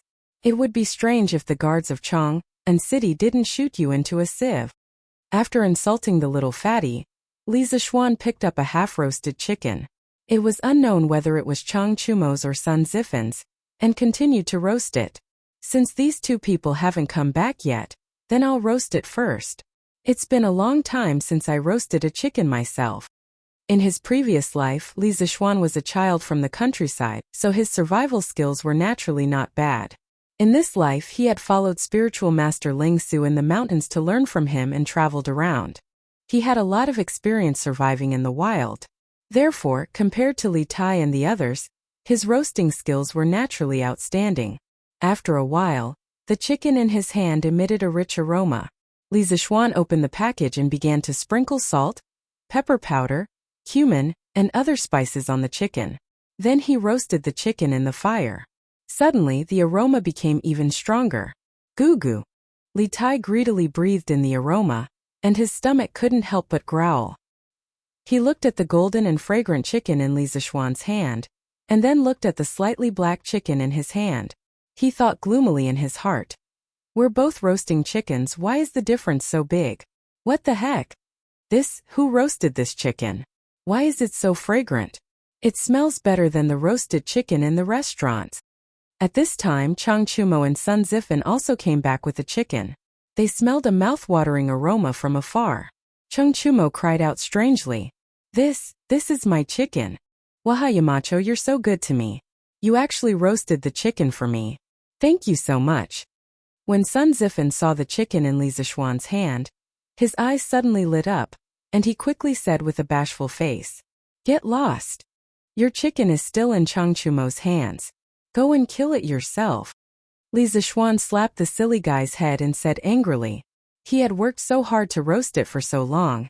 How could he just give it up? This guy was really thinking too much. Chapter 758. Bright moon, clear spring, roast chicken, fine wine, and teachers and students. Tonight, the wasteland was supposed to be as ordinary as usual, but because of the arrival of Li Zixuan, Chang Chumo, and Sun Zifan, the place became very lively. Little Xian, come, let me give you a toast. I know you've put in a lot of effort for Yanhuang College, but we've always been talking about you in secret. We brothers haven't had a drink together like this in a long time. Chang Chumo's expression changed slightly. He raised a bamboo tube of fine wine and gave a toast to Li Zixuan from afar. Li Zixuan was speechless. After a while he sighed and said, "All right. Tonight there are only friends and brothers here. No teachers and students. I'll accompany you for a drink or two." Ever since Li Zixuan entered the Imperial College, his relationship with Chang Chumo, Yuqi Baolin, Li Changqian, and the others had more or less changed. The relationship between friends and brothers had become mixed with the relationship between teachers and students, and there was a sense of distance between them for no reason. Chang Chumo's words just now made him feel a lot of emotions. Although he was a Yamacho of Yanhuang College, if he always acted like a Yamacho, it would be easy to neglect the relationship between brothers and friends. He didn't need to be like Kong Ingda, who always maintained the attitude of an old pedant, to maintain his prestige among the students. He was him. He was only 15 years old. Only others could imitate him. He didn't need to imitate anyone. Haha. Good. To be honest, although I'm not a student of Yanhuang College, I always felt suppressed when I talked to you before. I only feel that kind of feeling when I talk to my father. It's rare to be able to drink and chat with you as a friend today. It's really delightful. Li Changqian was one of the earliest people Li Zixuan knew.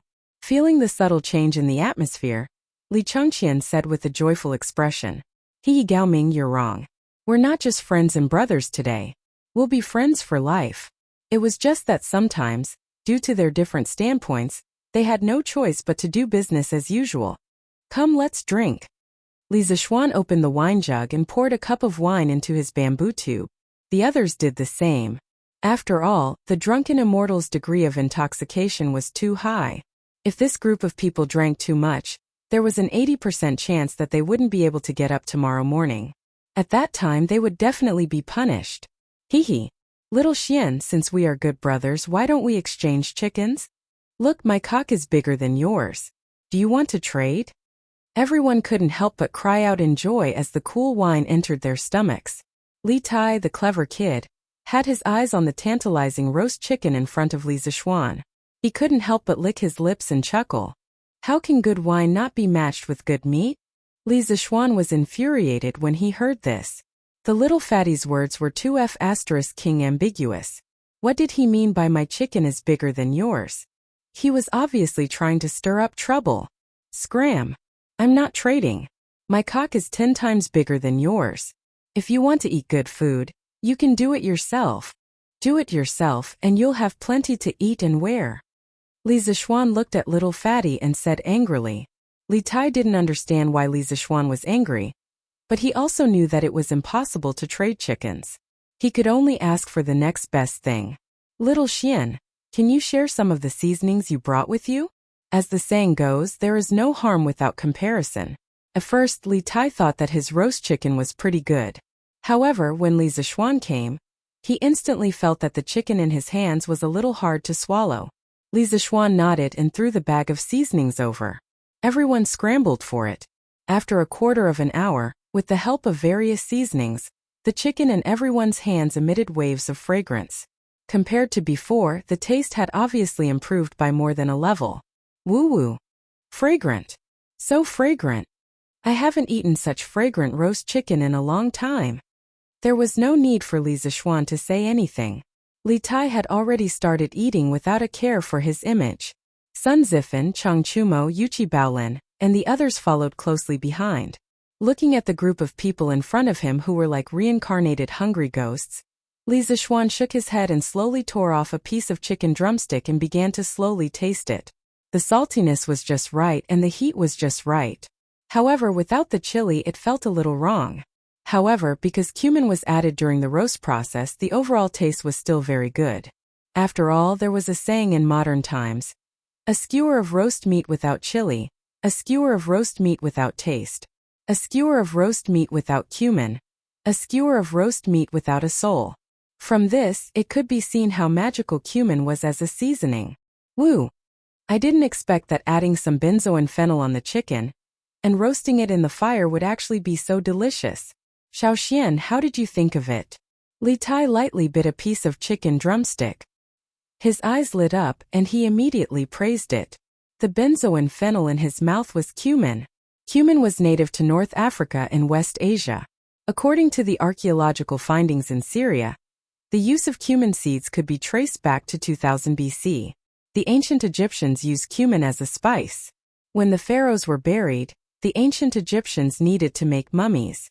Cumin also became a component of the mummy's preservative. Benzoin fennel was an ancient name for cumin in China. From the word benzoin, one could see where and when cumin was introduced to China. Sima Qian recorded in the records of the Grand Historian. In the beginning, the Han envoy came to Rest. The king of Rest ordered 20,000 cavalry to the east border. The east border was thousands of miles away from the capital. Compared to the journey, there were dozens of cities, and there were many people. Dewan, Xia, and Anxi are all big countries. They have many strange things and indigenous people. They are quite similar to China, but their soldiers are weak. Therefore, it could be said that cumin was introduced to China from the Silk Road of the Han Dynasty. Yes, I only found out today that adding cumin to the meat can make it so fragrant. Xiaoxian, you are really too talented. As he was in the special training class, Cheng Chumo had eaten a lot of meat in the past 2 days, so he was not as hungry as Li Tai. However, after tasting the meat he had personally roasted, Cheng Chumo could not help but be surprised. Actually there is still a kind of seasoning missing. If there is this chicken will definitely be more than twice as delicious. Li Zishuan smiled faintly. Li Chengqian's eyes lit up and he said, "What seasoning? I will send someone to search for it later." Li Zishuan shook his head and said, "Our Tang Empire does not have this kind of thing. If you want to get it, you can only go to the far west to find it. There are tens of thousands of miles of sea in between. I hope I can still eat it in my lifetime." The few of them knew that Li Zishuan had a fortuitous encounter when he was young, so they did not ask him how he knew about the seasoning. Cheng Chumo rubbed his chin and smiled. What are you afraid of? Our Tang Empire's fleet can now go to the small countries in Nanyang. In the future, we will definitely be able to go to the far west. Xiaoxian, you will definitely be able to eat that kind of seasoning again. Chapter 759. By the way, speaking of the fleet heading south, they should be back soon, right? Qin Huayu suddenly asked beside the bonfire. I heard from my father that the fleet should be back in half a month. Li Chengqian replied. Li Zishuan frowned as he thought of the dream that Meng Wenhao had described. He was a little worried, so he sighed and said, I hope so. This fleet has a lot to do with it. Sigh. What a pity. It's a pity that I didn't go south with the army this time. It's better to use the tens of thousands of troops to show off in Nanyang than to stay in the academy. On the side, Cheng Chumo said regretfully with a face full of unwillingness. Li Zishuan sneered. Come on. Ugly ox, you're a landlubber. You won't be able to stand staying on the ship for 2 days. You still want to show off in other countries? I'm afraid you won't be able to. Cheng Chumo tore a piece of chicken with his mouth and drank 2 mouthfuls of wine. He then said unhappily, that's not necessarily true. I'm an expert who's about to break through to the Qi transformation realm. Why would I be afraid of a small ship? Maybe I can even make some military achievements this time. Sun Zifan laughed strangely. Chumo, wake up. Stop dreaming. Go away. The adults are talking. You little brat, go away.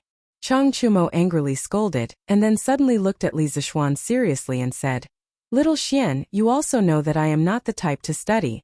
In the previous entrance exam I spent a lot of effort to get in. But I can't always stay in the academy. In terms of grades I can't compare with Qin Ke and Wenhao. So when the imperial court sends troops to the Turks, I plan to go to the north to make a name for myself. Otherwise my life will be boring. This guy was usually carefree. Who would have thought that he would be so clear-headed? Maybe he was drunk today, so he said these things that were buried in his heart. Yes, Yanhuang College didn't intend to nurture bookworms in the first place. The academy only nurtured people who were useful to the Tang Empire. No matter what, as long as they had a positive effect, it was fine. Choax, if you want to go to the front line to protect your country and build your career, the teachers in the academy and your classmates will support you. You will always be a student of Yanhuang College. Li Zixuan knew Chang Chumo's character better than anyone else. Chang Chumo's plan was within Li Zixuan's expectations. Li Zixuan thought about it and nodded in agreement. Haha, thank you. I've long seen through it. Xiaoxian, the Yanhuang College you've made is very different from the Imperial College and the Hongwen School. It's my honor to be classmates with Qin Ke and Bao Lin for a few years. Chang Chumo laughed and poured himself another jar of wine. There's not much wine left in the jar, so I'll drink as much as I can. It'd be a waste not to drink. Yes, Brother Choax, I'll go with you when the time comes. I can protect you. Yuchi Bao Lin hurriedly said with a simple and honest smile. Chang Chumo's face darkened. Yuchi Bao Lin had reached Qi Transformation Realm half a year ago. There was nothing wrong with him saying that he could protect him. However, Chang Chumo had received 10,000 points of critical damage. Heh, alright. Chumo, you can go to the front line without worry. My classmates and I will help you research and build more advanced and powerful weapons. We can guarantee that you'll win every battle without worrying about your life. You'll also be able to build countless military achievements. Li Tai's goals were clearly different from Chang Chumo's. Of course, the main reason was that his physique and physical fitness limited him from going to the front line. That's right. Chumo will support you from behind. Although Qin Huayu was the eldest son of Qin Xiong and the second generation of the empire's military family, he was a scholar who didn't know anything about weapons. Therefore, he was the same type of person as Li Tai. Haha, alright. I believe in you and I believe in Xiaoshuan's skills. Chang Chumo raised a bamboo jar of wine and offered a toast from afar. He was toasting with his hands, but he wasn't urging them to drink. Then he laughed loudly. Li Changqian shook his head. Chang Chumo and the others could have their own dreams and could do whatever they wanted. However, as the empire's heir apparent, he could only obediently follow the emperor and hide under his father's incomparably tall figure to learn about politics and how to govern the country. In the past, when Li Tai competed with him for favor, this was the life he wanted to live. However, now that Li Tai was engrossed in his skills and no longer competed with him for favor, he realized that the position of heir apparent was just as so. Now, he was actually a little envious of Li Tai's life. Alright. Then, since you all have things to do, what should I do? Seeing that everyone was chatting enthusiastically, Sun Zifan was a little depressed. Compared to the others, this little joker was a typical example of someone who was neither proficient in academics nor martial arts. At present, he didn't seem to have anything that he could show off. Sun Zifan, it's not that I, Old Chang, want to criticize you, but you really embarrassed your father. You only scored 5 points more than me in the entrance exam. Chang Chumo immediately mocked him. F***CK. Isn't 5 points more a lot? You have to know that just because of these 5 points, I'm dozens of places ahead of you. Sun Zifan immediately said stubbornly. Haha. Fine. Only you can do it. But I, Old Chang, am better than you. At least I have something that I can show off. Chang Chumo was obviously the type of person who had a cheap mouth. If he didn't attack others, he would feel bad. This blockhead winked at Sun Zifan and said sarcastically. Sun Zifan wanted to refute but found that he couldn't. He suddenly felt a little uncomfortable, and even the roast chicken in his hand became tasteless. Li Zixuan saw this and smiled meaningfully. It's still too early for you to say all this. After all, the academy hasn't started classes yet. In the future, you will have to learn all kinds of courses. You have never heard of many of them, let alone seen them. So by then, you will really understand what you are good at. No matter what kind of knowledge you are good at, the academy will do its best to give you the space to show off your strengths. Everyone lowered their heads with a thoughtful look on their faces. My talents are born to be useful. Everyone who comes to this world has their own meaning and value. Everyone's potential is unlimited. When the day comes when you have done everything you can do, you will be surprised by yourself. Yanhuang College is a small world that I have created for you. I hope that you can find your own ideals and values in this small world. Before that, don't blindly deny yourself, understand? Li Zixuan said earnestly to everyone. Understood. Thank you, Yamacho. After a long time, Sun Zifan solemnly saluted Li Zixuan and said, Haha. All right. Hurry up and finish your food and drink, then go back. Otherwise, don't blame me if you can't get up tomorrow and get punished. Li Zixuan stood up and said with a smile. Then he floated away, leaving the 6 thoughtful young men behind. Chapter 760. Drip, drip, drip. At 5 o'clock in the morning, when everyone was still asleep, sporadic raindrops began to fall from the sky and hit the roof, making a slight drip, drip, drip sound. At first, the raindrops were very sparse, and the sound of the rain was also very soft. However, as time passed, the raindrops began to become heavier and denser. A torrential rain poured down, and the loud pitter-patter of raindrops woke many people from their dreams. It's raining? It's really raining? Does that mean we don't have to undergo military training today? Haha. That's great. At this time, it was less than a quarter of an hour before the Academy's daily morning exercise time. After so many days of military training, many students had already formed a biological clock, and they would automatically wake up at this time every day. At this moment, they looked out of the window in the direction of the sound and found that it was pouring outside. One by one, they couldn't help but cheer loudly. This sentence of "we don't have to undergo military training today" could be said to be a stone that stirred up 1,000 ripples. More and more people joined in the celebration, and soon, the student dormitory began to become restless. Huh? Why is it so noisy outside? Did the instructor blow the assembly call? In dormitory 001, Sun Zifan drank the least last night. It wasn't that he didn't like to drink, but that he wasn't as cunning as Cheng Chumo and the others. When he wanted to drink, there was no wine left. Therefore, he was the first to wake up in the dormitory this morning. The silly little guy rubbed his sleepy eyes and muttered in a low voice. After a moment, he was a little more awake, and he could clearly hear the cheers outside. F***ck. It's raining? We don't have to undergo military training? Ha ha ha. That's great. We finally don't have to undergo military training today. Sun Zifan opened the dormitory door and saw that it was pouring outside. This fellow immediately started to make a fuss. Oh, Sun Zifan, what the F***ck are you yelling about so early in the morning? Cheng Chumo, who drank a little too much last night, turned over in bed and muttered in extreme dissatisfaction. Yamacho. In front of the gate of Yanhuang College, Emozhong saw Li Zixuan coming out of the rain with an oil paper umbrella. He hurriedly ran out of the security guard post and bowed. It's already past 5, right? Why don't I see the students coming out for their morning run? Li Zixuan said with a frown as he glanced at the western field. Emozhong was stunned. Huh? Yamacho, it's raining so heavy today, everyone's is what? Li Zixuan's expression was somewhat displeased. Do you all think that there's no need for military training because it's raining? Who said that? Does the Academy's SS the enemy? Emozhong was speechless. Li Zixuan asked, Where is Dookie? General Qin still hasn't come today. It's probably because of the rain. Li Zixuan paused and ordered, Inform Pang Feiji, let him gather the students today's militaries as usual. It's not winter now, a little rain will only make people feel cool. Generally speaking, people won't catch a cold. Yes, Yamacho. Emozhong cupped his hands and accepted the order. Oh, beep, beep, beep. In the student dormitory, just as all the students were cheering for today's rain, a sharp whistle suddenly sounded from outside the dormitory. In an instant, the noisy dormitory immediately quieted down.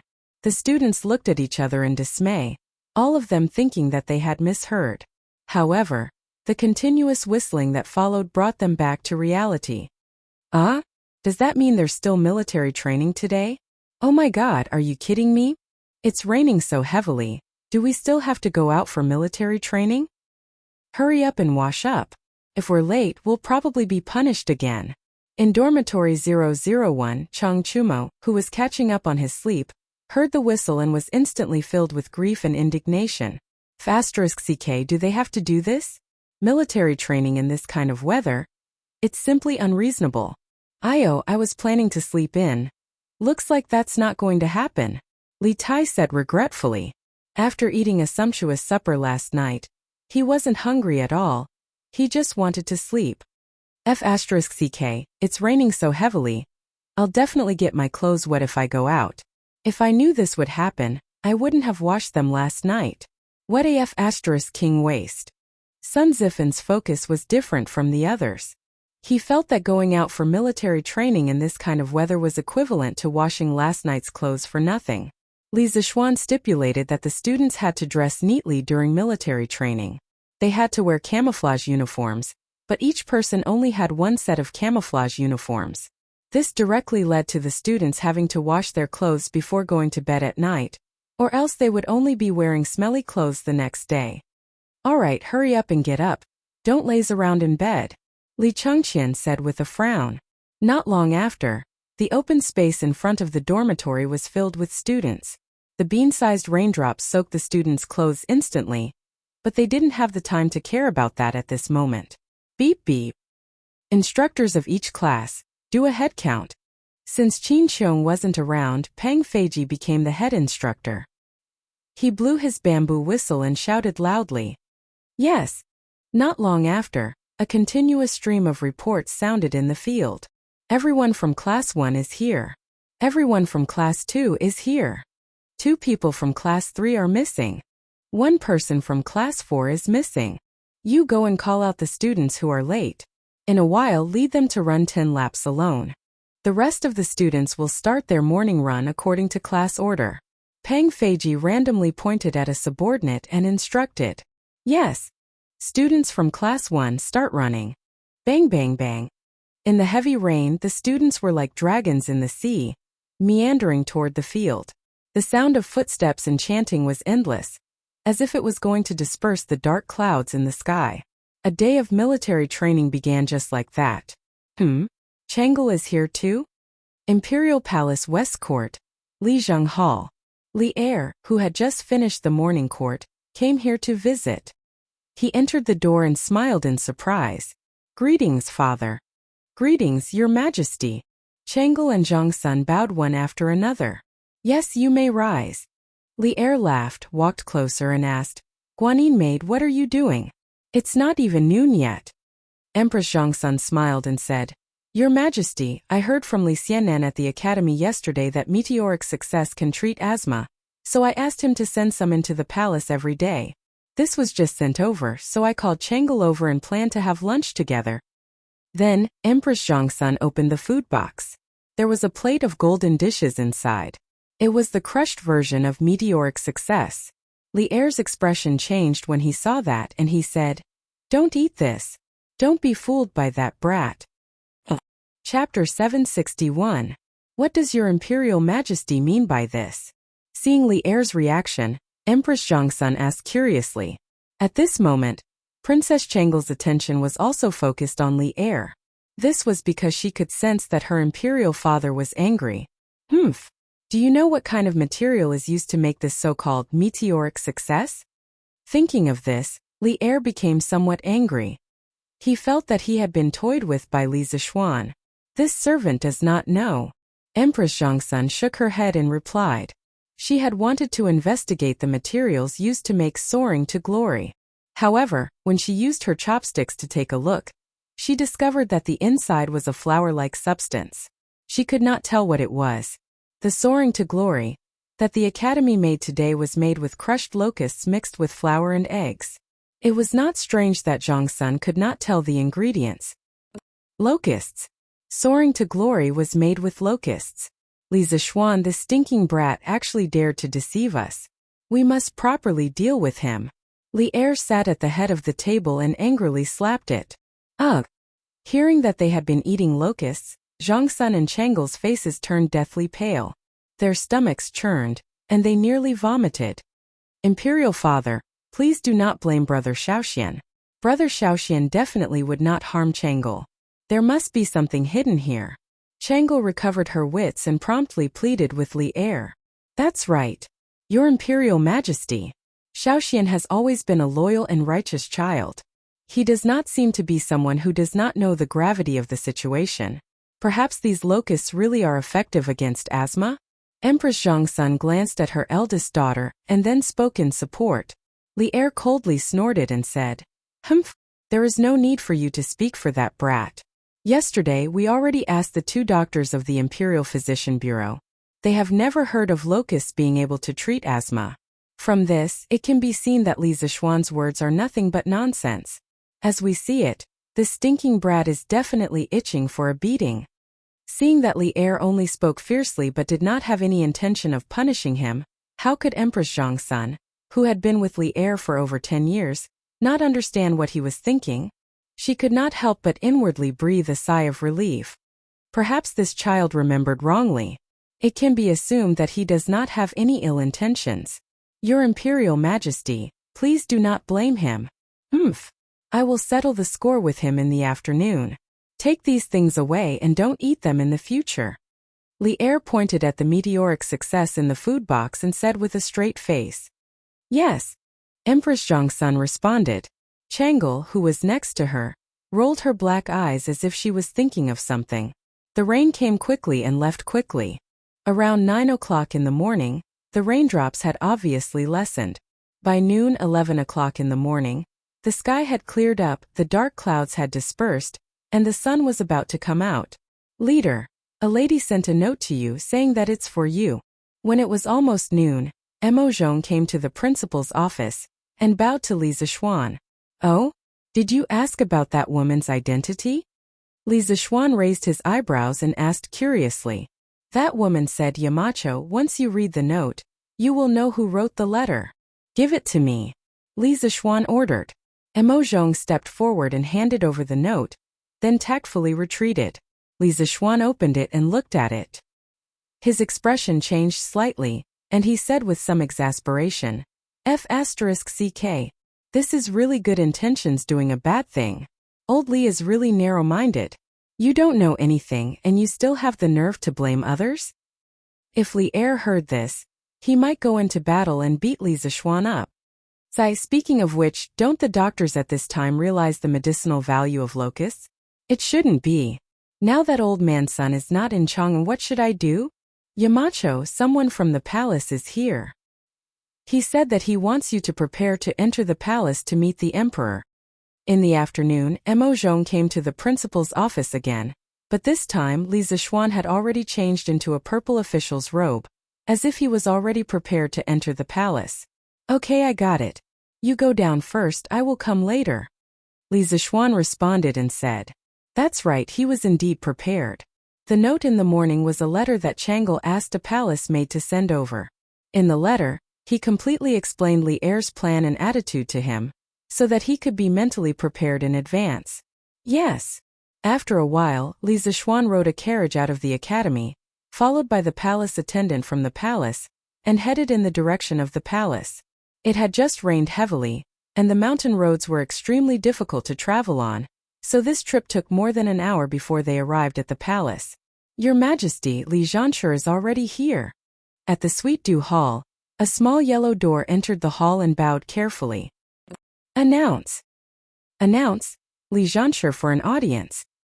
Hearing the eunuchs shout, Li Zishuan took small steps and entered the hall seriously. He then bowed to Li Er and said, Your subject greets your Majesty. Li Zishuan, you maliciously deceived me and tricked the Empress and Princess into eating locusts. How should you be punished? Li Er didn't let Li Zishuan get up. Instead, he directly pressured him coldly. Your subject is terrified. Your subject doesn't know when I have deceived your Majesty. Your Majesty, please enlighten me. Although he knew what Li Er meant, Li Zishuan still pretended to be ignorant and asked. After all, Changel had kindly informed him of Gaut's news. He couldn't betray an ally at a critical moment. Do you need me to remind you of what you did? What did you tell me yesterday? Didn't you say that locusts could cure Changel's asthma? But why did I ask all the imperial physicians in the palace, but none of them knew that locusts had this function? And you still say that you are not deceiving me?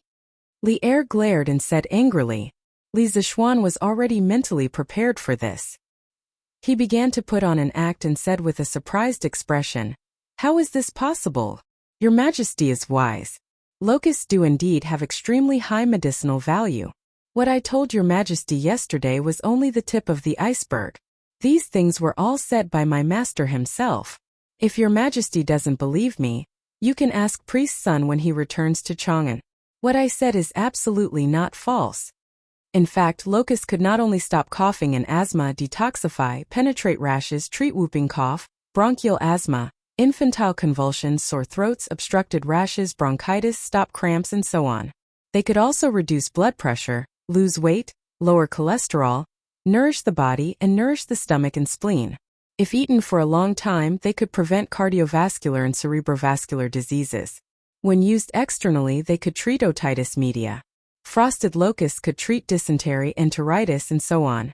Whether it was Changle or Li Tai, locusts were very beneficial to their bodies. It was just that many doctors had yet to realize the value of locusts.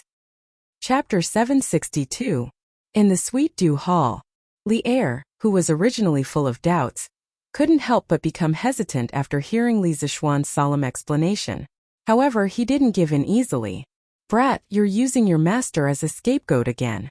Why did spiritual master Lingshu accept such a wicked disciple?" Li Zishuan almost vomited blood. He thought to himself, wasn't I forced by you? If you were slightly more cultured, would I have to fight like this? Your Majesty, I was originally pure and kind.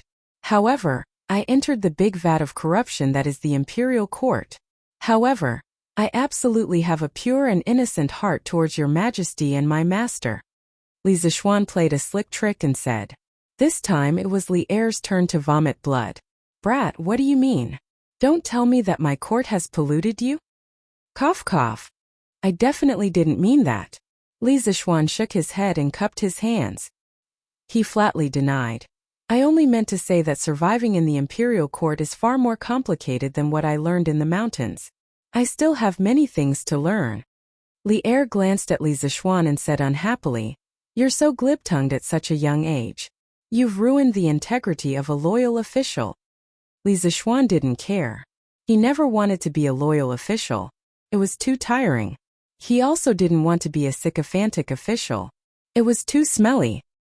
He only wanted to live happily and freely. "Your Majesty is right. I will definitely remember it in my heart." Looking up and seeing Li Er's face of disbelief, Li Zishuan could only change the topic. He said, "Your Majesty's previous concern, other than the effect of locusts, was that locusts couldn't be eaten by ordinary people.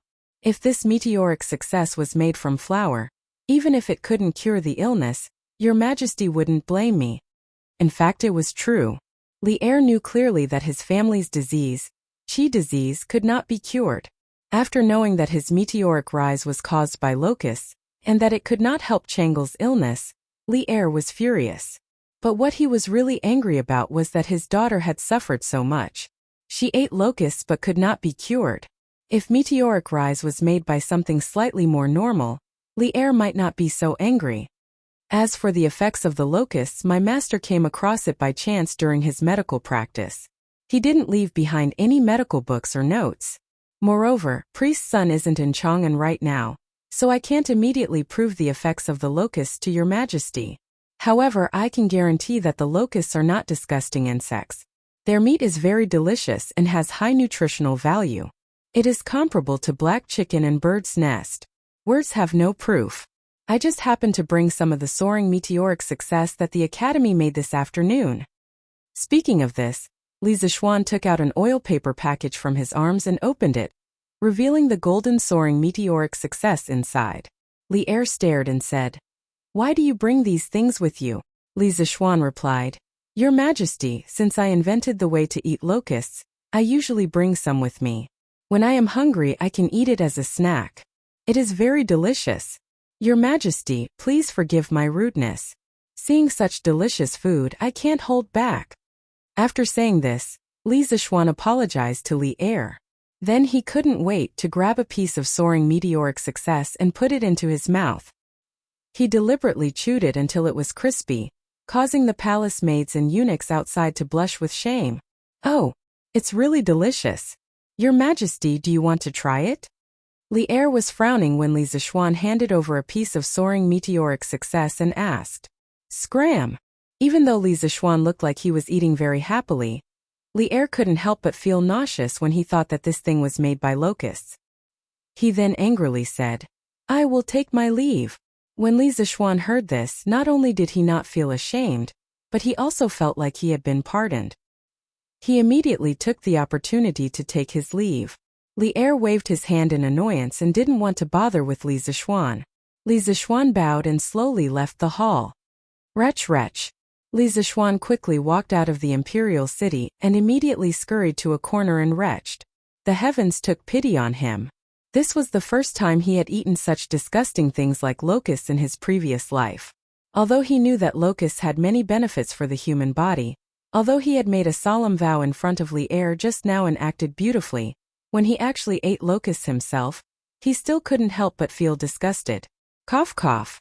His performance in front of Li Er just now was just an act. What about bringing soaring meteoric success with him every day as a snack? These were all lies.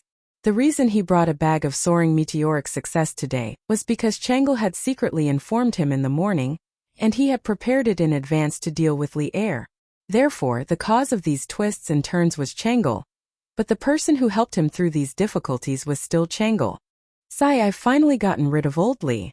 But in the end, it's still because there are too few medical books in this era that specifically introduce medicinal herbs. This led to the imperial physicians of the Imperial Medical Department not to recognize the magical effects of locusts.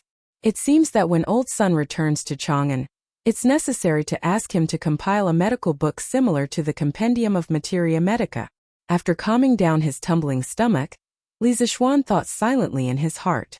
In fact, there were many medical books that could be used in the Tang Empire, such as Shenong's Materia Medica, Emperor's Canon of Internal Medicine, Yellow Emperor's Canon of Internal Medicine, Treatise on Typhoid and Miscellaneous Diseases, Synopsis of the Golden Chamber, and the 1,000 gold prescription that Sun Simiao might have started writing. These medical books could be said to have built a more complete medical system, but there were still certain limitations. Because the starting point of these medical books was to prescribe medicine for diseases. Overall, their contents were mainly prescriptions for various diseases. But there were millions of diseases in the world, how could they cover all of them? Therefore, at this time, a medical book was needed to find another way to improve the current medical system. The Compendium of Materia Medica was a peerless book that was compiled in the style of categorizing categories. It was different from the previous medical books, in that it introduced prescriptions by categorizing the herbs in the world into categories. Li Shizhen used about 27 years, and after 3 rewrites, it was finally completed in the 6th year of the Wanli era. There were more than 1.9 million words in the book, containing 1,892 types of medicine, 11,092 medical prescriptions, and 1,160 beautifully drawn illustrations. It was divided into 16 parts and 60 categories. It was a comprehensive collection of traditional Chinese medicine from the Han Dynasty in ancient China. It was a systematic summary of Chinese medicine before the 16th century. It was known as the Magnum Canon of Oriental Medicine, and had a great impact on modern science. In his previous life, although Li Zishuan did not read the Compendium of Materia Medica, he had read part of it. The medical effects of locusts were what he read in the Compendium of Materia Medica in his previous life. Now that he had abnormal mental strength, if he seriously recalled, he could still recall some of the contents. Chapter 763. After leaving the palace safely, Li Zishuan went straight back to the academy. From afar, he could hear the deafening cheers from the field. The students were especially enthusiastic about their training this afternoon. As for the reason, of course, it was because today was a holiday. According to the academy calendar that Li Zishuan set, today was Friday. After the afternoon training, the students would welcome a 2-day holiday. For the students who had been tortured for such a long time, this was undoubtedly great news.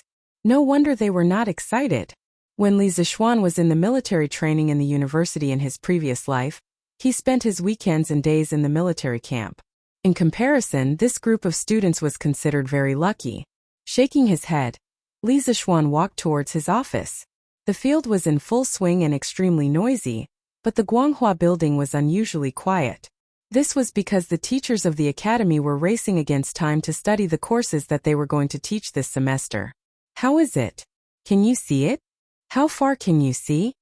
When Li Zixuan walked to the 9th floor, he suddenly heard Yin Xiaoning's voice from the corridor. He could not help but stop and turn around to walk there. In the corridor, Mo Lingwei was holding a black cylindrical object. One end was placed on her left eye socket and the other end was facing the foot of the mountain in front of the academy. Yin Xiaoning was extremely anxious at the side. He was very eager to know the result. However, Mo Lingwei did not care about him at all. She was still focused on looking at the scenery. Hey. Where, tell me quickly. Did you succeed this time? Can you see the scenery from afar? Yin Xiaoning was so anxious that he scratched his ears and cheeks. If he was not afraid of the girl in front of him, he would have already snatched it. It was worth mentioning that before he called Mo Lingwei an ink girl. Now he directly called her Weier. It seemed that their recent progress was quite good. What's the rush? Little Ning, let me finish looking at it first. Mo Lingwei waved her fists and pretended to chase Yin Xiaoning away. No, Weier, you've been looking at it for almost half an hour. Are you not done yet? How long are you going to look at it? At this moment, Yin Xiaoning felt that women were really troublesome. They were not cute at all. It's only been half an hour. You've lost your patience after half an hour? Little Ning, you're a man. Why are you nagging like an old woman?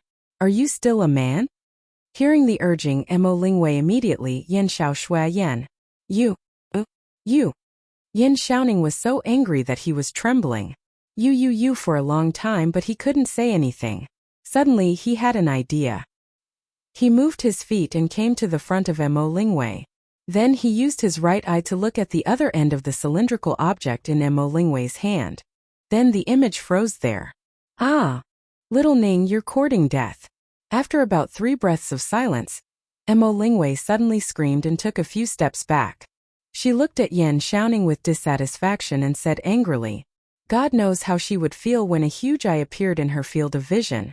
Anyway, the person involved, Mo Lingwei, didn't want to experience this kind of experience again. Li Zixuan, who had just witnessed this scene, suddenly couldn't help but think of a song from his previous life. After confirming with my eyes I met the right person, I waved my sword and turned around, and blood like red lips, in the memory of the previous dynasty. It's not the blade that hurts people. It's your reincarnated soul. After confirming with my eyes, I met the right person, I spurred my horse to battle. The sound of the horse's hooves is like running tears. The moonlight on the bluestone floor shines into the mountain city. I followed you all the way to reincarnate. I have deep feelings for you. The old tree roots beside Luoyang City. This song was pretty King fitting here. Yin Xiaoning and Mo Lingwei just looked at each other after confirming with their eyes. What are you shouting for? I just asked you to show it to me. If you don't want to, I can go and see it myself. Do you have to have such a big reaction? Yin Xiaoning's eyes were sharp and his hands were fast. Taking advantage of Mo Lingwei's panic, he snatched the cylindrical object from her hand, and then looked at it himself happily. What the F***ck? Xiao Xian. When did you come over? You didn't even make a sound when you walked. Are you trying to scare me to death in broad daylight? Yin Xiaoning adjusted the direction of his gaze and saw Li Zixuan's huge figure in his field of vision. He was so scared that he almost threw the thing in his hand away. As the saying goes, if you don't do anything wrong in the day, you won't be afraid of ghosts knocking on your door in the middle of the night.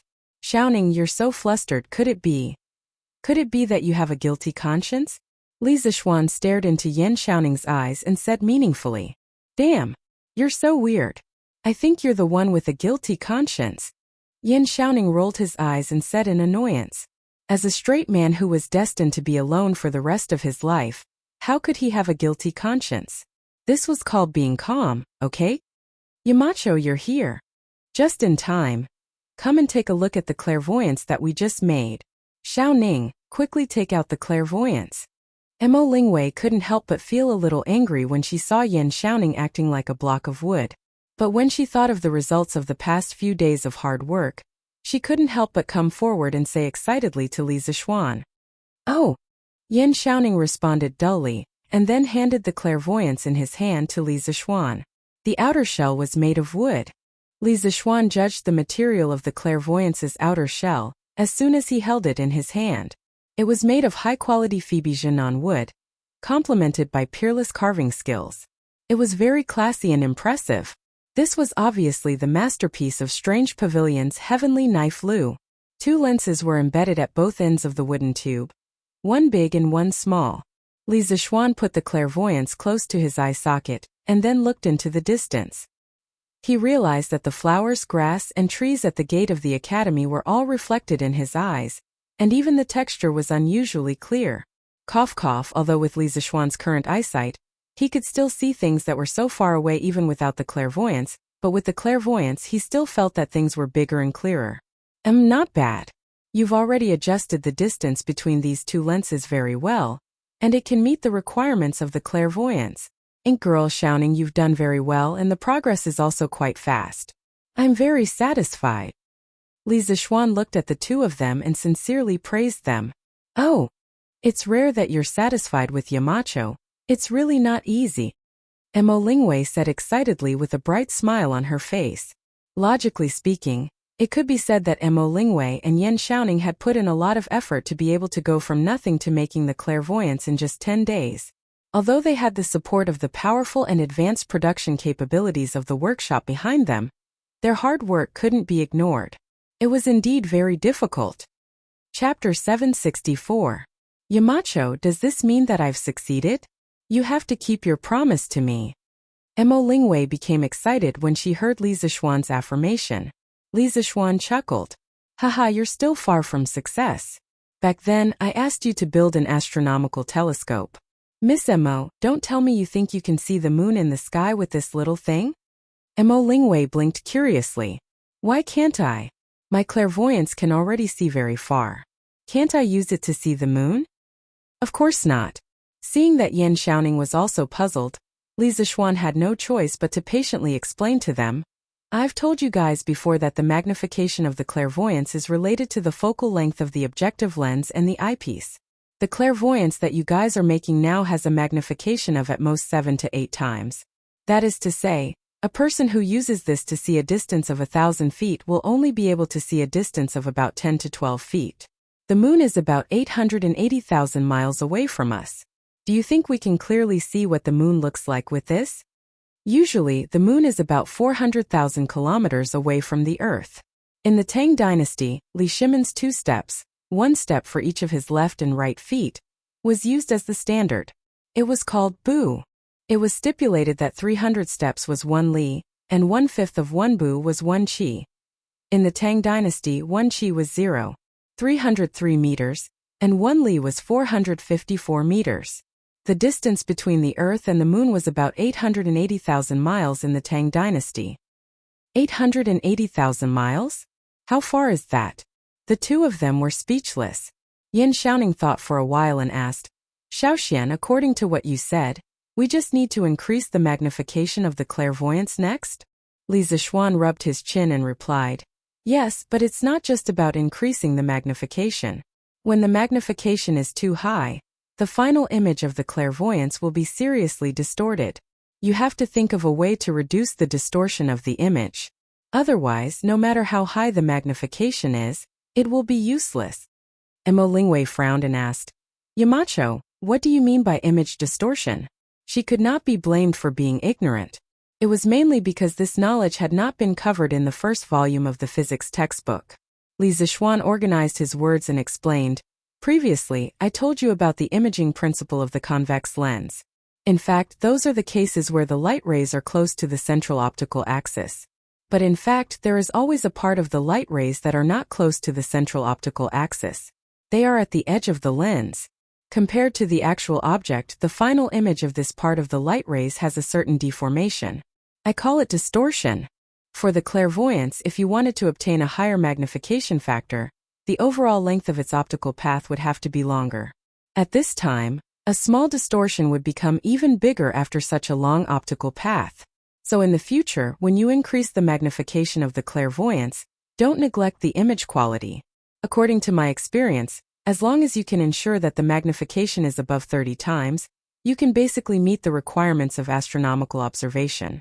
Li Zixuan was very familiar with binoculars. When he was in high school, one of his roommates brought a pair of binoculars with the excuse of looking at the scenery opposite the dormitory. But in reality, he was only looking at the girls' dormitory. In the end, the boys' binoculars were confiscated by the head teacher, who suddenly came to check on the dormitory. When he was in university, thanks to the school's geographical location, he once spent 35 yuan to go in on the opening day of a certain planetarium in the capital. It could be said that he personally used an astronomical telescope. Moreover, his undergraduate and postgraduate studies involved a considerable part of the knowledge of optics. He even personally polished lenses during his internship. In the Tang dynasty, he could be called an expert in optics. This was also why he could explain it to Mo Lingwei, Yan Xiaoning, and the others so clearly and logically. Then Xiaoxian, how should we solve the imaging distortion? To be honest, Yan Xiaoning wasn't shocked at all by the endless stream of new knowledge that kept popping out of Li Zixuan's head because he was already numb to it. What was more important than being shocked was that he had to try his best to absorb the new knowledge that Li Zixuan spat out. This is very difficult. Li Zixuan shook his head with a complicated expression. To solve the imaging distortion and chromatic aberration problem of lenses, the method of cementing lenses was often used in modern times. By fixing 2 or more lenses with photosensitive glue and baking them with ultraviolet light, after going through 2 curing processes, a set of cemented lenses could be obtained. In modern times, some of the precision optical components such as the objective lens of a microscope, the eyepiece of a telescope, and so on used lens sets that were cemented with photosensitive glue. If only a simple convex or concave lens was used, it would be very difficult to obtain a better imaging result. However, in this era where basic science was extremely backward, wanting to control the imaging distortion like modern optical lens companies was tantamount to a fool's dream. Not to mention that there was no photosensitive glue, there was no way to even obtain pure ultraviolet light. In this case, how could they make a cemented lens set? Although it's very difficult, you can think of a way to replace a simple single lens with a lens set composed of many small lenses that are very close to each other. Also, you have to keep the overall imaging light path unchanged. This way the results might be different. After pondering for a long time, Li Zixuan could only give it a shot and said in the end. Yan Xiaoning and Mo Lingwei both fell into deep thought. Clang, clang, clang, clang. With the crisp sound of gongs and drums, Yanhuang Academy's training for the day was finally over. Qin Qiong, who was late because of the heavy rain in the morning, as the chief military instructor of the academy, blew the whistle decisively. School is over. The students' enthusiasm for training today was very high. There was no need to deliberately make things difficult for them, so Qin Qiong's impression of the instructors was quite good. Once school was over, he decisively let the students go to school without any hesitation. Oh, it's the holidays. I can finally go home and sleep in. Haha, I must eat a lot of meat these 2 days. Drunken Immortal Restaurant, this young master is coming. The students burst into cheers, and then Yanhuang College became a sea of joy. Cheers could be heard everywhere. The students ran back to the dormitory like a gust of wind, then rushed out of the dormitory, out of the college gate, and directly down the mountain to Chang'an City. Chapter 765. 2/3 of the students in Yanhuang College came from outside Chang'an City, so only a small number of students went home during the 2-day holiday. Although the rest of the students could not go home, they were very happy that they did not have to go through military training. However, as the saying goes, fortune and misfortune depend on each other, and misfortune and misfortune hide within each other. Sometimes not being able to go home was actually a kind of luck. F***ck. I just came back and I want to poop. Jiang Wuyun, bring this young master some toilet paper. It didn't take long for Chang Chumo to return to Chang. As soon as he entered the house, he suddenly felt that his chrysanthemum was tight and he wanted to poop. Chang Chumo quickly went straight to the outhouse and ordered his errand boy. Jiang Wuyun, who was in the front yard, saw Chang Chumo enter the courtyard. He wanted to greet him, but when he heard such a sentence, he was suddenly stunned. Hey! Young master, what is toilet paper? Jiang Wuyun chased after Cheng Chumo and shouted loudly. Cheng Chumo, who had just walked to the front of the cottage, paused his steps, patted his head and said in annoyance, "F***ck, I almost forgot, there is no toilet paper at home. Forget it. Forget it, bring me some newspapers." Jiang Wuyun took the order and left.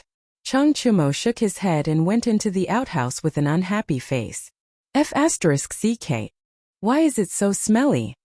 Cheng Chumo, who was used to the outhouse of the academy, came back and saw his own outhouse and immediately began to dislike it. His outhouse not only did not have the white and smooth toilet of the academy, but also did not have a complete flushing system. It looked disgusting and smelled bad. No wonder this guy began to dislike it. Young master, our outhouse has always been like this?" Jiang Wuyun, who had just brought a newspaper, stood outside the outhouse and said in amazement, Okay, I know you can go." Cheng Chumo stretched out his hand and took the newspaper into the outhouse and said helplessly. Cheng Chumo, who had just left Yanhuang College for less than an hour, had already begun to miss his life in Yanhuang College. When he was in the academy, he wanted to leave the academy. Now that he was out of the academy, he wanted to go back to the academy. Was this the legendary act of being cheap? In fact, Cheng Chumo was not the only student who was embarrassed. When the students returned home, they were not used to the sudden change in architectural style. Most of the buildings in Yanhuang College were foreign-style buildings made of cement bricks, while the students' homes were in the classical style with wooden doors and windows. It was hard to say which style was better or worse. It could only be said that the students were used to living in the classical style of wooden buildings and windows. When they first entered Yanhuang College, they felt that living in the style of Yanhuang College was more comfortable. In addition, similar to Cheng Chumo's situation, the students all discovered the superiority of the academy's toilets. The clean and hygienic toilets were incomparable to their own toilets. Housekeeper, go to Chitsu Pavilion and help me buy some toilet paper." In the Sun Mansion, Sun Zifan came out of the outhouse with a constipated expression on his face and said to the housekeeper in the courtyard, "Looking at this guy's expression, God knows how much he suffered in the outhouse. Young master, what is toilet paper?" The housekeeper looked at Sun Zifan with a puzzled face and asked. Sun Zifan frowned and impatiently waved his hand and said, It's very hygienic paper. Housekeeper, you can go to Chitsu Pavilion and ask. The people there will definitely know." The steward answered in a daze and went out. However, after a while, he turned back and said embarrassedly, "Young master, now that the gate is about to close, there should be no one at Strange Interest Pavilion." Sun Zifan was speechless and said, "Then let's go tomorrow morning." Ooh! Most of the Yanhuang College students who returned to Chang and encountered the embarrassing situation of not having toilet paper in the outhouse. After leaving the academy, they felt uncomfortable everywhere. But there was one person who was luckier, and that was Li Tai. "Hey! Fortunately, royal sister has toilet paper, otherwise, wouldn't this prince be slaughtered?" Li Tai came out of the outhouse with a roll of toilet paper in his arms. He was very satisfied as he thought to himself, now in the entire Tang dynasty, except for Li Zishuan's house in Yanhuang College, only Chang'e had toilet paper. Previously, when Chang'e followed Li Zishuan and Empress Zhongsun to tour Yanhuang College, Li Changqian suddenly had a stomachache, and Chang'e inadvertently discovered the wonderful use of toilet paper. Then the little girl took the initiative to ask Li Zishuan for a batch of toilet paper. Li Zishuan had always treated such an obedient and lovely little girl like Chang'e as his own sister. After hearing Chang'e's request, Li Zishuan naturally agreed. He arranged for a cart of toilet paper to be sent to the palace that day. Li Tai took advantage of this loophole and was able to obtain the precious toilet paper. Sigh. The only flaw is that the outhouse in the residence is not as comfortable as the one in the academy. I have to admire Xiaoshuan's design skills. He can even come up with new tricks in the outhouse. The outhouse in the Prince of Wei's residence was not dirty or smelly, but Li Tai still felt that the outhouse in the academy was more comfortable to squat in. Chief Gu, tomorrow, go and invite a group of craftsmen who participated in the construction of Yanhuang College to renovate the residence. Ask them to do as much as possible in the style of the academy. Li Tai found the chief of the residence and whispered to him, "Yes, Your Highness." The so-called elder Gu was a middle-aged scholar in his early 30s. He bowed and said, "By the way, ask someone to buy some toilet paper from the Wonderful Taste Pavilion tomorrow. It's not good to keep borrowing toilet paper from Changel." Li Tai added after some thought. Chief Gu was speechless. What kind of borrowing is this? What's the difference between borrowing and not returning and stealing? Yes, Your Highness. To a certain extent, the Yanhuang College students who returned home during the holidays were like a batch of sparks that spread to the world and ignited a prairie fire. Through word of mouth, people gradually learned about toilet paper, water pipes, showers, and other novelties. After listening to the descriptions of the students from the academy, they felt that these things were quite useful, especially toilet paper. This soft thing that could replace the hard as iron toilet paper was simply a blessing to everyone. As long as one was not short of money and valued quality of life, there was no one who did not yearn for toilet paper. But where should they buy it? Many people subconsciously thought of the Wonderful Taste Pavilion because toilet paper first appeared in Yanhuang College. Li Zishuan was the Yamacho of Yanhuang College and the big boss of the Wonderful Taste Pavilion. If toilet paper were to be sold to the public, it would definitely be at the Wonderful Taste Pavilion.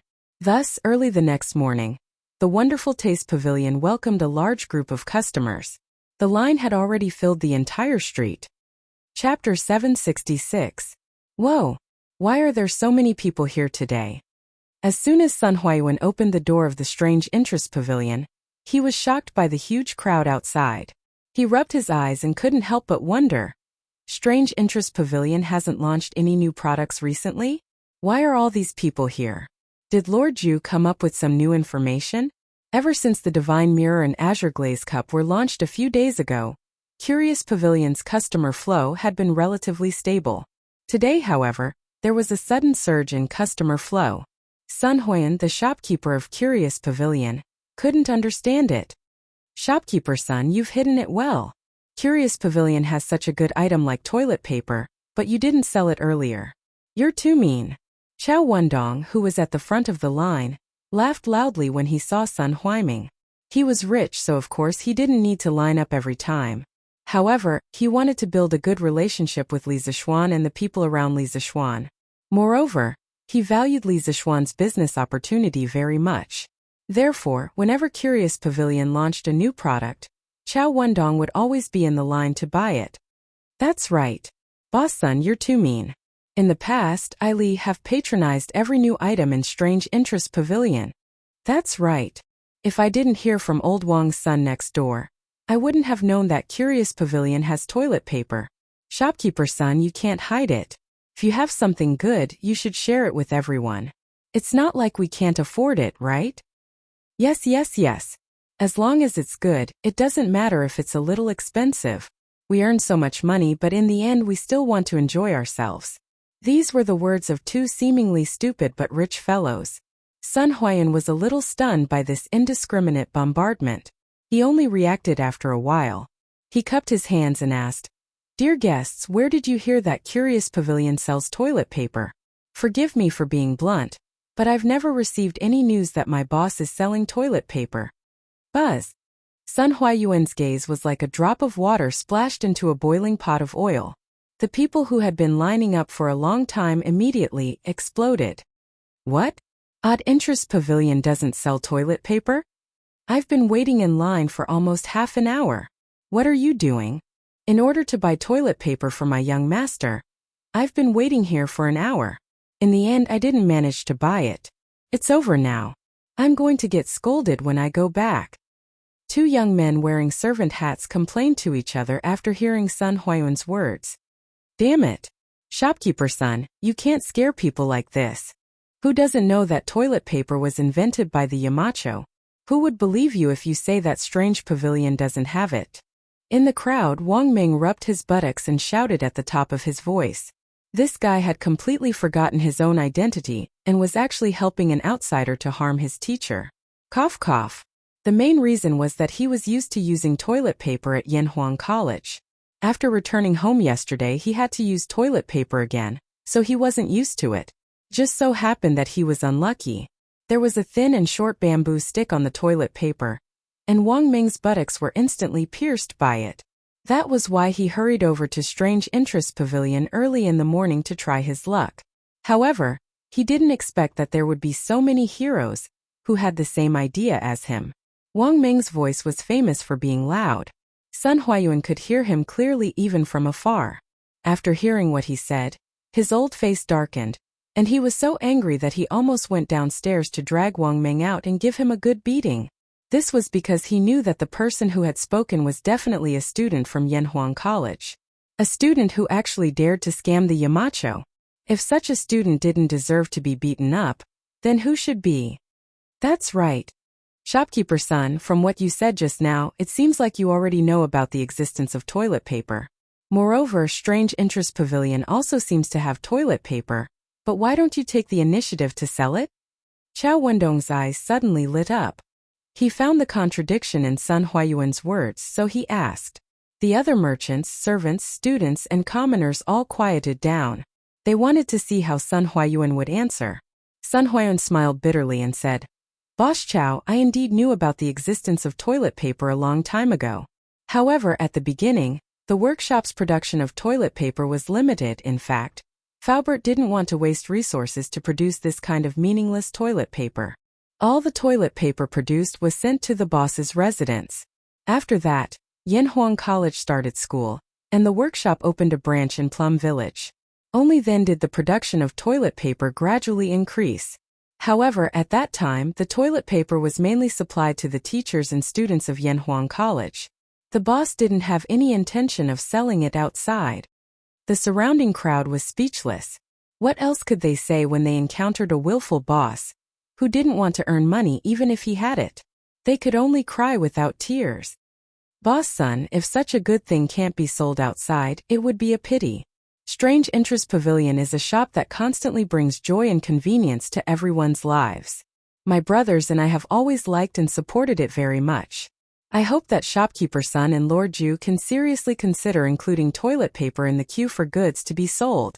Chao Wendong and Sun Huayuan stirred up emotions for a while before pleading with a sincere expression. That's right. Boss Chao is right. We have always supported Strange Interest Pavilion, and we hope that Lord Li can consider our request. That's right, it's just some toilet paper. I don't think Lord Li will care about this. Seeing that the atmosphere in the hall had been stirred up again, Sun Huayuan had no choice but to agree in order to be safe. Everyone, please don't be impatient. I will personally convey your request to the boss. In the end, it will still be up to him. Okay. Thank you for your trouble, shopkeeper-son. Yo! Shopkeeper-son. In the Yunshan residence, Li Zixuan had a guest who had never been to his house before. Lord Ju, I hope I'm not disturbing you? Sun Huayuan looked at the Western-style house in front of him and asked carefully. No, shopkeeper-son, is there something you need from me? Come in, let's talk. Li Zixuan ordered the servants to serve tea as he brought Sun Huayuan to the study on the first floor. After seeing the luxurious interior of the Western-style house, Sun Huayuan was shocked again. He thought about the rumors that many Yanhuang College students couldn't help but return to school today after going home for the holidays. He sighed in his heart. I've heard that Yanhuang College's construction is extremely luxurious. If the decorations are like this house, then it's possible that the students can't bear to leave school and return. Chapter 767. Lord Ju, this is what happened from the beginning to the end. I was forced by them to come and disturb you. In the study room, Sun Huayuan told Li Zixuan about what happened in the morning with a bitter face. Speaking of which, it was easy for Li Zixuan to be a hands-off shopkeeper, but Sun Huayuan was not at all relaxed as the front shopkeeper. He had to be smooth and slick, and not provoke enemies for the main house for no reason. When facing all kinds of customers, he had to be careful and greet them with a smile. Oh, these people are really interesting. They actually came to you to ask for toilet paper. Li Zixuan raised his eyebrows in surprise. Then he muttered, the current workshop can supply the toilet paper, but there are so many people fighting for it. It's easy to fall short of supply. So forget it. I'll sell it first. Shopkeeper-son, later on, tell the workshop to increase the production scale of toilet paper. If they don't have enough manpower, they can recruit people from Plum Village and the nearby villages. Now the workshop of Strange Taste Pavilion had taken root in Plum Village. Scale was several times larger than before. Also, it was more convenient to place papermaking, which was a highly polluting process, near the river. Yes, Lord Zhu. Li Zixuan's decision was beyond Sun Huayuan's expectations. He had tried to persuade Li Zixuan to sell toilet paper in the past, but Li Zixuan had never taken it seriously. He knew that the main reason was because the fairy mirror and colored glass cup were available in the Strange Taste Pavilion, while the winery had Drunken Immortal and Gentle Village. Li Zixuan didn't care about the profits from toilet paper. This time he didn't have high hopes, but he didn't expect Li Zixuan to agree. Sun Huayuan left with satisfaction. This result allowed him to report to Chao Wendong and the other rich businessmen. He did not have to be in a difficult position anymore. Of course, he had reason to be happy. Li Zixuan sat in the study room. His fingers tapped rhythmically on the armrest of the chair. He had a thoughtful look on his face. "Husband, what's wrong? Is there something on your mind?" Han Yushi saw that Sun Huayuan had come out of the study room, but Li Zixuan did not come out. She could not help but come in to see what was going on.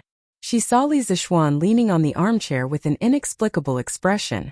So she walked up and asked softly, "Oh, wife, come sit here." Li Zixuan came out of his thoughts. He moved a little to the right of the chair and pointed to the empty space on the left. He smiled at Han Yushi. The armchairs in his house were quite spacious. They were the kind that was more than enough for one person to sit on, but it would be a little crowded if two people sat on them. This guy wanted to take advantage of his wife blatantly. Han Yushi glared at her husband, but after thinking about it, she still walked to Li Zixuan's side and sat down. Li Zixuan smiled.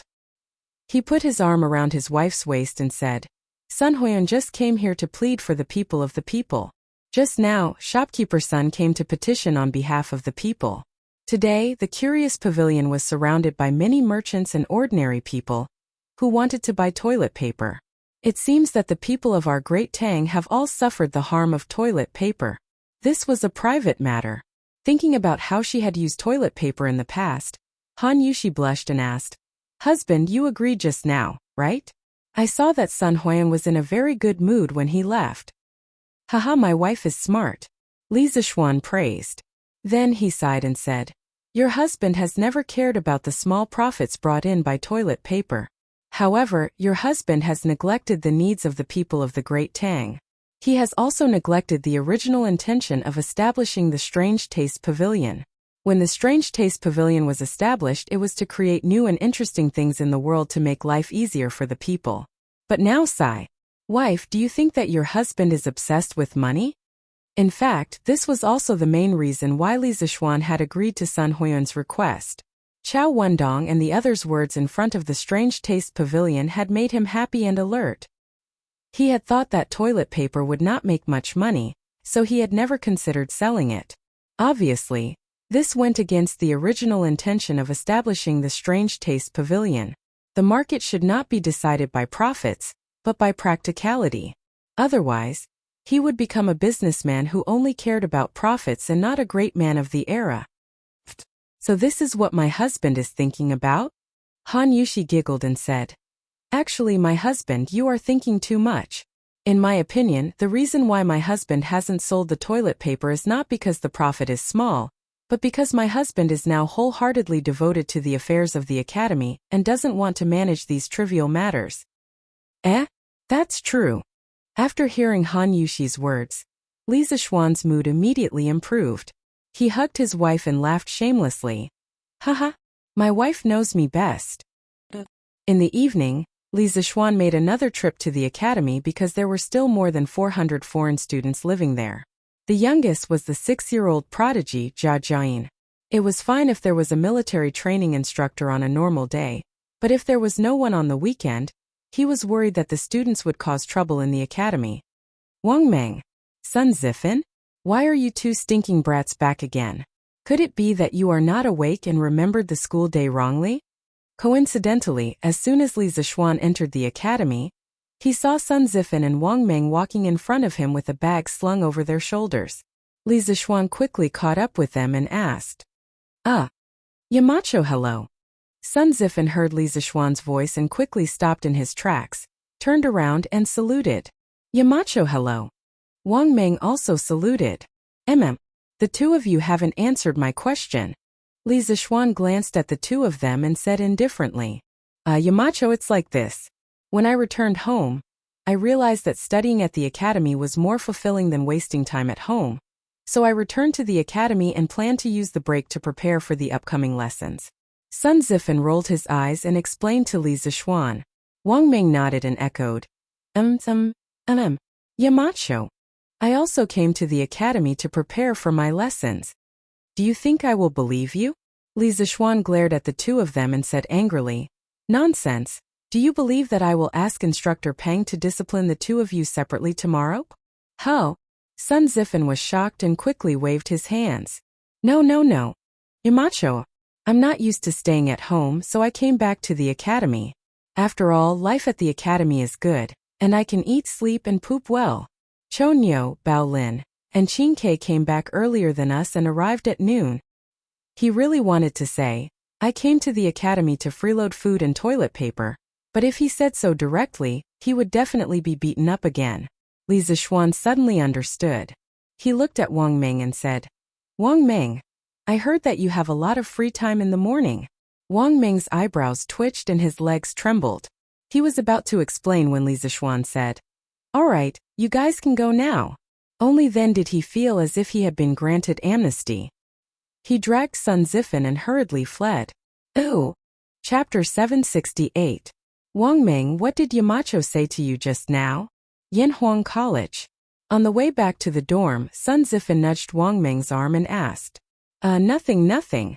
Wang Meng hurriedly waved his hand. He couldn't possibly say that he was mischievous because he didn't manage to buy toilet paper from Quirk Pavilion in the morning. Could he? Since Li Zishuan didn't hold him responsible, the fewer people who knew about this, the better. TSK. It's fine if you don't want to say it, but you're still acting mysterious. Sigh. We're finally back at the college. Don't you think it's strange? We were tortured at the college a few days ago, but when we were back at home we felt uncomfortable. Now that we're back at the college, everything is normal again. It's really baffling. Looking at the dormitory building not far ahead, Sun Zifen stroked his bald chin and sighed emotionally. What a pity. What a pity. Wang Meng glanced at Sun Zifen and finally said, Maybe this is what Yamacho means when he says I'm cheap. Damn it. Wang Meng, how dare you scold me in a roundabout way? I'm going to beat the shit out of you today. Sun Zifen was furious and wanted to kick Wang Meng. Wang Meng naturally wouldn't just stand there and wait to be beaten. He took advantage of his long legs and ran out of Sun Zifen's attack range. Yo! Boss Huang, you're here too? He, our Chang'an City's god of wealth invited me. How could I not come? Even if I can't do business, it's still good to gain some wealth and build good karma. Haha. That's right. In just half a year, Lord Li was able to accumulate so much wealth without stealing or robbing. Compared to him, people like us who have been doing business all our lives are really ashamed. Early the next morning, a group of businessmen dressed in different clothes came to the entrance of Yanhuang College. At this time, the gate of the college was not open yet, but they stood in front of the gate and began to whisper to each other. Sigh. Perhaps this was what a genius was. At such a young age, not only is Lord Li doing well in business, but he is also very knowledgeable. He is comparable to many famous scholars. Otherwise, how could he become the Yamacho of Yanhuang College? Speaking of which, this Yanhuang College is really impressive. Haha. Of course, Yanhuang College's limelight was about to overshadow the directorate. Let's wait for next year's imperial examination to see how many of them can pass. Yo! Isn't that Boss Liao? I heard that Boss Liao's good friend, Boss Feng, went out to sea with the imperial court's army. The two of them together have more than 30 big ships. Then Boss Feng is going to make a killing this time.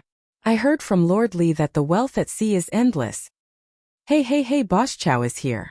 The noisy crowd suddenly quietened down, and the merchants consciously opened up a path for Chow Wendong. He was dressed in plain clothes, but his noble aura could not be concealed. He walked to the front of the crowd with steady steps. Hee, good morning, my friends. Chow Wendong cupped his hands and smiled warmly at the people around him. Good morning, Boss Chow. Good morning, Boss Chow. The merchants around him quickly cupped their hands and greeted back politely. They had no choice. Chow Wendong was definitely one of the most important people who could get in touch with Li Zixuan. They had no choice but to be polite. Hey, we are still too early. I estimate that it will take another half an hour before the academy opens. Chow Wendong looked at the sky and pondered. It's fine. I can afford to wait. It's rare to have such an opportunity to listen to Lord Li's teachings, let alone half an hour. Even if it's a quarter of an hour, we are willing to wait. Yes. With that said, the merchants immediately said politely. Chow Wendong stroked his beard and smiled without saying a word. Half an hour later, the door of Yanhuang College opened on time. Under the lead of Mo Zhong, the merchants filed in and came to the conference room of Guanghua Building. Everyone, please wait here for a moment. The mountain will be here soon. Mo Zhong, who had already received Li Zixuan's instructions, said to the people who came in. Okay, thank you. The merchants did not dare to show any dissatisfaction. Instead, they were all full of smiles. After the time it took to brew a cup of tea, Li Zixuan finally walked in from outside. Hey, sorry to keep you waiting. Li Zixuan cupped his hands in salute and said sincerely. You are too polite, Lord Zhu. We just arrived and did not wait for long. Chow Wendong stood up and said with a bow. Yes, we just arrived. Besides, Lord Zhu is very busy every day. It's normal for you to be delayed by something. Liao Shifan stood up and cupped his hands. The rest of the people quickly agreed. Li Zixuan gestured with his hands, then looked around at the people in the room and said with a smile. Since you are here today, you must have heard that I want to raise money to build roads and develop Plum Village. Plum Village is close to the Ba River and the waterway is smooth. Moreover, the new workshop of Strange Interest Pavilion is also in Plum Village. Therefore, we have the most advanced workshop products here. We will not have to worry about sales no matter where we ship them. To the north of Plum Village is Yunshan and Yanhuang College. In the future, this place will become the holy land of learning for all the scholars in the world. It will bring countless talents to Great Tang. Moreover, with the promotion of academic knowledge, the workshop technology will be more advanced in the future. It will be able to produce more interesting and practical things. Correspondingly, this land will produce a huge amount of wealth. Currently, the only factor restricting the development of Plum Village and Yanhuang College is roads. For everything that I have just mentioned, roads are the most basic and important. That's why I've invited all of you here today. I want all of you to participate in the future Feast of Wealth by investing in the company. I want to establish a Yanhuang Chamber of Commerce. In the future, only members of the Chamber of Commerce will be able to sell the goods produced by Strange Interest Pavilion. At the same time, they will be able to enjoy the protection of the Chamber of Commerce. As for the first batch of members to join the Chamber of Commerce, the amount of money donated today will determine the weight of their words in the Chamber of Commerce in the future. You have a total of 200,000 shares to subscribe. The final 6 people will be the first batch of members of the Chamber of Commerce. Then let's not waste any more time. Let's start the voting. At first, Li Zixuan only wanted to accept 5 members. However, after seeing so many people today, he decided to add 1 more member. The rest of the people did not find it strange. They were just secretly glad. As soon as he finished speaking, the meeting room was so silent that one could hear a pin drop. Although these people had heard about the Yanhuang Chamber of Commerce from Chow Wenzhong, hearing Li Zixuan say it personally still made them feel a little strange. I will subscribe for 40,000 strings of cash. If there is any left in the end, I will take it all. Chow Wendong was the first to respond. Chapter 769. 40,000 strings of cash. Chow Wendong's words immediately shocked everyone. It should be all the merchants. After all, there were very few people present who could casually take out 40,000 strings of cash like him. Moreover, judging from Chow Wendong's behavior, 40,000 strings of cash was clearly not his limit. He was prepared to increase his investment at any time. Rich and overbearing, this is what it means to be rich and overbearing. Alright. Boss Chow is the first to buy 40,000 strings of cash. Who else is willing to invest? Li Zixuan's face was expressionless as he said calmly, "I'm willing to buy 20,000 strings of cash." Liao Shifan gritted his teeth and said in a deep voice. He was not as rich as Chao Wendong. Mobilizing 20,000 strings of cash in a short period of time was already the limit of what he could do. Any more and he would have to sell some things. Liao Shifan felt that it was not worth it to put up all his money for a plum village with an unknown future. Wow! Is Boss Liao that rich too? Some of the merchants below were discussing in a low voice. I'm willing to buy 10,000 strings of cash. I'm also willing to buy 10,000 strings of cash. I'm willing to buy 8,000 strings of cash. Ooh! Some people might have the same thoughts as Liao Shifan, and felt that it was not worth it to put up all their money for a plum village with an unknown future. Some people did not have much money at all. Anyway, after Liao Shifan, all the bids hovered around 10,000 strings of cash. Li Zixuan, who was sitting at the head of the table, frowned and looked a little unhappy. Chao Wendong, on the other hand, was secretly delighted. The fewer people who bought, the more authority he would have in the Chamber of Commerce. Lord Li, His Highness the Crown Prince sent me to pass on a message.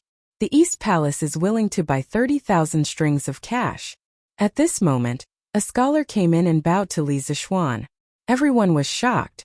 No one suspected that the scholar was deliberately lying because his clothes had the East Palace logo. Moreover, given the relationship between Li Zixuan and Crown Prince Li Changqian, it was very likely that this was true. This way, the situation was completely different. Lord Zhu, I'm willing to add 20,000 strings of cash for a total of 40,000 strings of cash. Liao Shifan reacted immediately and shouted at the top of his lungs when he heard Eastern Palace advisor's words. Although his own funds were limited, if he added in his good friend Feng Zhihua, he would be able to buy 40,000 strings of cash. Most importantly, the Crown Prince's sudden disruption made him feel optimistic about the future of Plum Village. If he didn't make the first move to gain the upper hand, he might not even be able to drink soup in the future. Lord Zhu, my young master said that the Wang family of Taiyuan is willing to pay 100,000 strings of cash. Boom! Liao Shifan had suddenly increased the East Palace's 30,000 strings of cash to 40,000 strings of cash. Now, the Wang family of Taiyuan had directly offered 100,000 strings of cash. These offers made everyone's blood pressure soar. It was extremely exciting. Your young master is Wang Rinbiao? Li Zixuan looked at the middle-aged man who said he would give 100,000 strings of silver and asked in a deep voice. The middle-aged man bowed and replied, Yes, Lord Zhu. Li Zixuan raised his eyebrows. He didn't expect the Wang family to join in after hearing the news. He was about to say something when he heard a series of offers from below. Lord Zhu, I'll add 40,000 strings of cash for a total of 80,000 strings of cash. Chao Wendong smelled a hint of danger and immediately began to raise the price. Lord Zhu, I'm willing to pay 40,000 strings of cash. Lord Zhu, I'm willing to pay 45,000 strings of cash. Lord Zhu. A strange scene appeared. Following the final bid of 45,000 strings of cash, the conference room suddenly fell silent. The businessmen who didn't make it in time all swallowed the words that were about to come out of their mouths. They looked at each other in frustration, but no one dared to make a rash offer. It wasn't that they couldn't afford a higher price, but because Li Changqian had offered 30,000 strings of cash. There were already 5 people who had offered more than 30,000 strings of cash. If the remaining people offered a price higher than 30,000 strings of cash, wouldn't they squeeze Crown Prince Li Changqian out of the picture? They wouldn't dare even if they had 10 guts. People who had been in the business world for many years had to have this level of EQ and eyesight. Otherwise, they wouldn't have the qualifications to sit here and bid. What's wrong? No one's bidding anymore? Li Zixuan asked curiously. Previously it was still lively, but now these people suddenly became silent. Hee. I'm not bidding anymore. I'm not bidding anymore. Most of the businessmen forced a smile on their faces as they chuckled. Chao Wendong stroked his beard and was very satisfied with the situation. The businessman surnamed Lin who made the final bid of 45,000 strings of cash had a flushed face. He couldn't hide his smug expression. All right. Since no one's bidding, I'll announce the results. Li Zixuan picked up the paper in front of him and said in a deep voice, "The first batch of members of the Flaming Yellow Chamber of Commerce are Wang Ranbiao, Chao Wendong, Lin Wenyuan, Liao Shifan, Zhang Jingyang, and His Highness the Crown Prince. The subscription limit is 100,000 strings of cash, 80,000 strings of cash, 45,000 strings of cash, 40,000 strings of cash, 30,000 strings of cash, for a total of 335,000 strings of cash, which exceeds the limit by 135,000 strings of cash. The excess will be temporarily used as backup funds for the construction of the roads. After the roads are repaired, the unused money will be returned to you according to the proportion of your subscription. Does anyone have any objections? If not, then today's auction is over." "I have no objections." "I have no objections either." "I have no objections." Those who were on the list naturally didn't have any objections. Those who were not on the list, although unwilling, didn't dare to openly object.